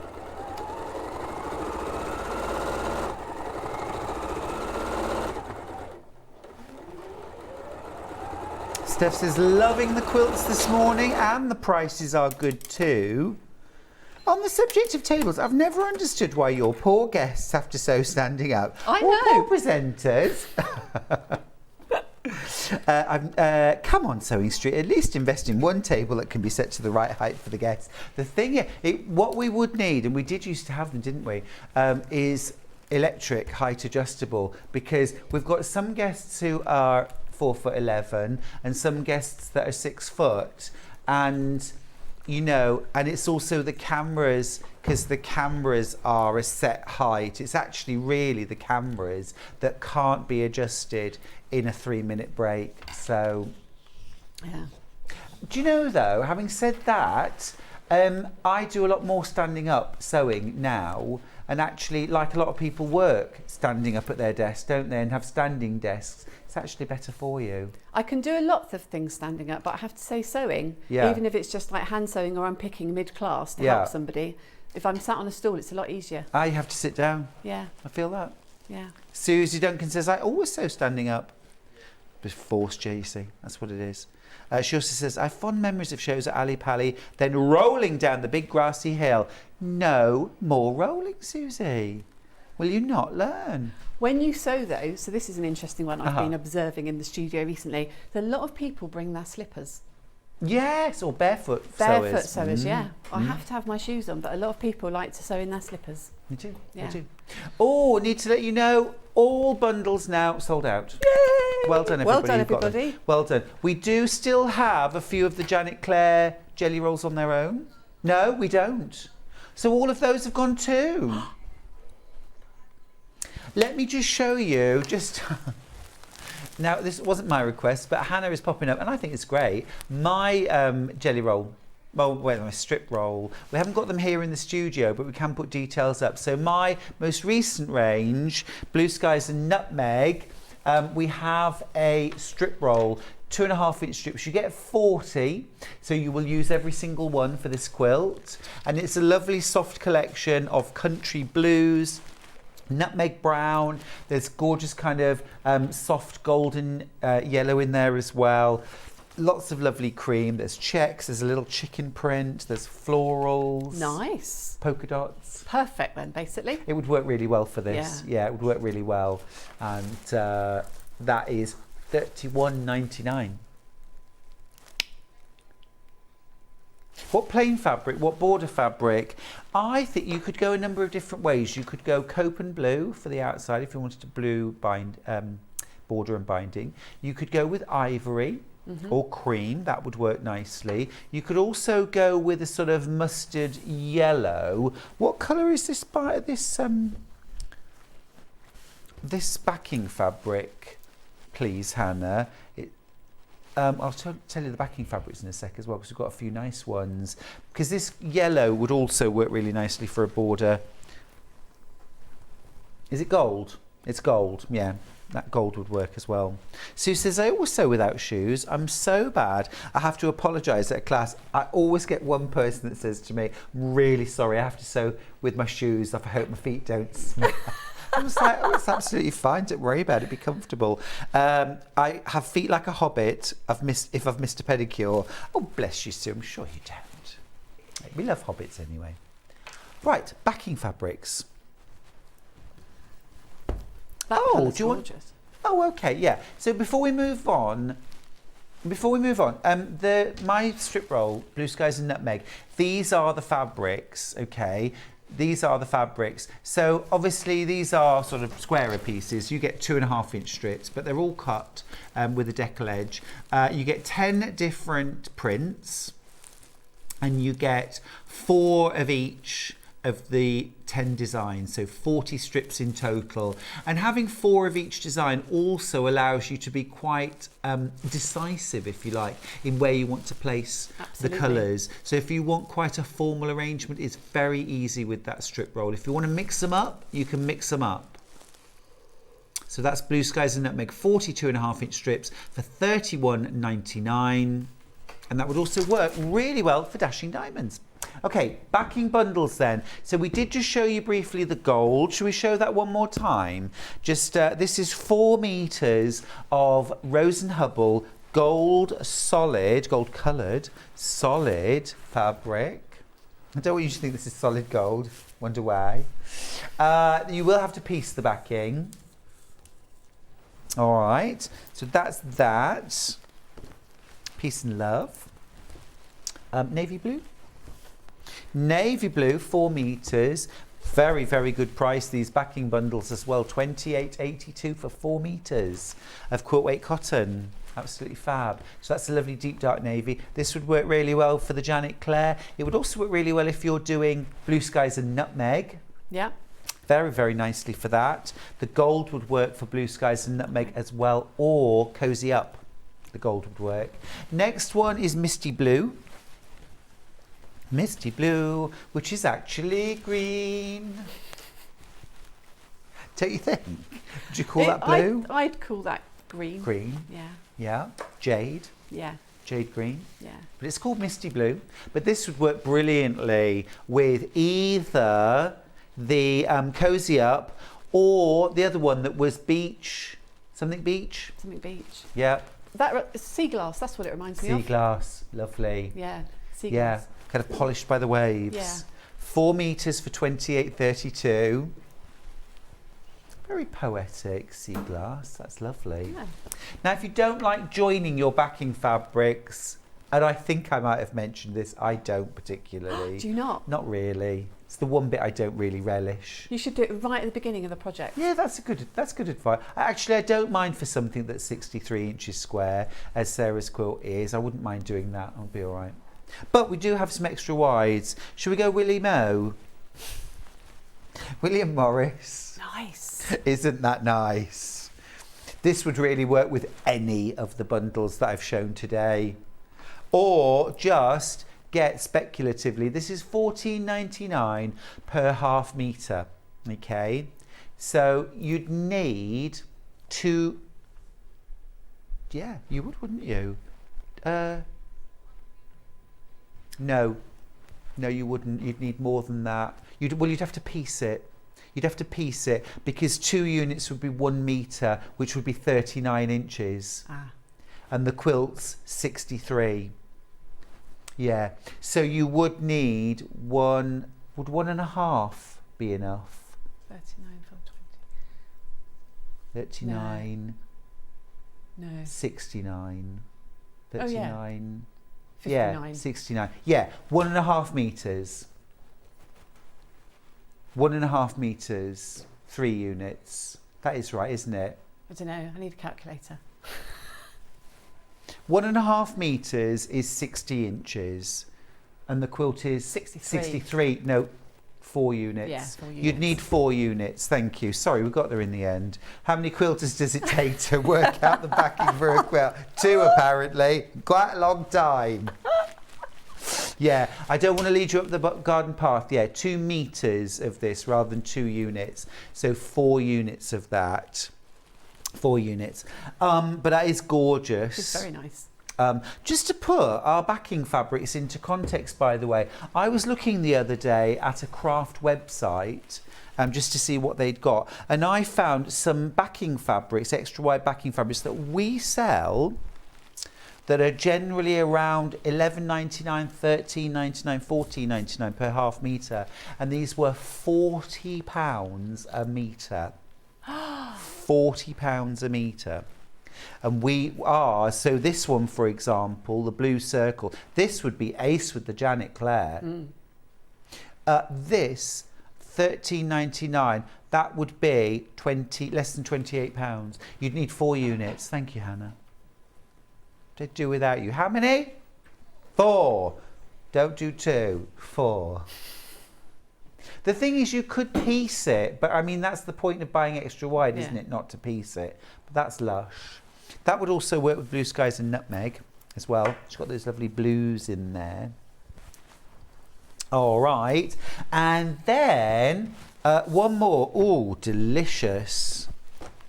Again, this would work with Blue Skies and Nutmeg or the Janet Claire or Stash It. Oh, actually, this would work really well. For that. Wouldn't it? Yeah. It would look lovely. This. It's perfect.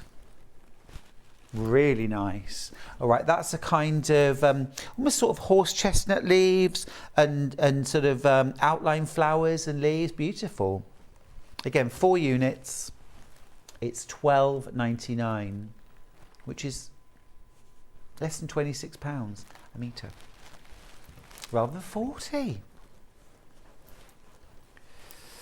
Right, last few instructions that we've got left, and I really do mean last few. It's a handful. The instructions for your first hour, by the way, have sold out, the block party. Everyone's going to that party, Sarah. I love it when people come to my party. There ain't no party like a Sarah Brangwyn party. Absolutely. Didn't it? I mean, that just tripped off.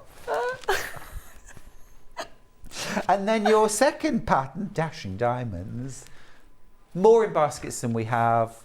This will sell out. Please, please, please check out your baskets. You will miss out if you don't. Sarah, what busy morning. I know, but isn't it great? Awesome. Great job. Isn't it nice when they like it? Oh, it's brilliant. Best feeling. Thank you so much. Now, the last time we saw you before this was March. Please tell me you're back before then. I will be back before then. Yeah? I'll Do you be know when you're sooner. back? I don't know when I'm back, but it'll be sooner than that. Be nice to see you in September.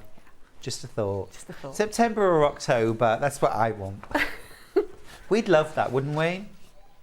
There we go. All right then. Not just me. For a party?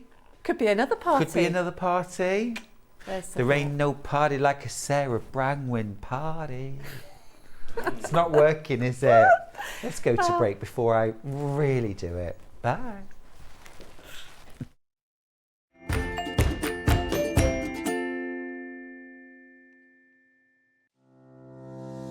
Hello, I'm Catherine Wright from Leicestershire Craft Centre based in Market Harborough. I'm delighted to be part of the Sewing Street family. I've been sewing since the age of 7 when my mum taught me to sew. I particularly enjoy dressmaking, and all through my childhood I made my own clothes, including dancing costumes and my prom dresses. But I also enjoy patchwork and bag making and hand stitching and embroidery and really anything textile based. The thing I particularly love about fabric and textiles and stitching is that there is always something new to try, there's always a new technique or a new skill to learn, and I really enjoy doing that. My top tip for new sewers is to be friends with your iron. Your sewing always looks better when it's been pressed, and it's not like ironing your own clothes. It's much better than that. And also to build your skills up step by step. Don't launch in with the wedding dress first off. You know, start with a simple dress and build your skills up, and then you'll see good results right from the start and feel enthusiastic and carry on sewing. So really, just have a go, have fun. It's all about having fun and enjoying it. So happy sewing.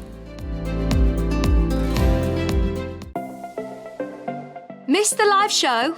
Don't worry, we recorded it for you. Never miss out on your favourite presenters, guests and makes ever again.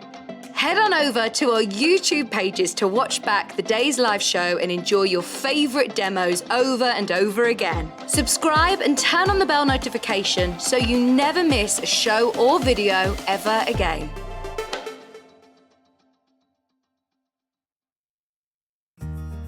Have you heard about all the different ways you can shop on Sewing Street? You can shop on our website sewingstreet.com, and you can also order by phone by calling our friendly UK customer service team. Just call 0800 001 4433. And don't forget about the Sewing Street app. Here you can shop all of the Sewing Street products as well as watch the live shows from anywhere.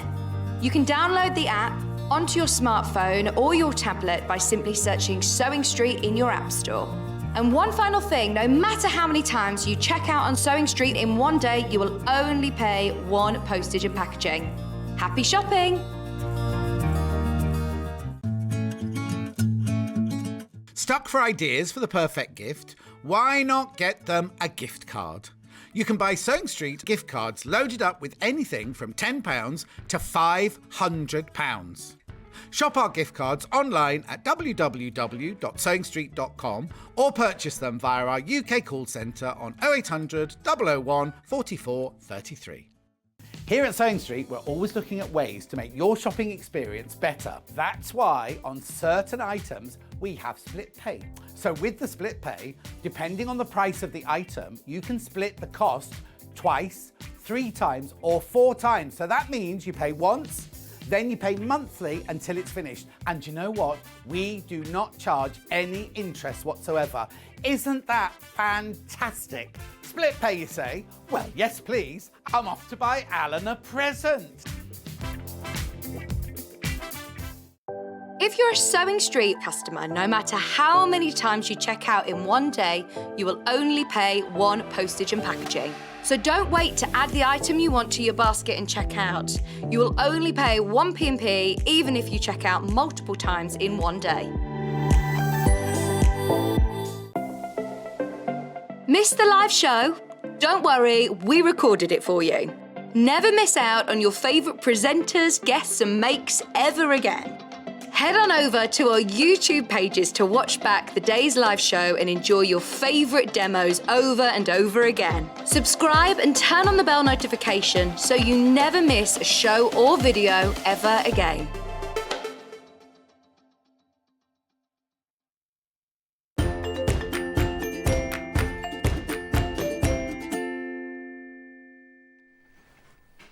I've got some amazing deals. I've got some amazing deals. That really put me off, Hannah.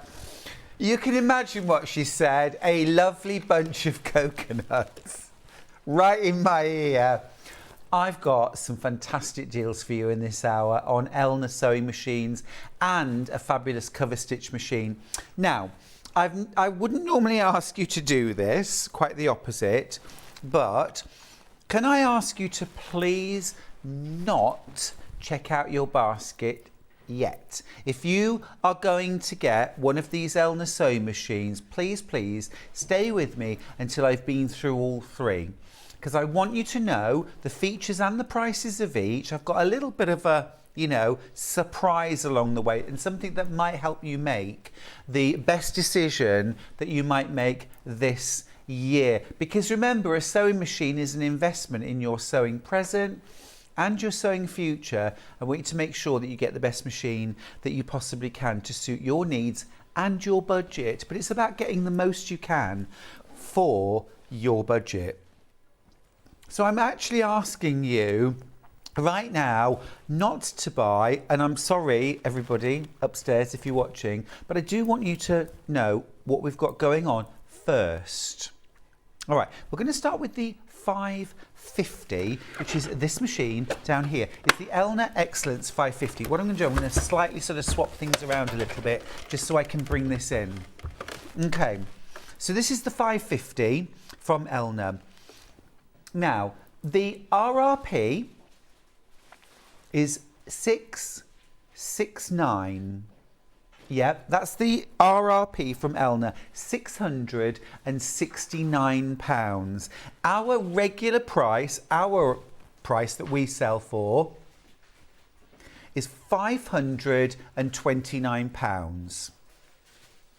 Okay, however, today we've got a special deal, and it's not bundling, it's not added extras, it's money off, cash money. We've dropped well below £500. We're at £489 for the Elna 550. That's the lowest ever price that we've done. And let's just remember, Elna's RRP again is £669. That is £180 more. £180 off the RRP, £40 off our already brilliant price. You know, and we are brilliant on price. I remember I made the announcement that Sewing Street was now the home of Elna and the UK only distributor of Elna. And I said at the time, don't worry, don't think that because we're the only place you can get Elna machines from moving forward, that we're going to be sort of arrogant about that and say, oh, okay, we can just sell it for the maximum price. We know you've got a choice. We know that there are other sewing machine brands out there. So we will always be competitive. Even though we are not competing with anybody else selling Elna machines, we're always going to give you the best deal. I've got some amazing deals today. So you're saving £180 on the RRP from Elna. You're making a saving of our regular amazing price. You're paying £489 for this machine. Now, I want to do a very, very quick rundown of the features of this machine before I tell you about the other two that we've got. So, On the side, we've got our stitch selection. We'll just need that slide as well, please, if that's all right. Just to show you what you're getting here. So with your Elna 550, you're getting 50 stitches. You're getting 3 different buttonholes. You've got a maximum stitch width of 7mm, a maximum stitch length of 5mm, and 15 variable needle positions. We've got within there, I'm just going to turn this slightly so I can see, we've got all our utility stitches that we want and need. So straight stitches with various needle positions, a triple straight stitch, lightning, zigzag, triple stretch lightning. We've got overcasting and over edge stitches. We've got 3 different buttonholes. We can darn, we can make eyelets. We've got decorative stitches as well on this machine. So we can cover the vast majority of the basics. Now, just to let you know, there isn't a blanket stitch on this machine. So if you particularly want a blanket stitch, I just want to make you aware there isn't one on this machine. Now, we have an accessory slide for this machine.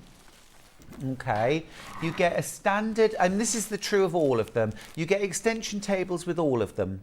That's amazing. That's amazing. For £489. Split pay, by the way, £97.80.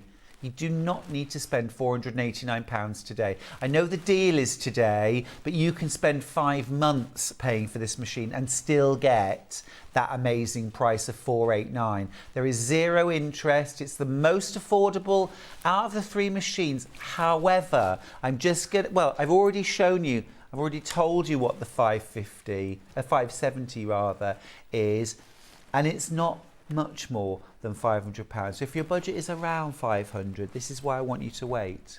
Okay, so you get your standard foot A, you get your satin stitch foot, your over edge or overlocking foot, you get a zipper foot, a blind hem, a 1/4 inch seam foot for patchwork, automatic buttonhole foot, these are automatic 1-step buttonholes, you get bobbins, a seam ripper, spool holder, you get a brush, a needle set, screwdriver, your foot controller. You can use all of these machines with or without a foot pedal.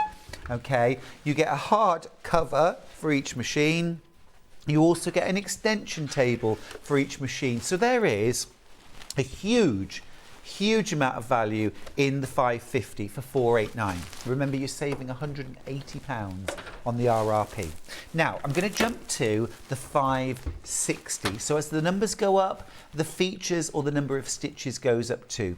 So this is the 560 Excellence from Elna. Now, the RRP from Elna is £719. Now, we're already £100 under that at £619, but today we're dropping the price lower. Oh, we're taking off more than 10% of that. We're taking off £60, making this £559. Now, I want you to remember that price, because I'm going to jump now to the 570. I'm going to go back over the features in a second, but remember that price, £559. This is the model below the 570. This is the 570A. The RRP from Elna is £769. Our everyday price is £649, but our price today, bizarrely, is £10 cheaper than the 560 at £549. We've got more features on the 570A. This is why I asked you to stay, to wait. You're making £100 saving from our regular price, but £220 saving off the Elna RRP. And even with all the deals going on, the 570 is £10 cheaper today than the 560. And you might be asking yourself, well, why would I go for the 560? And frankly, today, I would say, I agree. Why would you? I mean, if your budget is, it must be under £500, then you must go for the 550. Get that. the price there for the 550 is £489. I can't remember them all, sorry. £489, okay. For an extra £60, you can have a machine which is 2 grades higher. So although I totally respect that your budget may be under £500, in which case go for the 550. If you can go just that £60 more, you can go for 2 grades higher and go for the 570A. Now, I'm going to kind of ignore the 560 now. Sorry about that, but I am. And I'm going to concentrate. Sorry, 560. Your moment will come, but not today. All right. Yeah, this is £10 less than that. I don't want you to do that. I really don't. Right, okay, let's look at the features. Let's look at the features. Here we go. Right, so to start off with, we've got a sewing space of 170 millimetres, so 17 centimetres from needle to the back wall. Okay. So a decent space for dressmaking, for quilting. Also, just to let you know as well, I don't always consider this, but the height from the top of the machine, okay, to the bottom is a good 11 centimetres. Because when you're thinking particularly about quilting, you might have a roll or a bit of a squish of, it's not just about this measurement, it's also about this measurement as well. All right, so 11 centimetres or about 4 1/4 inches. Okay, right, now let's move on. So you've got your free arm, so you can slide the accessory box off. I'm just going to take that off. You've got your free arm, okay, for sewing bags, turn-ups, sleeves, trousers, that kind of thing. While we're here, I'll also show you, you can drop the feed dogs. There is a little button at the back. Right, we've got a screen type, LCD screen, nice and clear, nice and bright. A horizontal full rotary hook, transparent bobbin cover. In plain English, a top loading, easy view, easy change bobbin. You've got a built-in needle threader, easy needle threading. You've got a retractable or droppable feed dog. You've got a built-in bright LED light. You can control the thread tension. You've got an easy and guided bobbin threader with a built-in cutter, so quick and easy bobbin changes. You can adjust the pressure foot as well. We were talking about that. Actually, Jules and Sarah both mentioned being able to reduce or increase the pressure on your presser foot. You can with this machine. You've got an extra height to your presser foot. Let me just show you what that means. So right here, here's your presser foot. And at the moment, the presser foot is down. So you have a lever at the side, lift that, and now the presser foot is lifted, okay? Okay, I don't know if you can get any, perfect, thanks Charlie. So presser foot down, presser foot raised, and no hands, okay? However, if you're working on something really thick and bulky, or you need to get into position and go over bulk, you can manually lift that presser foot higher, but it won't hold its position. You have to physically hold it with this hand, okay? If I let go, it will automatically drop down, still raised, but raised to its normal height, and then presser foot down. So 1, 2, no hands, 3 with hands. Such a useful feature that. All right, let's go back to features. All right, you've also got your accessory storage box that slides on and off to reveal the free arm. You have an extension table. The stitch reference chart is actually on the machine itself. Let me show you that. So here at the side of the machine, actually the 5, 50, 60 and 70 all follow the same format. They have these little pull-out cards. So you can't lose these. They're always there whenever you need them. Now, in terms of the number of stitches on this machine, you've actually got we're just finding out.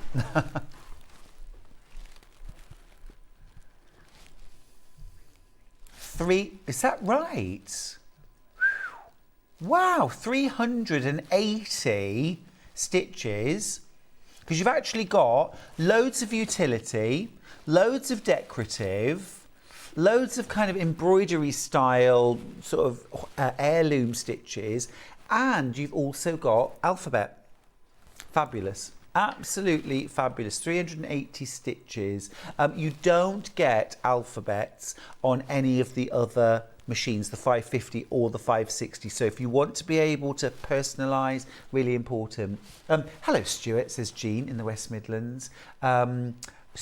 Great machine, the 578. I've recommended it before now to friends. Love my Betsy. You know you love your sewing machine when you give it a name. Thank you, Jean. Love that. It is a fantastic machine. And what amazing value. You're saving £220 on the RRP from Elna. And Elna know what they want to get for the machine. They say £769 is the price, and frankly for 380 stitches, loads of different feet, automatic one-step buttonhole, an alphabet, I mean I see no reason to disagree with them. So £769 is the RRP. Our regular everyday price is £649, so already £120 less. This deal is today. This deal is right now. You don't have to pay £549 today to get that deal. Choose the split pay options. You pay £109.80. Is that right, I think? 100. Hey! He shoots, he scores. £109.80. That's what you need to spend today. You can spend 5 months paying for your machine long after the deal. We won't be doing this deal at Christmas, will we? I wouldn't have thought so. Collector in Mersey says, brilliant price for the 578. And it is, in fairness, the lowest price we have ever gone to. Could I just have that message back, please? Thank you.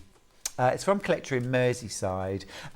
Brilliant price for the 578. I paid more than that 2 years ago, but it is worth every penny. Even so, I use it daily. It is fab. Thank you so much for that message. Yeah, you know, there's a part of me that wants to apologise to anyone who had to spend more, but then there's another part of me that says, you know what, you've been using your machine and loving it every day for the last 2 years, and our friend Collector in Merseyside doesn't resent that at all. It's worth every penny of its full RRP. However, you get the opportunity to get this beauty home for £549 or £109.80 on 5-way split pay instead. There's your accessory box, by the way. It slides onto the front, clips into place, and then opens up, and inside that is where you're going to store your extra feet, any little sweeties, bobbins, you know, filled bobbins. All very neat and compact. Now you do get a hard cover for it. Now in my studio, I've got a couple of kind of top of the range sewing machines that combined value probably somewhere in the region of £6,000 or £7,000. Neither of them has a hard cover. They both have sort of fabric covers for them, which is fine, you know, it's protective and it does the job, it keeps them dust free. But this is a proper hard case. Now maybe your sewing room is generally known in the family as the dining room or the kitchen or your bedroom or the sitting room, and maybe, and actually my favourite place to sew in my house is the kitchen.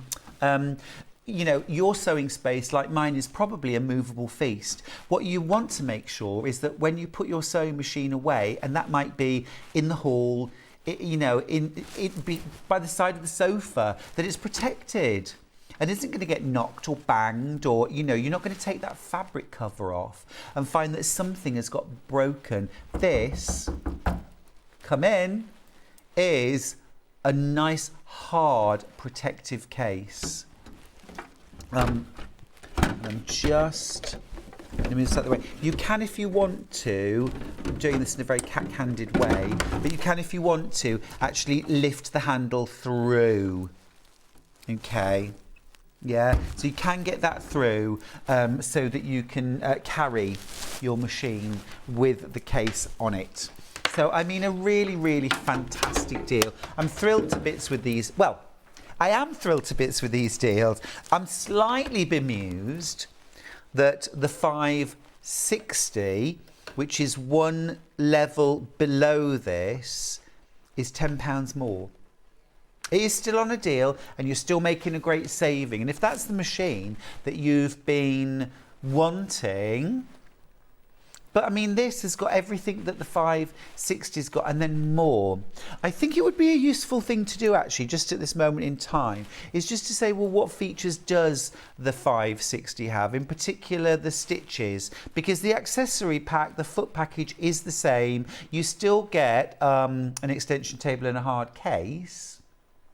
But just to give you an idea, so the 560 has 100 stitches, the 570 has 380 stitches, okay? The 570 has alphabets, but the 560, the 550 does not.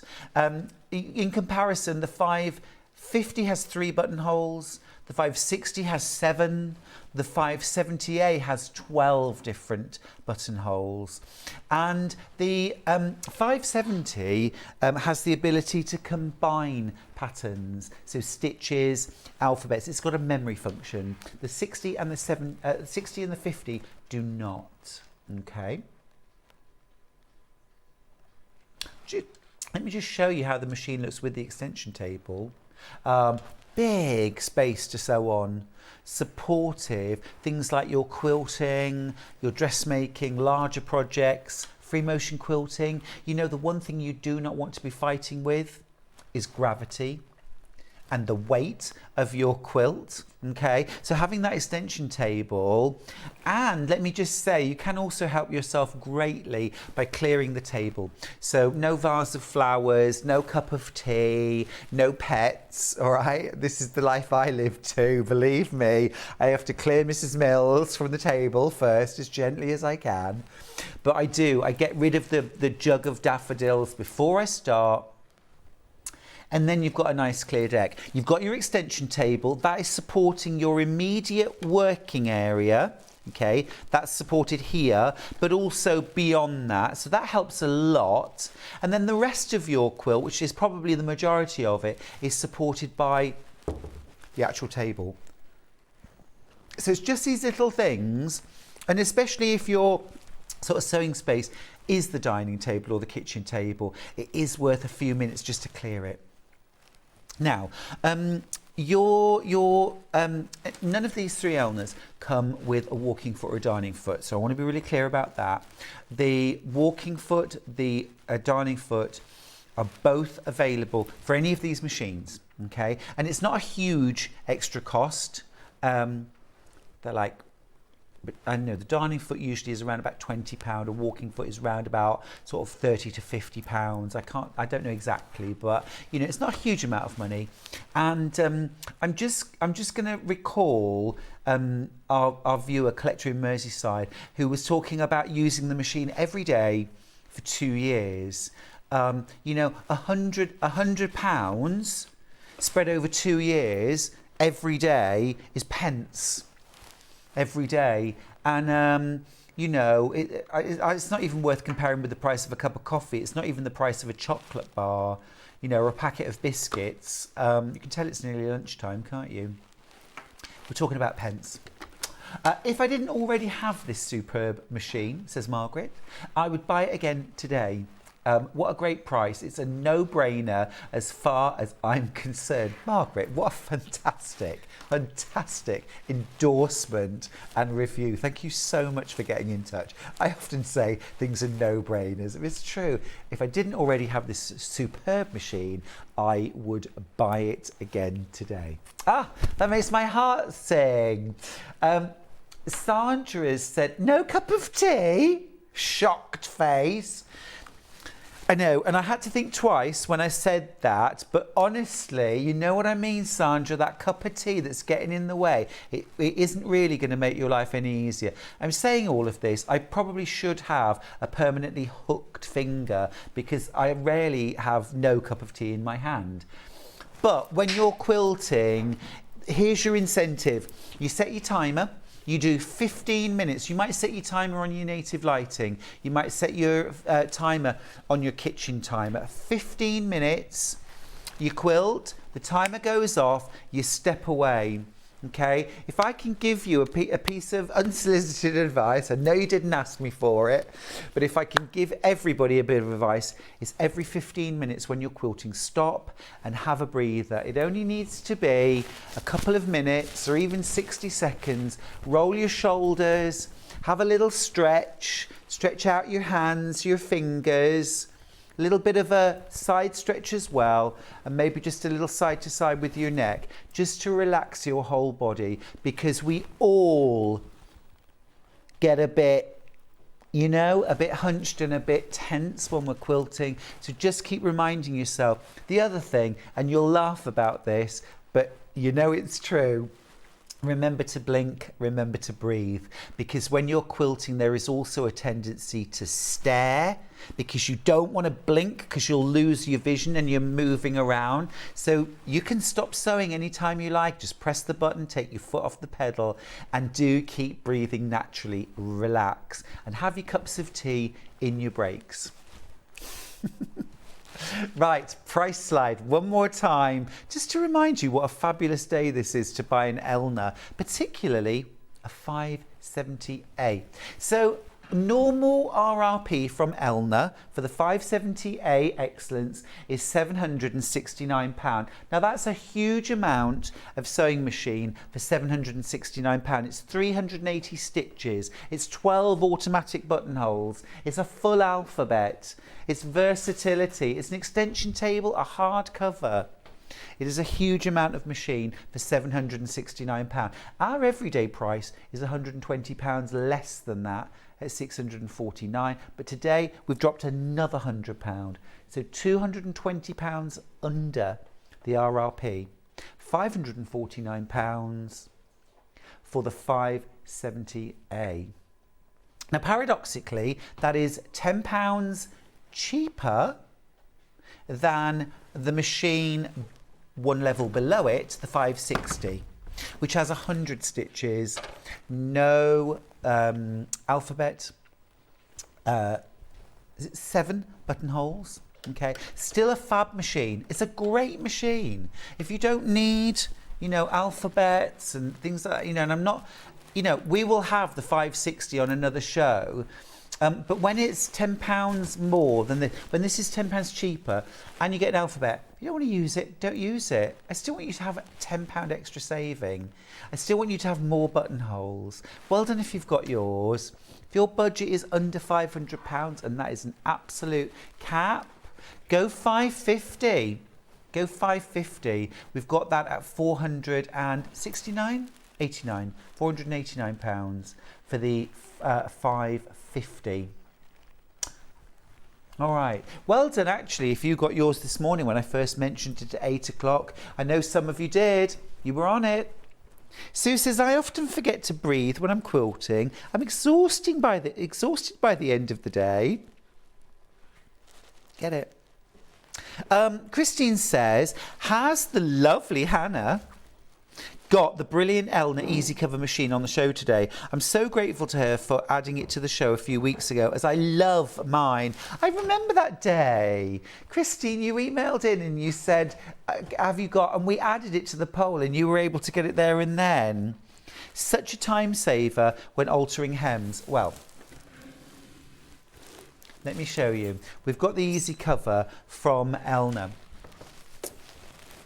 Now, this is the RRP for the Elna Easy Cover, £669. I'll go into what a cover stitch machine is in a second. We'll talk about how you might use it, but £669. Now, at the moment, we're offering 5 split pays of £133.80. keep that in mind. Keep that in mind. Let's drop the price, Hannah. The lovely Hannah, in fact. Let's drop the price. The lovely Hannah, £569. Thank you. £100 below the RRP, £569. Now that means that you can still get 5 split pays, 0 interest, £113.80. So again, you know, often if you want to grab a bargain, you've got to find all the money right now, or you can't do it. That is not what we're doing today. You can still get that great price of £569, but all you actually have to pay is £113.80. You can spread the cost over the next 5 months, 5 months of using your Easy Cover. Now, Easy Cover, you know, your cover stitch machine really is for dressmaking, okay? You're going to use it for top stitching, hemming, and I was having a really good conversation this morning with Jules even before we came on air. She was a fabulous guest anyway, but we were having a great conversation. And I said to her, you know, Jules, just as a really, really experienced dressmaking tutor, a dress designer, and a, you know, passionate dressmaker, anyway, what do you think about cover stitch machines? And she said to me, it's the best case scenario. It's the ideal world to have a sewing machine for constructing, an overlocker for neatening, and a cover stitch machine for your hemming. And she said, and a lot of people think of a cover stitch machine as, you know, kind of hemming t-shirts. And she said they are so much more than that, so much more than that. Now, let me show you a list of technical features just to help you understand and me understand what a cover stitch does. So you've got 14 different programs. You've got a cover hem of between 3mm or 6mm.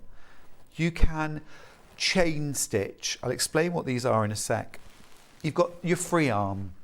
You've got your spool holders. You can sew up to 1,000 stitches per minute. You have a variable stitch length from 1 to 4mm, a differential feed, maximum stitch width of 6mm. You can adjust the tension. You can disengage the looper for easy threading. You have colour-coded threading routes as well. You've got LED lights, you've got a dust cover, you've got a built-in thread cover, you've got it all. Now I just want to show you down here. So obviously you've got four reels of thread on the back. That's because you've got 3 upper, you've got 3 needles, and you've got your lower looper thread. Those 4 threads are actually included, right? Yeah, that's brilliant. I love that. So you've got 3 needles right here, okay? And you're going to use those to create the cover stitch. However, beyond that, you can also work with 2 needles only. So remove the left-hand side one, and you've got 2 needles together near side. Remove the furthest right needle, and you've got 2 on the left. Now you've got 2 needle on the left. You can take out the middle needle, and you can stitch with the 2 outer needles and get like a wide hem. So you end up with 2 lines of stitching. With all of these, you have 2 lines of stitching on the outside and a kind of overlocking stitch on the underside. You can also take out and just leave 1 needle in the machine, and then you get a chain stitch. Now a chain stitch has you know, a straight stitch on the front and then a chain stitch on the back, and it's the sort of most like you kind of jeans hemming stitch. So by no means is a cover stitch machine just for doing kind of jersey and t-shirts and sweatshirts, that kind of thing. It's also absolutely fantastic for things like dance wear, yoga wear, active wear. Dance wear for competitions is eye-wateringly expensive.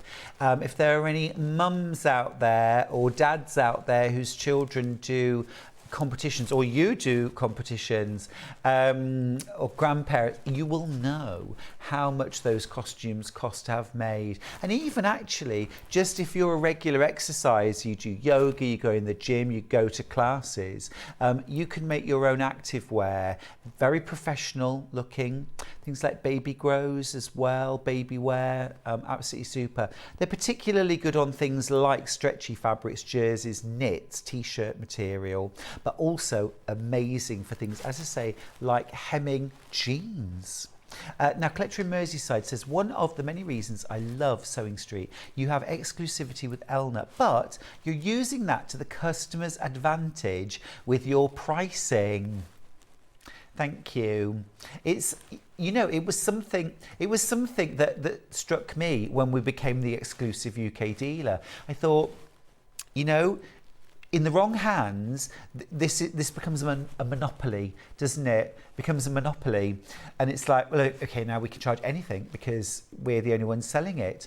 But that isn't what Sewing Street are doing, because actually we don't have a monopoly on sewing machines. There are other brands that offer great value. We want to offer you the best.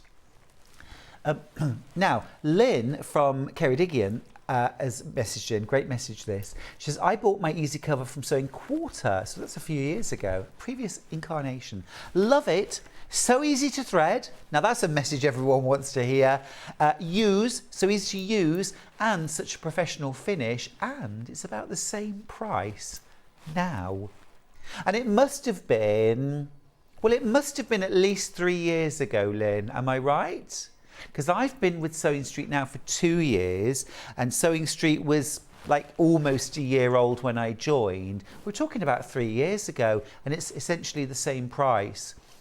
Remember, this, you are making a £100 saving today. I can't think of anything that I bought 3 years ago that I would be likely to spend the same money on now. Oh, Hannah, you have just touched a very, very raw nerve. Hannah just said baked beans. That, I mean, I know all food's gone up in price, but that, I know, that offends me. That offends me because they were always a cheap option, weren't they? Beans on toast, you know, if you're a bit, you know, stuck. I know, it's right.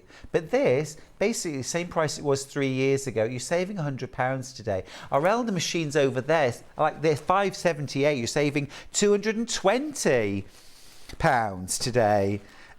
Bless Sue says, as brilliant as your explanation is, Stuart, a demo using the cover stitch machine during a dressmaking demo would be very helpful. Sue, I totally agree, and we had exactly that conversation with Jules this morning.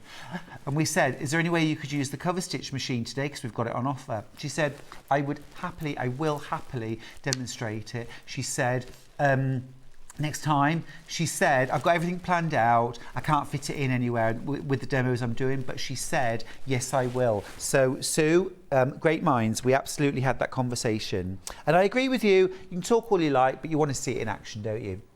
Christine's got in touch to say, taking up hems was cutting, overlocking, then doing 2 rows of stitches or a twin needle to finish. Now, cut and sew. Brilliant. Brilliant. Sandra says, Stuart, I use a 1926 treadle machine.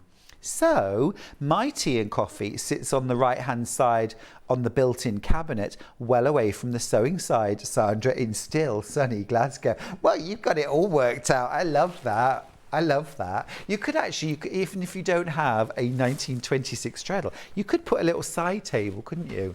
I do tend to fling my arms and legs about when I'm working, so I'd probably knock it flying.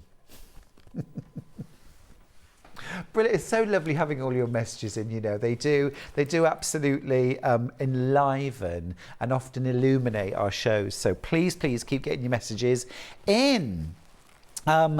Right, so this is the cover stitch machine from Elna. You know, I think a lot of us never heard of the cover stitch machine until Sewing Bee introduced it a couple of years ago to many of us. And it became the sort of buzzword, but it was very much associated with sort of making t-shirts and sweatshirts. It is brilliant for that. Absolutely brilliant. But way beyond that, it's just absolutely fantastic for hemming things like jeans and dresses and all sorts of things. Another thing Jules was telling me about was, she said you can use, now she did tell me what the name of the thread was. It was a particular kind of thread. Do you remember? And it's kind of almost like a fluffy-ish thread, bouncy thread. And you use that and you sew from the wrong side, and then it creates like a decorative sort of hem. Oh, I wish I'd listened more carefully. Anyway, Christine also says, can I add, I panicked when I had to change the thread and remove the centre needle, but I did it so easily with the amazing tools in the box. Great, I love that, Christine. Thank you. I love that. Right, okay. That's the cover stitch machine, £100 off today. I'm going to head over to the other desk because I've also got some really gorgeous threads. Really gorgeous threads. Let's start with Gutermann thread set. Now, you know me, I've got, if you've seen my Instagram or Facebook, you'll know I've got some big, beautiful Gutermann thread cabinets in my room, in my sewing room, and I do mostly use Gutermann threads for my sewing. I love them. I absolutely love them. This is a set of 12 and really, really useful. I mean, what a glorious rainbow. You've got white, lemon yellow, a gorgeous deep sort of golden sunflower. You've got a proper good orange, a bright red, a deep burgundy wine. You've got a forest green or bottle green, a sort of leaf green, a turquoise, sky blue, navy and black. These are sew all. Am I right? They're sew all. So this is a polyester, 100 metres or 110 yards on each spool. So that means 1,200 metres of thread. You've also got a set of needles and a set of pins. Now, just to give you a breakdown of the price, ignore this and let's just talk thread spools. £1.66. Where are you getting those from, Hannah? £2.20. Oh, is this what? Ah, gotcha. Sorry. I thought if comparative price. Oh, I got the wrong end of the stick there. So you're paying £1.66 per reel of thread if you ignore the fact that you've got a set of machine needles from Schmetz and a box of pins. But £1.66. However, you know, do a quick Google. You'll pay £2.20, £2.40, £2.50 a reel of thread. You're paying £1.66 for a beautiful array of colours. And then you're also getting a set of Schmetz needles, and you're getting, let me see, you're getting 4 70s and 4 80s and 2 90s, universal, brilliant. And you're also getting a set of prim, like pearl-headed pins. That's amazing for £19.99. That's absolutely brilliant value. Brilliant value. You've done a little price comparison with the 100 metre reels of thread. This is such good value. So here we go. Here we go. Here we go from Hobbycraft. Sew all, £2.50, 100 metre reel. You've got 12. So, yeah. So that would make it £30 for the thread. And then a set of 10 machine needles from Schmetz. That's got to be about £3 for 10 of those needles at least. And a box of prim pins. You're paying £19.99. Fabulous. Fabulous. More thread. More thread. That's such a bargain. That's such a bargain. £30 worth of thread for £19.99 and 10 machine needles and a box of pins. Just brilliant. Oh, third of the stock's just gone. It's brilliant, isn't it? I love it. I love it. Get a great bargain. Can we do metallic? Is that all right? Just while we're on the subject of Gutermann, got a few Gutermann boxes. So this is, you know, that one's stuff you need. This is stuff you want. And I think particularly, I'm starting to do my Christmas makes now, and this is definitely one time when I need metallic thread. But also, if you love, you know, there's Japanese and Japanese style fabrics that have gold overprinting, you know, that have the gold print, or they're always like Lewis and Irene have done some beautiful ranges that have rose gold overprinting or gold or silver overprinting. Now you can really, really ramp up the volume when you're using things like that for bags, quilts, home deck projects by quilting or top stitching with metallic thread. Now it's not difficult to use. Here you're getting 10 reels. You get 2 gold, 2 silver, you get a rose gold, a sapphire blue and a light blue, a beautiful kind of emerald green, that dazzling vibrant pink, and then you also get kind of holographic, I mean it's black, but it's black in a disco. Use a top stitch needle or an embroidery machine needle, okay? Now, give you a price comparison, because at the moment, $14.99 will give you a price comparison. So 1 reel of gold, $2.99. That would make a set of 10, £30 basically, £30. You're paying half that, $14.99. It's bonkers, half the price. Absolutely brilliant. And of course, you know, the two that you'll probably use most of, gold and silver, you've got 2 reels of each. But the rose gold or bronzish, kind of bronzy, coppery, rose goldy colour, absolutely love that. This one here is just a party, isn't it? Black with all these different kind of aurora borealis colours. Oh right, okay, we have also found it at $2.50 on Hobbycraft, okay, which would make a set of 10, $25. This is $14.99. $14.99. You don't have to use it for everything in a project, for all your quilting. You can, of course you can. Imagine something like a bag made with like a Lewis and Irene fabric that's got little bits of gold, and do all the top stitching in gold metallic, or the quilting, diamond cross hatching in gold or rose gold metallic. It'd be absolutely stunning.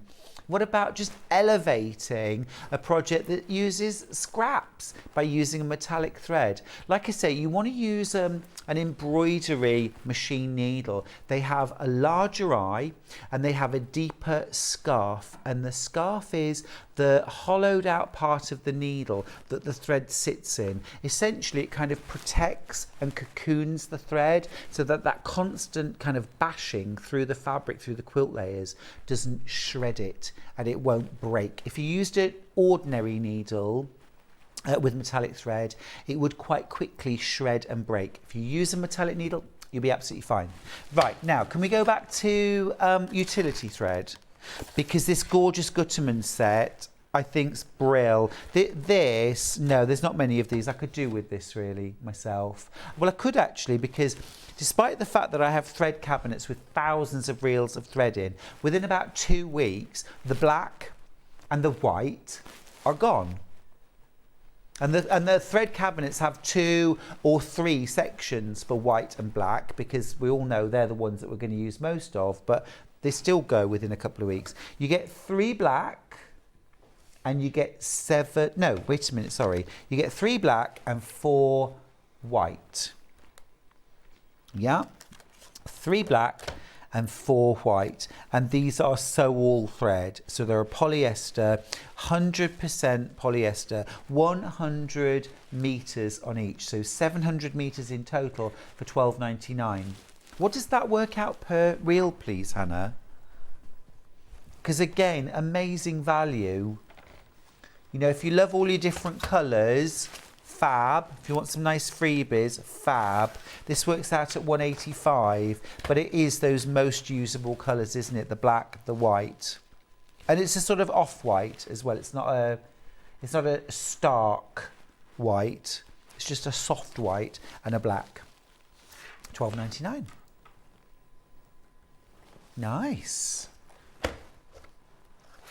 Oh, the machine, the 570. That's... Okay, now, well done. Well done, every one of you who has checked out your 570 and saved yourself £220. At a minimum, you've saved yourself £100 by buying it today. But had we gone with Elna's RRP, and let's be honest, you know, with things like fabric and needles and most things, we don't really have a choice. We have to go with the RRP because actually the amount of leeway is very, very little. But what Sewing Street have done today is to take a massive £220 off the RRP. From £769 to £549. It's the lowest ever price we've done it for. And it's still £100 under our everyday price. Our everyday price on the Elna 570A is £649. We've beaten that £100. I mean, I think if we'd come to air and said, Elna RRP 769, our price 649, I mean, that's £120. I mean, I'd take that. That's ace. That's wonderful. That's more than 10%. If there was a, you know, if there was a deal on at any other shop, you know, if there was 10% off baked beans, I'd be there with a trolley, and I know Hannah would too. But this is absolutely phenomenal. This is a big old chunk of money, isn't it? It's a big old chunk of money. And I love it when we give freebies away with machines. It's a really lovely bundle to go along with a machine. But I think if it comes down to, for me, saving cash money is where I'm happiest. Because then I can, if I want to, I can just save that money. And that's great. I can just save that money. And maybe it means that with my budget, I've actually just got myself a better machine. But it also means that if you want to spend that money that you've saved on something else, maybe getting things like your walking foot, your darning foot, maybe a lovely selection of fabrics or a quilt kit, make it, you know, a gorgeous project, your first project on your new machine, well, you can do that too. But I think the best incentive is, or the best reason is that it might well bring a higher class of machine, a machine with an alphabet, 380 stitches, 12 automatic one-step buttonholes into your price range. I think that's the best reason for taking advantage of this deal today. Don't pay £769 Elna's RRP. Don't even pay our everyday price, £649. Pay our special price today, £549. And remember, there are 5 split pays. £109.80 is what you need to pay today in order to get this machine home. You can spread the cost over 5 months. It's the lowest ever price. It's the first time we've ever gone there. It might well be the last. Who knows? Don't go there. Right, let's do the menu. Let's see what's coming up tomorrow. I'm back. Yay. Oh, I am so excited about 8 a.m. tomorrow. I'm going to be shopping ahead. I'm going to be shopping ahead, let me tell you. Guaranteed I will be buying one of these. It's the green machine. You don't know what that is? You know what that is? It is a riveter. So bag makers, you know those gorgeous brass rivets on handles, on ring attachments and things that take your bag from homemade to handmade, that make it look professional. It's not little things that come free with the rivet. This is a proper professional machine. The green machine, that is launching at 8 o'clock. That's got me excited. At 9 a.m, the Swalk bag, if you don't know what that means, it's sealed with a loving kiss. The Swalk bag and the Smitey purse with Emma Brassfield. That's tickled everybody. Sealed with a loving kiss. At 10 a.m, bulk buy offers. We love a bit of bulk buy. Bulk buy your beans. Not on Sewing Street. At 11 o'clock, Emma Brassfield's back with the shark backpack.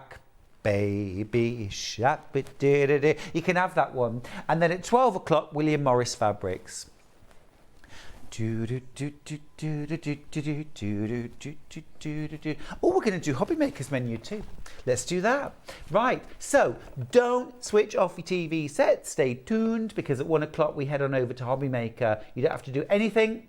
1 p.m, Crafter's Companion, buy one get one free deals with Craig Laird. At 2 o'clock, brand new Bowen Sewing Essentials from Oakwood Archer. Well, that should be here on Sewing Street. I'm going to stay tuned and get the Bowen. Oh, beautiful French needles. I love Bowen. At 3 o'clock, Christmas in Wonderland collection with Debbie Moore, who always gives you more. At 4 p.m, Bayer embroidery tablecloths with Oakwood Archer. At 5 p.m, Crafter's Companion Gemini jigsaw dies with Craig Laird. At 6 o'clock, native lighting with Claire Donnelly, styles to suit all homes and budgets. And then at 7 o'clock, Debbie Moore is back with more amazing USB digital downloads and card making kits. Now, before I go, everyone's saying, don't forget the bobbins. Thank you. We've got Janome plastic bobbins. These will fit Janome or Elna machines. Actually, I really seriously need some of these because I started with 10 and I'm down to my last 1 bobbin on my 680. You always get some with machines, but they're worth their weight in gold. £8 for 10 of them. Well worth getting. They will fit Janome, they will fit Elna machines. Okay, it's been wonderful having your company today. We've had a busy old morning. I will see you tomorrow bright and early at 8 o'clock for the launch of the green machine. I'm not going to sleep tonight. I'm going to be far too excited. But listen, between now and then, take care of yourselves and each other.